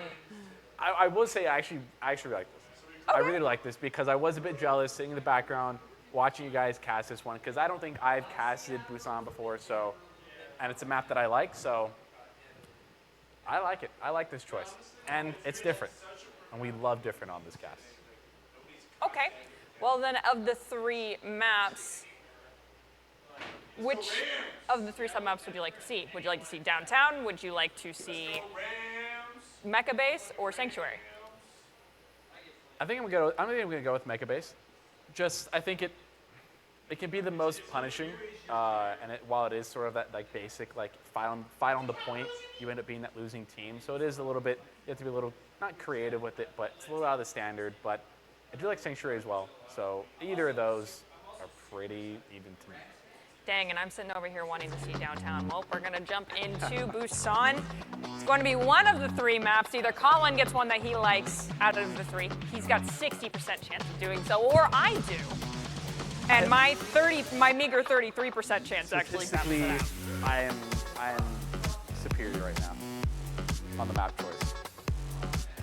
You put your eggs in 2 baskets. And nobody said the rules couldn't do that. That's true. Nobody outlined that, so never take a fair fight. Next time I ask Colin which sub-map he likes of an entire control map series, he's gonna be like All 3 of them. I'm gonna list out 4 for you. I'm gonna go into the game files, find some lost forbidden 4th map that's not in the pool that was taken out in early beta, and I'm gonna shock you all head on. Well, for you, just for you, Colin, we're rolling out on Mecha Base. Very nice. And it looks like one team's going to be rolling out on the Bastion. Sigma looks like Baptiste Lucio Reaper, which is intriguing. I'm excited to see how that shakes out for them. Yep. Other squad, actually, it looks like an Ashe, possibly, after swap. I didn't see that. I don't know how you saw that no, outline. it's Symmetra with Bastion. See if they stick with Symmetra as well. And it looks like, nope. It's going to be switching over to the Reaper. British Columbia rolling out on Doomfist, Hideko, Echo, Ana, and Sojourn. King dives in, is forced to dive out, gets dangerously low, healed up by Hideko, but Junie gets eliminated by Jakaru. I do really like the Echo choice. Because I really like playing immediately going to send them off a high ground. They know this is mine, but inadvertently gives them point as well. Going to be able to contest it just in time. There goes out Wheels, more commonly known as Current. So the Fist is going to get some damage off. So far, British Columbia is playing this composition really well until that happened. And they lost their front line. That was bound to happen. The Rock, then a Reaper in your face. Ooh, but could get a pick on Junie here. Not going to be able to do it, and now British Columbia is going to have to back off. Doomfist is already back, but it's getting close to needing to be sometimes spawned anyway. I do want your opinion on this, on seeing Doomfist on this map in this competition. On this map, totally fine. Into what they're going into from San Jose, not fine. That Bastion is going to rip you to shreds, but wow, that was a lot of damage right out the gate.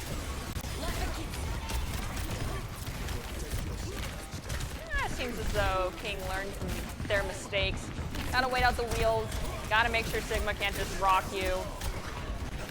He's going to attempt to battle a Lucio who's going down tube, and we do see amplification matrix comes through. Junie with any elimination. Noodle gets deleted, Junie gets deleted. Sigma is back, and point has yet to flip over to British Columbia. We're hitting that 70 percentile mark. And with that, we commit beat as well. And artillery strike, because point is still over to San Jose. This is not just last fight territory, but like half a fight last fight territory. And Nano is also committed as well, and they're gonna find a pick for it.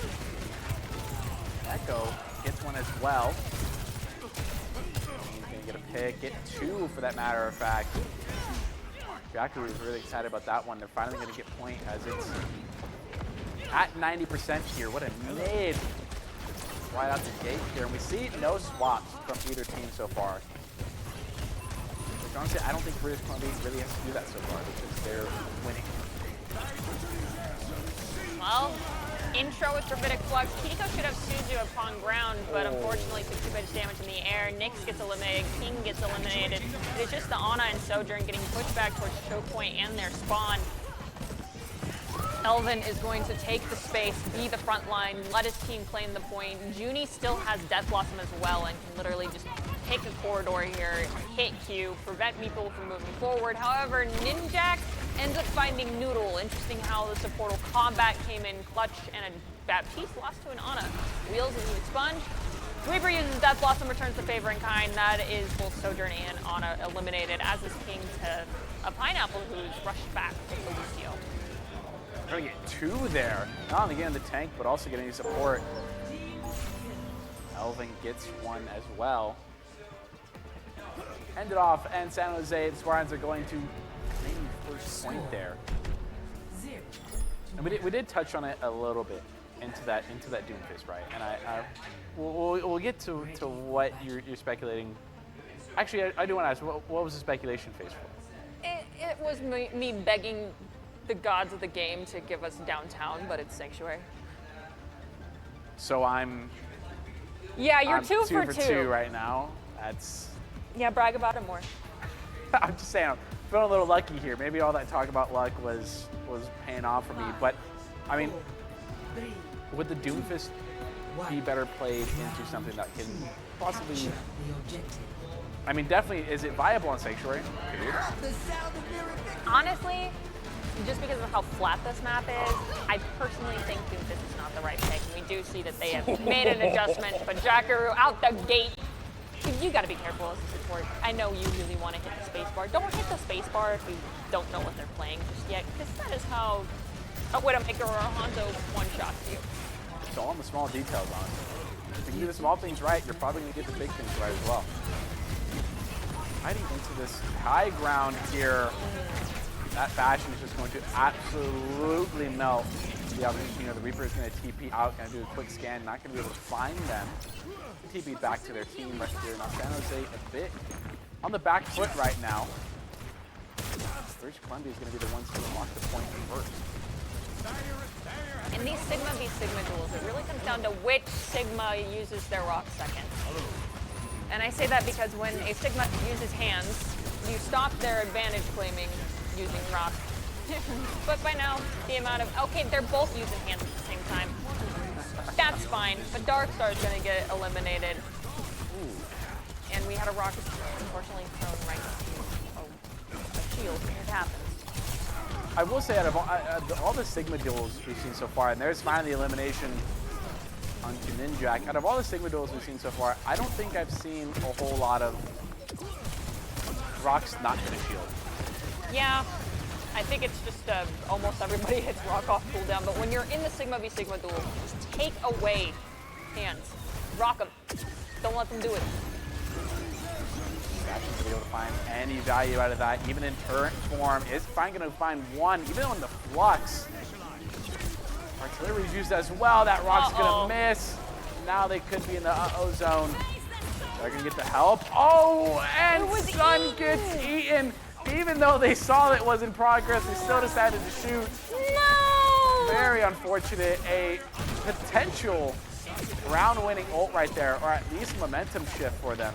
And San Jose now officially beating out British Columbia's point charge right now. And that pylon gets immediately destroyed. It did get a solid connection onto Sigma though, so King got a chunk of healing, so it's alright for it to be blown up almost instantaneously. It did its job, and now there's one in a spot that's way hard to get rid of. A Pineapple, Junie, both fall. Bastion was right before that. Point flips back in favor of British Columbia, roughly about one fight's worth of percentage behind San Jose now. Back to take this high ground position here. Pylon is replaced here. San San Jose is going to play right back into British Columbia. This is the spot you want to be in. Window's committed as well, so is opposing Window. There's hands as well. A whole lot of damage gets absorbed there. But even so, actually, nope, doesn't get anybody. And there's just a whole lot of chaos happening in this fight right here. Junie was eliminated. Darkstar went down to a pineapple. Bastion desperately trying to run away. Nyx gets eliminated. We have Beat committed. Kinetic, Gravitic Flux used. Noodle deleted before even landing 11. Looks as though, unfortunately, rocked the ground. Ended up getting themselves eliminated using friendly fire. Ninja, Jackaroo, both gone. Junie has made it back after getting eliminated. Gets a rock from King. Tries to stay alive, has Lucio, uses the Wraith form, but doesn't get enough healing. Tragically, will be sent back to respawn. British Columbia, 98 and counting. Should be able to keep this point on lock. They do, and now we're going to downtown. Got what you're asking for, and the thing I sort of noticed with what ended up happening, Pylon didn't get destroyed, and British Columbia's tank was able to walk on a point and get a solid chunk of healing. I think you'll be able to see it here. They went from like 100 and something all the way to like 290. And I think honestly that's the reason why they're able to stay in the fight for a little bit longer than they should have. Yeah, you're not gonna see it here, but Pylon so far has been having some pretty substantial value. It's quite amusing that you bring up Pylon because as someone who plays quite a bit of support, my friends will be like, hey, I need healing, and I'll try to look for them, but I'm playing Yari quick play. So they then say thank you, and I'm like, well, literally they're like, but not to you, to the Pylon. Are you kidding me? I mean, fair enough, but also why did you say it like that? Not able to find the opening headshot they were able to in the last round. Still trying to go for it here. Ooh. Yikers, that was a headshot for sure. That was definitely a headshot that did a lot more damage. The rock is going to miss. Still saw amount of healing though. Has Swift Step, doesn't even use it though. Even though they get some solid trades there. Being stuck in that hallway, they get completely blocked off. Point is going to go to San Jose State for the first round. Junie narrowly misses the rock from Sigma.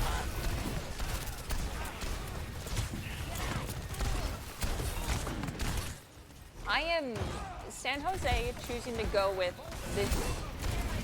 It's Jotes, and I like it. I don't typically see it with a Reaper Genji, but I'm here for it. Just the melee button. You can't absorb these hands. Elbow to the face. Elbow to the face. I'm interested to see. I understand what they're going for. 99% on the ultimate. Now has the ultimate. And they're probably going to go through a very narrow choke point. But there is a solid amount of things that could negate this. You have hands, the shield, you have cleanse, and you have immortality. So if it's not planned well, it could go bad. But it could also go very great. Honestly, I thought Reaper would be scouted by Nyx. Unfortunately, Nyx did not pass high ground first. So Reaper drops in the back line, picks up a 2-piece, 3-piece combo with help of their teammates. Whoops. Wait, is that anger makes you stronger? Was that the voice line? That was the voice line that was used. I believe it was also a conversation I had with you already. That was Reaper is just that bit more effective that while your team's engaging, you go for the backline. That's a good time to TP, go for the flank. And I think that's also what made that Death Blossom also effective as well. It wasn't a open into the fight, it was a I'm going to close out the fight. Yes, you do it when everyone's attention is not on the DPS, it's on trying to live. 11 does not live despite the beat. Kitsune Rush committed. Nyx comes in with Dragon Blade. Able to pick up 2. Junie goes down, Seadra goes down. That's everybody gone for San Jose, but it was 99%. They had to commit Gravitic Flux, Kitsune Rush, Dragon Blade. I'm pretty sure they also introed with Window. The only thing they're gonna have is Artillery Strike. Which, as we know, is a game-changing role. When used correctly. When used correctly, yes. Which we did see the combo use, I think it was 2 weeks ago, of Flux and Artillery. That ended up being very deadly and had like play of the game and top 5. But that combo is not going to be available this time around, especially when you get caught off guard like that. Luckily, Junie was able to Wraith form away. And 4 feels able to do too much damage there. Now just fighting around this corner here. Oh no. Pretty common there. Nyx is going to get the opening, and no there's way, two. no way, no way. How did Junie get away with that? How?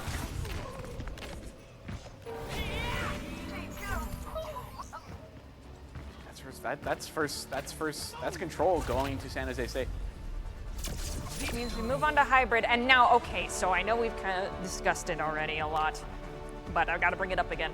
I personally think we're going to King's Row, but before we head over to our next map type, we can take a look at the play of the game. It's going to be Nyx rolling in on the Genji with play of the game. Pretty sure this is Kitsune Rush Dragon Blade that picked up too. Yes, it is. And the falling damage maybe picked up. Yeah, picked up Junie.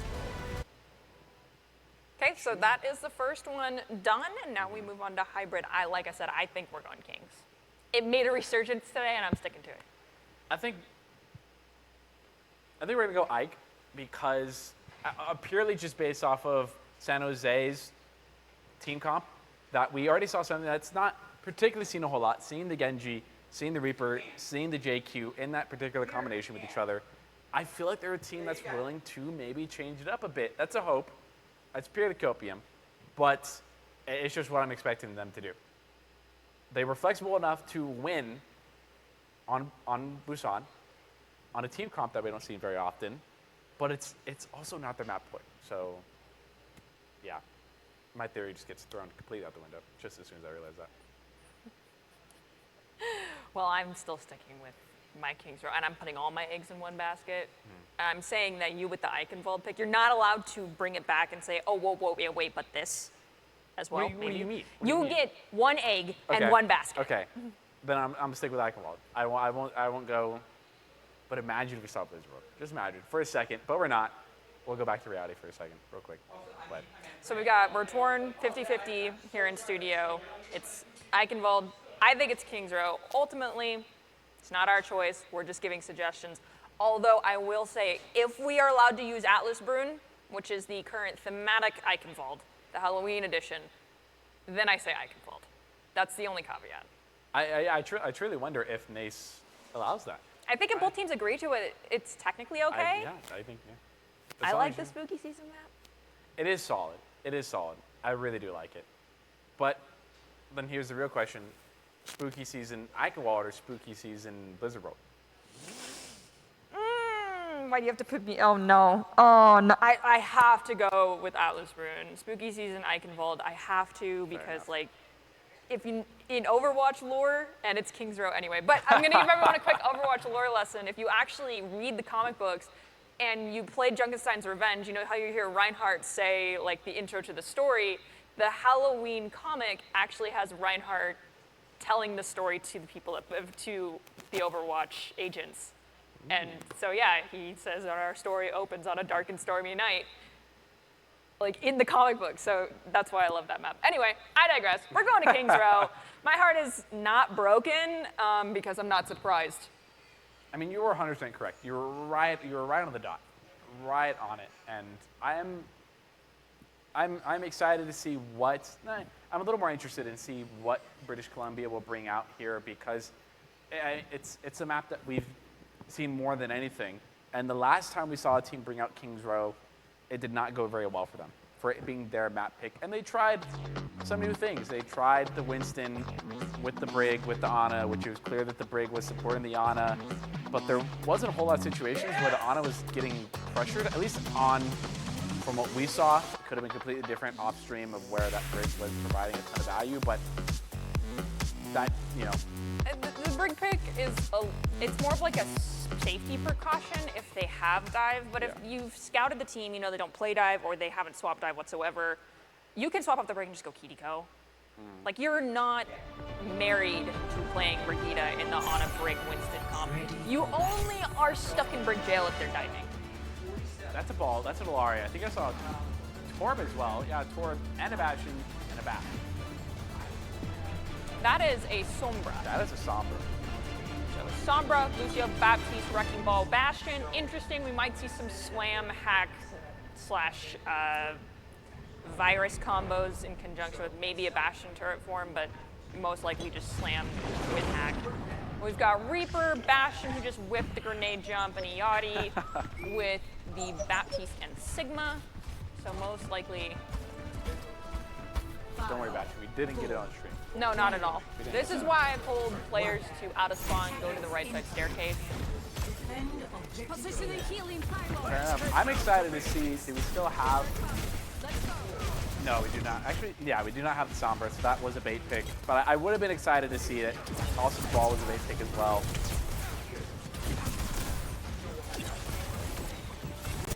Yet you see Sombra use on broadcast. And I really like the changes, but back to the current point, fighting at this choke point right here. He is pretty low. Rock is used, is going to find the value. Elvin almost went down there, is also going to block out Nade, also going to rock. Immortality gets used as well. This pylon is sitting in front of there. They finally take it out. There goes down turret as well. Junie was in the back line doing work and gets out safely as well. Junie didn't even pass through the back line. Junie literally walked right into them and said, nah, fam. And then kept going. It just... You should not be getting away. It's nighttime. I'm in black clothing. You can't see me. I'm in camouflage. I'm in camouflage. And clearly it worked because they got a pick for it as well. And there goes that artillery as well. Going to find nobody, but does get some valuable utility. And Junie just rage forms in front of the entire squad. Almost gets full health, but does eventually go down to Baptiste, who has amplification matrix. It's a given. Now we've got King with this gravitic flux, meaning Noodle has to hang on to immortality, and both of our Baptistes have been getting worried about their front line. When their front line gets a little low, that disc is out. So theoretically, we see a tank get too much pressure. Immortality is going to get popped immediately. There's not going to be a shift involved, or it's going to be shift in more, which is even worse. And then lift is going to come through. There goes out. Yep, there goes out the Q. Corresponding Q from both of the SIGs. Hey, there is the combination ultimate that we were talking about just last map. They're going to find one, but even though they find one, they're still stuck at the choke point here, which is kind of the dangerous part of it, especially with Bastion at the helm of it. If you do not find a quick way to get through this, you're going to be bogged down for quite some time. Finally able to target Junie, but Junie gets two in reverse. What the heck? Junie is getting away with way too much fun. Now they're going to have to backstep. The SQ didn't work that time. They get some solid staggers there, and they're going to be able to push up to what will be around this corner. I hope so. They're also able to get a really good stagger on a pineapple, which is a support gone. You staggered a pineapple. Oh, I just connected those dots, but actually, yeah, they're fully, they still have to fully reset here. Oh, Junie, be careful. Yeah. Not good.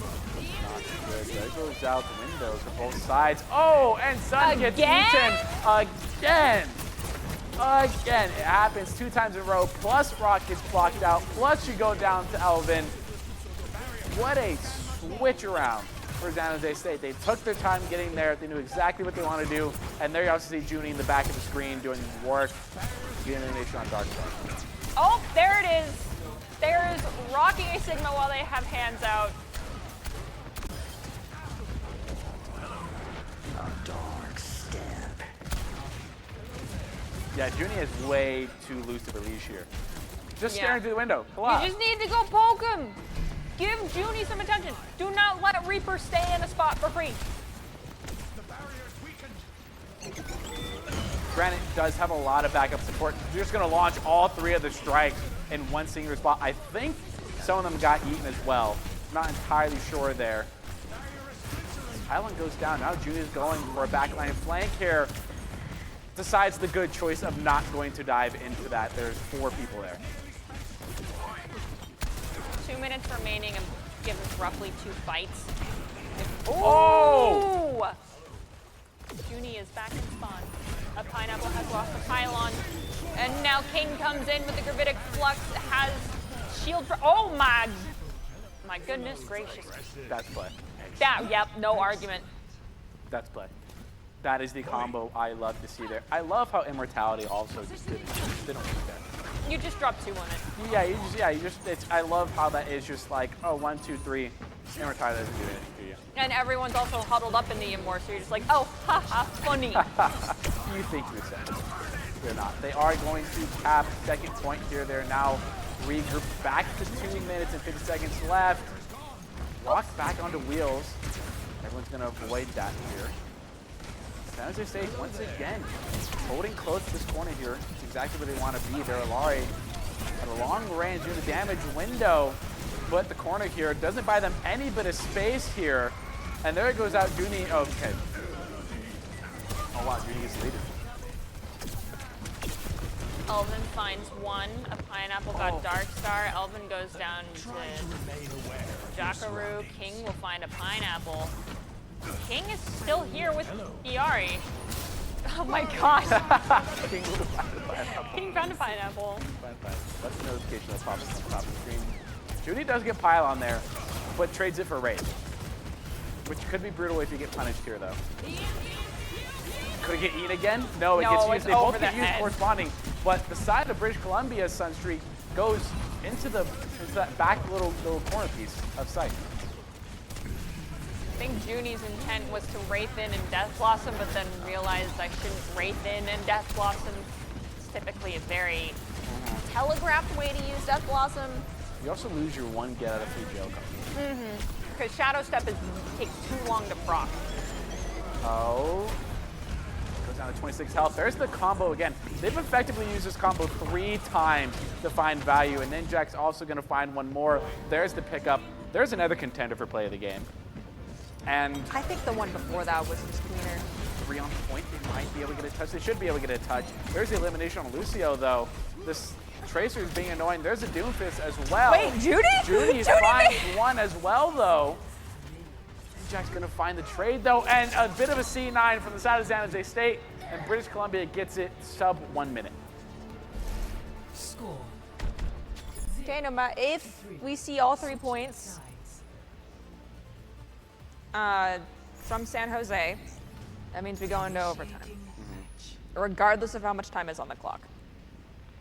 Because somebody had time on the clock. But under a minute. That's the important Yep. thing. Time on the clock, but under 1 minute. Even if San Jose finishes with no time on the clock, that means they will have 1 minute, whereas University of British Columbia is going to have 1 minute and 58 seconds.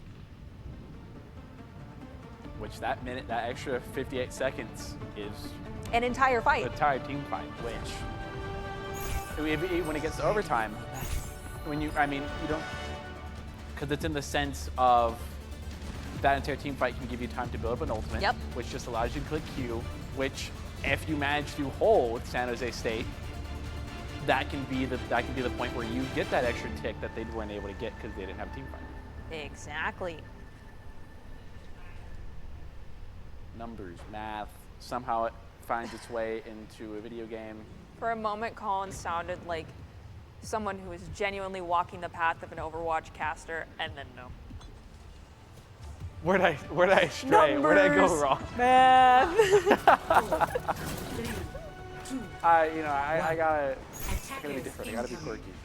Defend objective A. Okay, so British Columbia still rocking with the double, air quotes, double turret. Torbjorn Bastion composition. San Jose letting Junie do their thing, but Junie doing their thing means getting eliminated by Darkstar. Oh, what a great rock. Victor, they're not gonna find any value of pickup off of that. There's turret form. There's hands from both. Reaper's coming back. I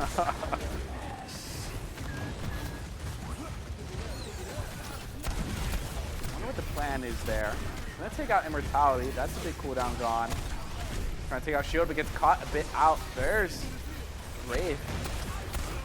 Real out here though, might try and catch King out. Here's the TP behind.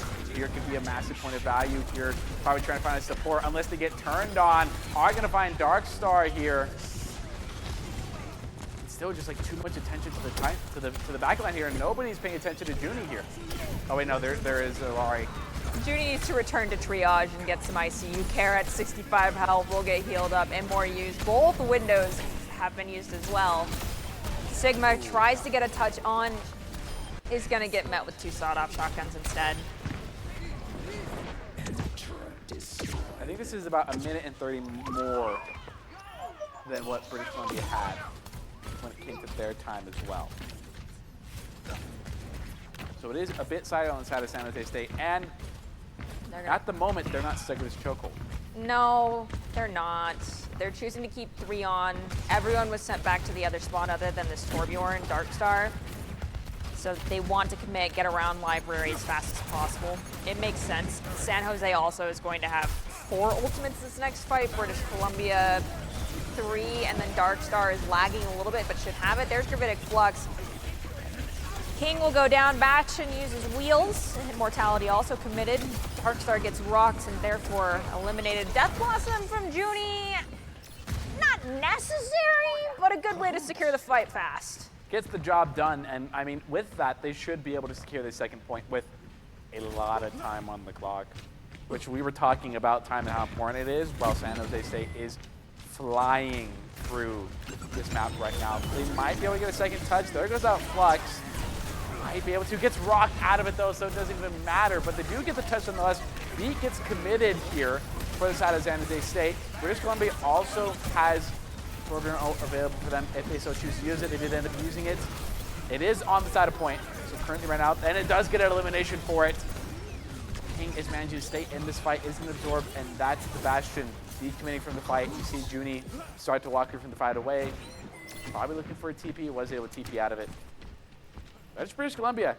At the very last second, even though being rocked out of their ultimate, was able to find a way through. And here's Junie going for a flank that actually I don't think I've ever seen anybody attempt to do. Junie needs to time this perfectly so that they're able to wraith back into their team and aren't wraithing into oblivion.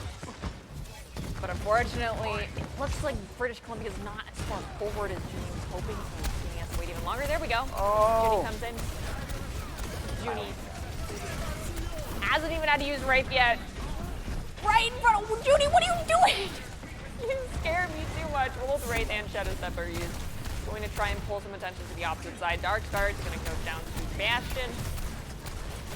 Pylon finally gets deleted. You did mention how important it is. It's exciting to see people starting to pay attention to it just a little bit more. Nyx gets eliminated.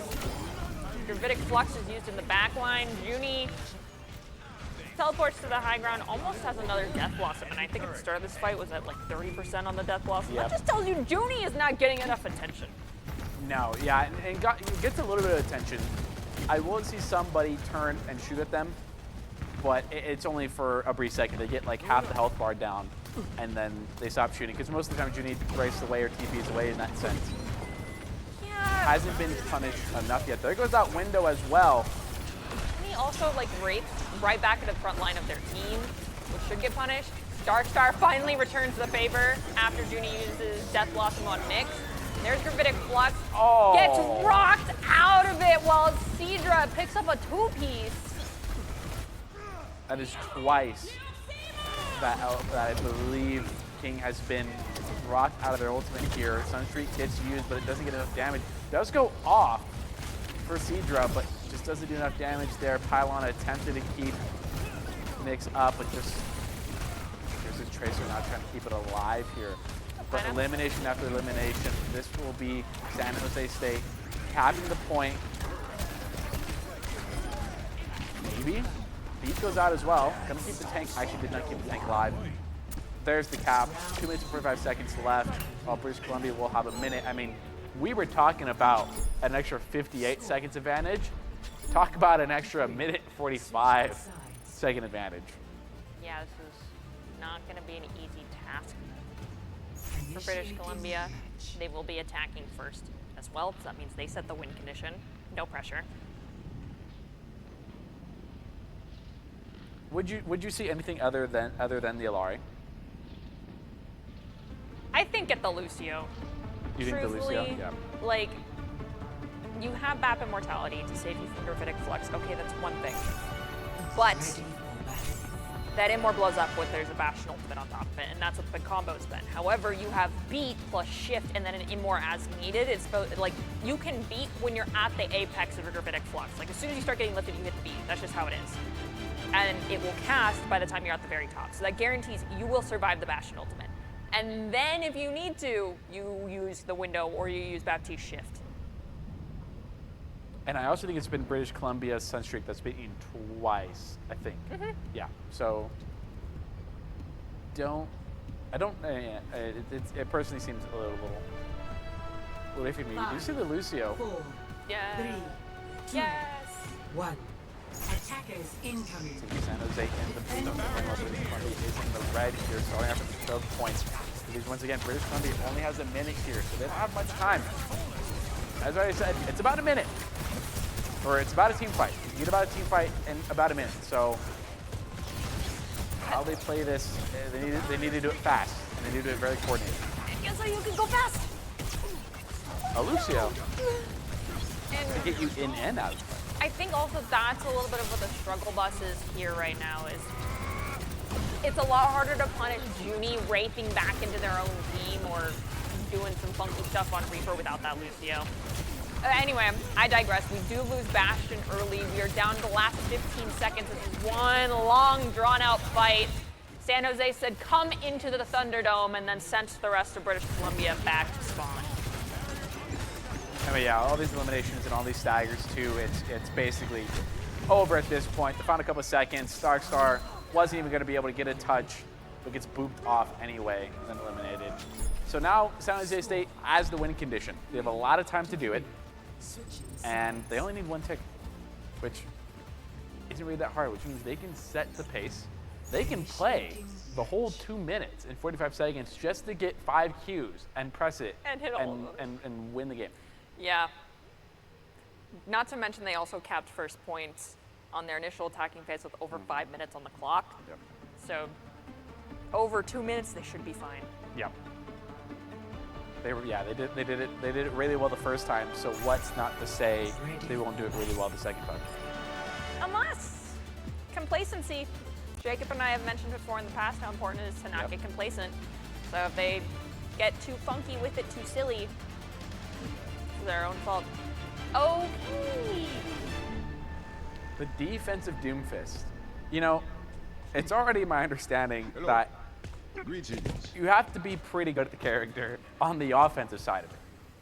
So I feel like putting yourself on the defensive side of it is just like not the right move to make. 5, 4, I'm gonna have to be really Good luck. impressed. I'm gonna have to be really impressed with their Doomfist play in order for me to validate it. objective A. And that's easy.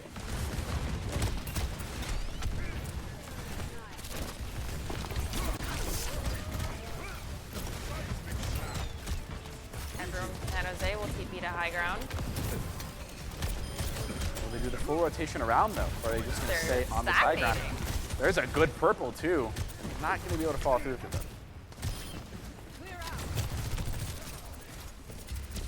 Oh, one person Yeah, who is that? got cut off and is getting chased back to spawn. It's Junie.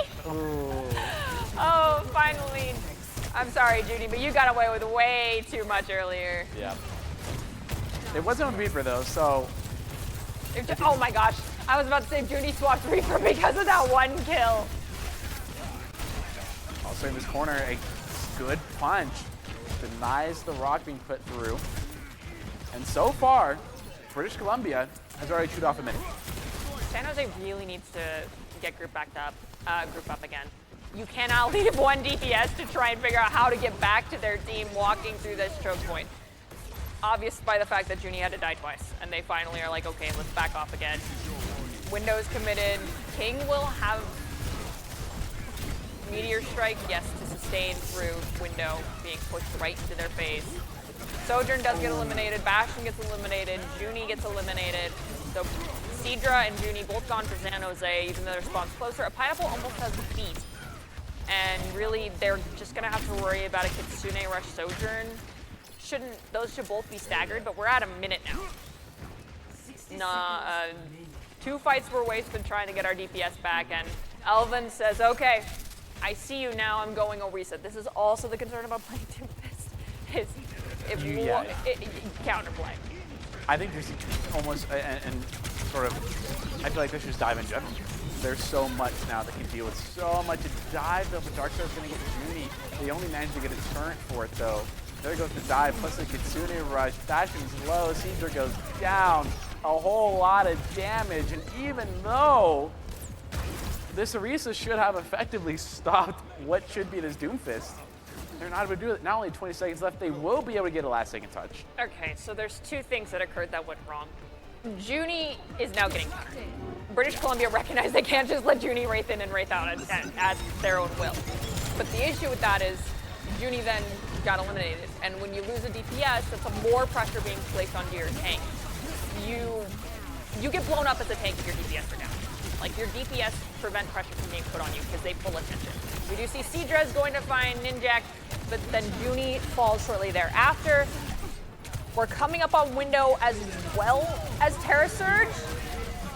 One person is on point, Swift Steps used, Kiko uses Suzu, Darkstar's down, Doomfist is dangerously low and begging for getting sent to the ER.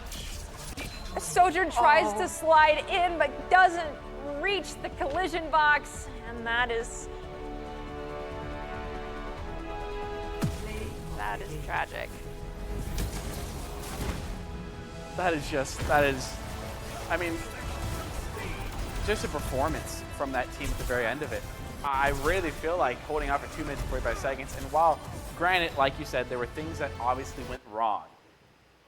There were things that obviously went wrong with that entirety of it. So, but is that, I feel like that's sort of the point of you capitalize on these mistakes that teams make, and I honestly think that they should have won that. They held out amazingly for 2 minutes, 45 seconds, plus the overtime that they played, and they managed to hold out really well, but to lose on a C9 is just very tough. To that I also say, should have had a Lucio. You know, it all comes full circle. It all comes full circle. That's all I've got to say about it. But now, we're at 2-0. We're going to Servasa. Yeah, we are. There is literally no point in us discussing this. If it's anything other than Servasa, I'll be surprised. It'll be interesting when they finally add a third flashpoint in. Because having two is, I mean, it may just be us sitting at the competitive standpoint where players are choosing their respective maps, but the day the third flashpoint comes, which I don't think is coming for a while, because the new map isn't that at all, so it's going to be a minute, but... You also realize that we had push and we only have 3 maps for That's push. true. That's true. Yeah. I would much rather see a new push map before I see a new flashpoint because I do not like push. You need to make me like it at this point. Give me a map that's enjoyable. I'm calling out the small indie company that now belongs to Microsoft, yes. Yeah, that's not a small indie company by any means necessary. So take it as you will. But yeah, we're just waiting to see the final result, the final end of the coffin that will confirm it's Servasa for what could be the final point in the series. Now match point, and it's up to British Columbia to be the ones to say yes or no to that. Look at the map. I imagine Production's trying to jump scare us, or they're gonna jump scare us, and it's New Junk City. It's New Junk City, then they're gonna take it away, and then it's gonna be Servasa. Yeah, and that's probably what it's gonna be. They did pick Kings Row. They're gonna pick Servasa. Right. Right. That's just the logic follows. The logic follows. It has to be. Come on, guys. UBC, it's Servasa, right? I'm trying to like ESP this across to the players to just, it is Servasa. Yes? Thunderbird's choice, there it is. Okay, thank goodness. There it is. It is Servasa. Thunderbird's gonna go ahead and choose the King's Row of Flashpoint so far, so. It's more like the lesser of two evils. Oh yeah, 100%. It is like lawful evil, is what I would call it at this point. Not even evil. I think just like chaotic neutral. Chaotic neutral is what I'll go with. I think that's a better standpoint for Servasa. But they did relatively well on the Doomfist, and I understand that there were mistakes and there's obvious ways to correct that. But could we see a repeat of a dive composition from the side of Thunderbirds? Yes. However, to that, I say the Spartans, if they see this dive comp, they struggle a little bit with the Sigma counter versus the dive. We're just going to see the battle cattle come out, and then hopefully we don't see our DPS get immediately deleted in those instances, and the battle cattle actually is able to survive with the extra pressure provided by the DPS, in which case you're going to start struggling a bit. And also, as I mentioned earlier, really need to fight outside the point. That does tend to favor a little bit more the dive comp. But if the dive comp doesn't have control of point and is forced to take these fights outside of point, they might start to struggle because of how much time is going to elapse fighting outside the point. Then I do have a bit of a personal preference question then. Did you like it when dive was a bit stronger in the meta, or do you like currently how it's a bit more anti-dive? It's very easy to swap 2 to 3 characters and start hard diffing them if you know how to play it. Okay, so if I'm playing flex support, Diana, I love dive because I'm getting my nano boost off cooldown. However, I am also praying that my Brigitte keeps me alive. So yes, I like dive. However, I enjoy spam compositions. I enjoy playing Lucio. I like rush comp. I miss ram composition days. That is true. That is true. It is something that I think personally I haven't played the game I think long enough to really have perspective. Would you say you're about sub 1,000 hours? Oh, 100%. I mean, I did play back in Overwatch 1 days, but that was extremely casual gaming. That was like the most casual of games for me. Yeah. So, I mean, Overwatch 2 is really only where it's got a little bit more serious for me, but even then. There is no deviation. So like on my career profile, there is no way to know how many hours you dumped into Overwatch 1 versus Overwatch 2, but if your career profile that you've carried over from Overwatch 1 into Overwatch 2 says you have sub 1,000 hours in the game, I think I 100% do. But I have friends that have like, it's funny because like I have friends that have like eight alts, and their alts will have just on like Overwatch 2, it's like 200-300 hours, and those are the ones they play kind of regularly. So I can't imagine their ults. So I don't think I have a game that I've poured 1,000 hours to. Honestly, no, that's a lie. That's a lie. 1. yeah. There's definitely been Rocket League. I think I have maybe 2. Mark Now going into Cervase here, we are seeing the Doomfist from the side of British Columbia, a pretty much repeat of what we saw them hold out for plus 2 minutes before we have a second on King's Road. Well, we are seeing Elvin switch it up a bit. See the JQ, I do like to see that, especially on Cervase. I think they are extremely viable. I love Jotes. Give me more Doomfist. It's just you standing in Kiriko. Don't stagger it out too long. I hate to break it to you, but this is, yeah. Oh my gosh.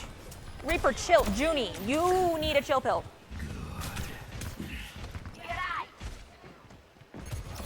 Oh, and there's Diana. Oh no. Oh no, with the ping too. Actually gets an elimination though. Yeah, Ninjak just got 2 eliminations back to back, but finally Junie says no. You are not allowed to live any longer, and Ana got deleted. And you can't go in down support. You really can't, unless you get some crazy pick here out the gate. So that's more time British Columbia has to burn off.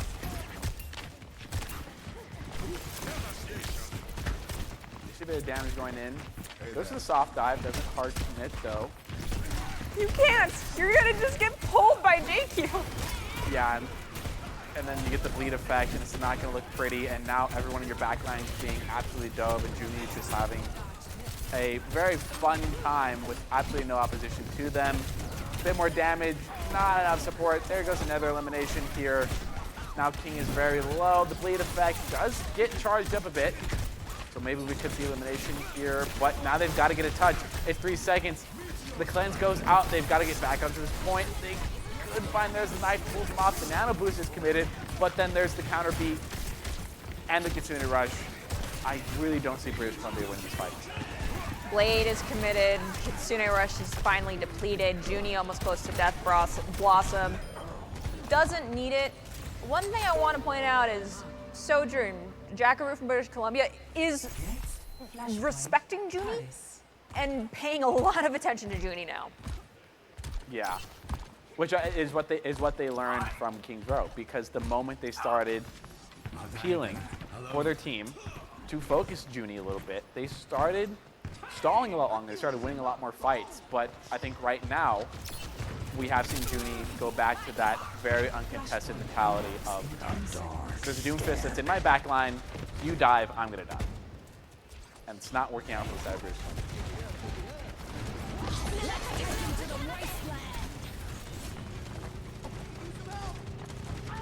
Rampage used. Elvin gets deleted. Kitsune Rush also used by Nyx. But Junie alone on the point, capping.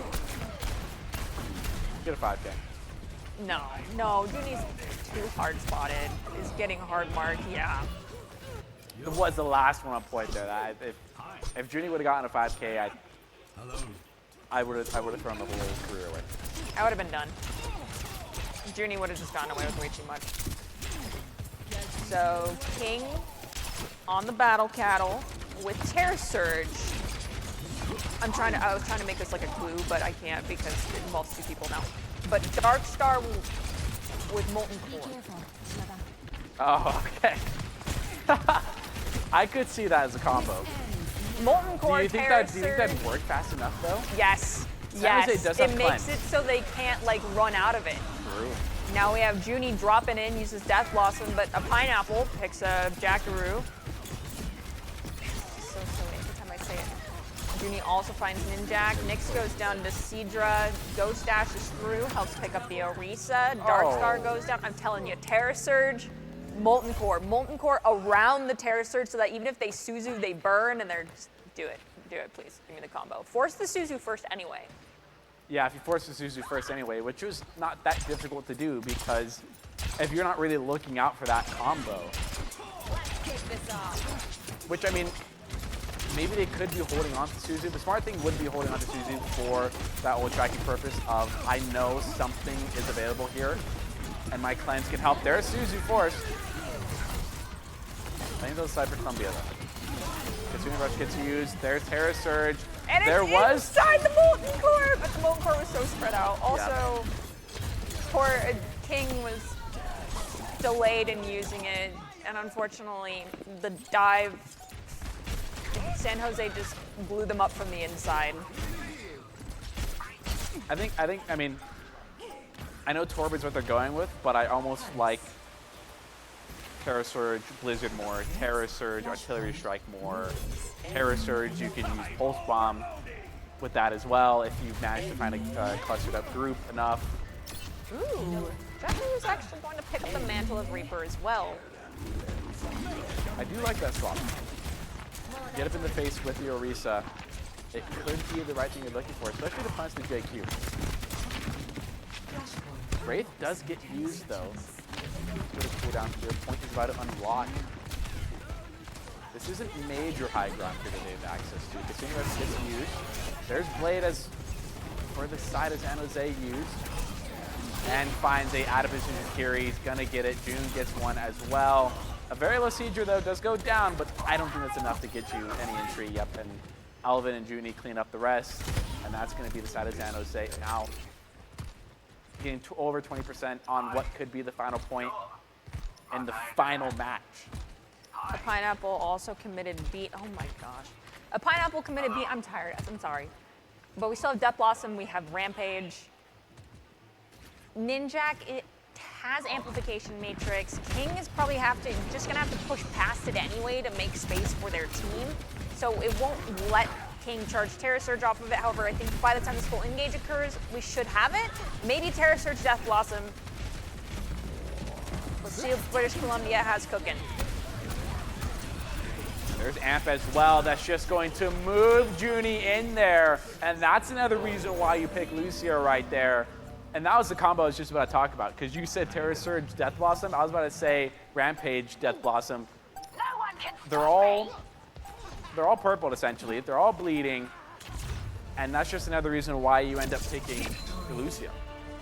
Which I don't think we saw on the side. Did British Columbia have Lucio this time around? I guess we'll get to see it in replay here, hopefully. Junie! I'm not surprised. I He think got it's away his with last play. so much. Yeah. Yeah, it's definitely the last one. No, I don't think they. Yeah, I don't think San Jose did not have. They had a brig and a map. All right, with that being said, congratulations, San Jose. You are victors in this best of 5, walking away with 3-0 sweep. Almost lost it on Kings Row, but still managed to win at the end of the day. With that being said, that is the end of our NACE broadcast. And before we say goodbye for the evening, we want to give a quick shout out to all of our sponsors that include Truth, Extra Life, Duncan, Monster, Odyssey, Mushroom, Elixir, as well as Mavix Gaming Chairs. Our top 5 plays of the games are brought to us by Mavix Gaming Chairs. And of course, you can definitely feel the difference with the gamer chairs. With that being said, do you have any final words, Colin? Pick Lucio next time. And also, San Jose finishes off 4-3. They finish off 4-3 to the end of the season. So I'm going to say big dubs to you. You finish out positive. Hopefully that helps you all in the playoff series. Maybe we'll see you guys in LCQ if that ends up making it, or anything plus that. But okay. Good end to the night. Hold up. Colin, I understand that I'm a Lucio main, and I play a lot of Lucio, so I will throw shade when I see people on Flashpoint without a Lucio. But it's not often. It's not straight often, up just it's being like. not often that I do it. It's not often, but there was just an apparent difference in the way those teams were able to play, especially the last play. I mean, when you just have the ability to shut down a team like that towards the very end, it's a very definitive difference between it. And I got to call it out. So call it what I see. Okay, Colin. Well, with that being said, and a copious amount of shade thrown out by Colin, we hope you guys all have a wonderful evening. Be sure to join us tomorrow for actually some Rocket League action. So that'll be very exciting. And next week, we, of course, will be announcing the official brackets for the playoffs, so you'll definitely not want to miss that. But for today, that is all we have. Have a wonderful evening. Stay safe, stay happy, stay healthy, and we'll see you next time.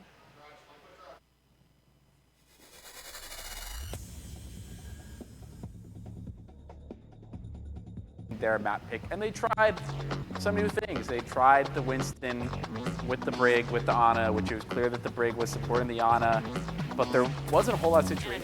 Baptiste lost to an Ana. Wheels is an Sponge. Reaper uses Death Blossom, returns the favor in kind. That is both Sojourn and Ana eliminated, as is King to a Pineapple, some attention to the opposite side. Dark Stars going to go down to Bastion. Pylon finally gets deleted. You did mention how important it is. It's exciting to see people starting to pay attention to it just a little bit more. Nyx gets eliminated. Gravitic Flux is used in the back line. Junie teleports to the high ground. Especially on Servasa, I think they are extremely viable. I love Jotes. Give me more Doomfist. Just you standing in Kiriko. Don't stagger it out too long. I hate to break it to you, but this is, yeah. Oh my gosh. Reaper, chill. Junie, you need a chill pill. 2 minutes remaining and give us roughly 2 fights. Oh! Junie is back in spawn. A Pineapple has lost the pylon. And now King comes in with the Gravitic Flux, has shield for, oh my goodness gracious. Casted anyway to make space for their team. So it won't let King charge Terra Surge off of it. However, I think by the time this full engage occurs, we should have it. Maybe Terra Surge Death Blossom. Let's see if British Columbia has cooking. There's Amp as well. That's just going to move Junie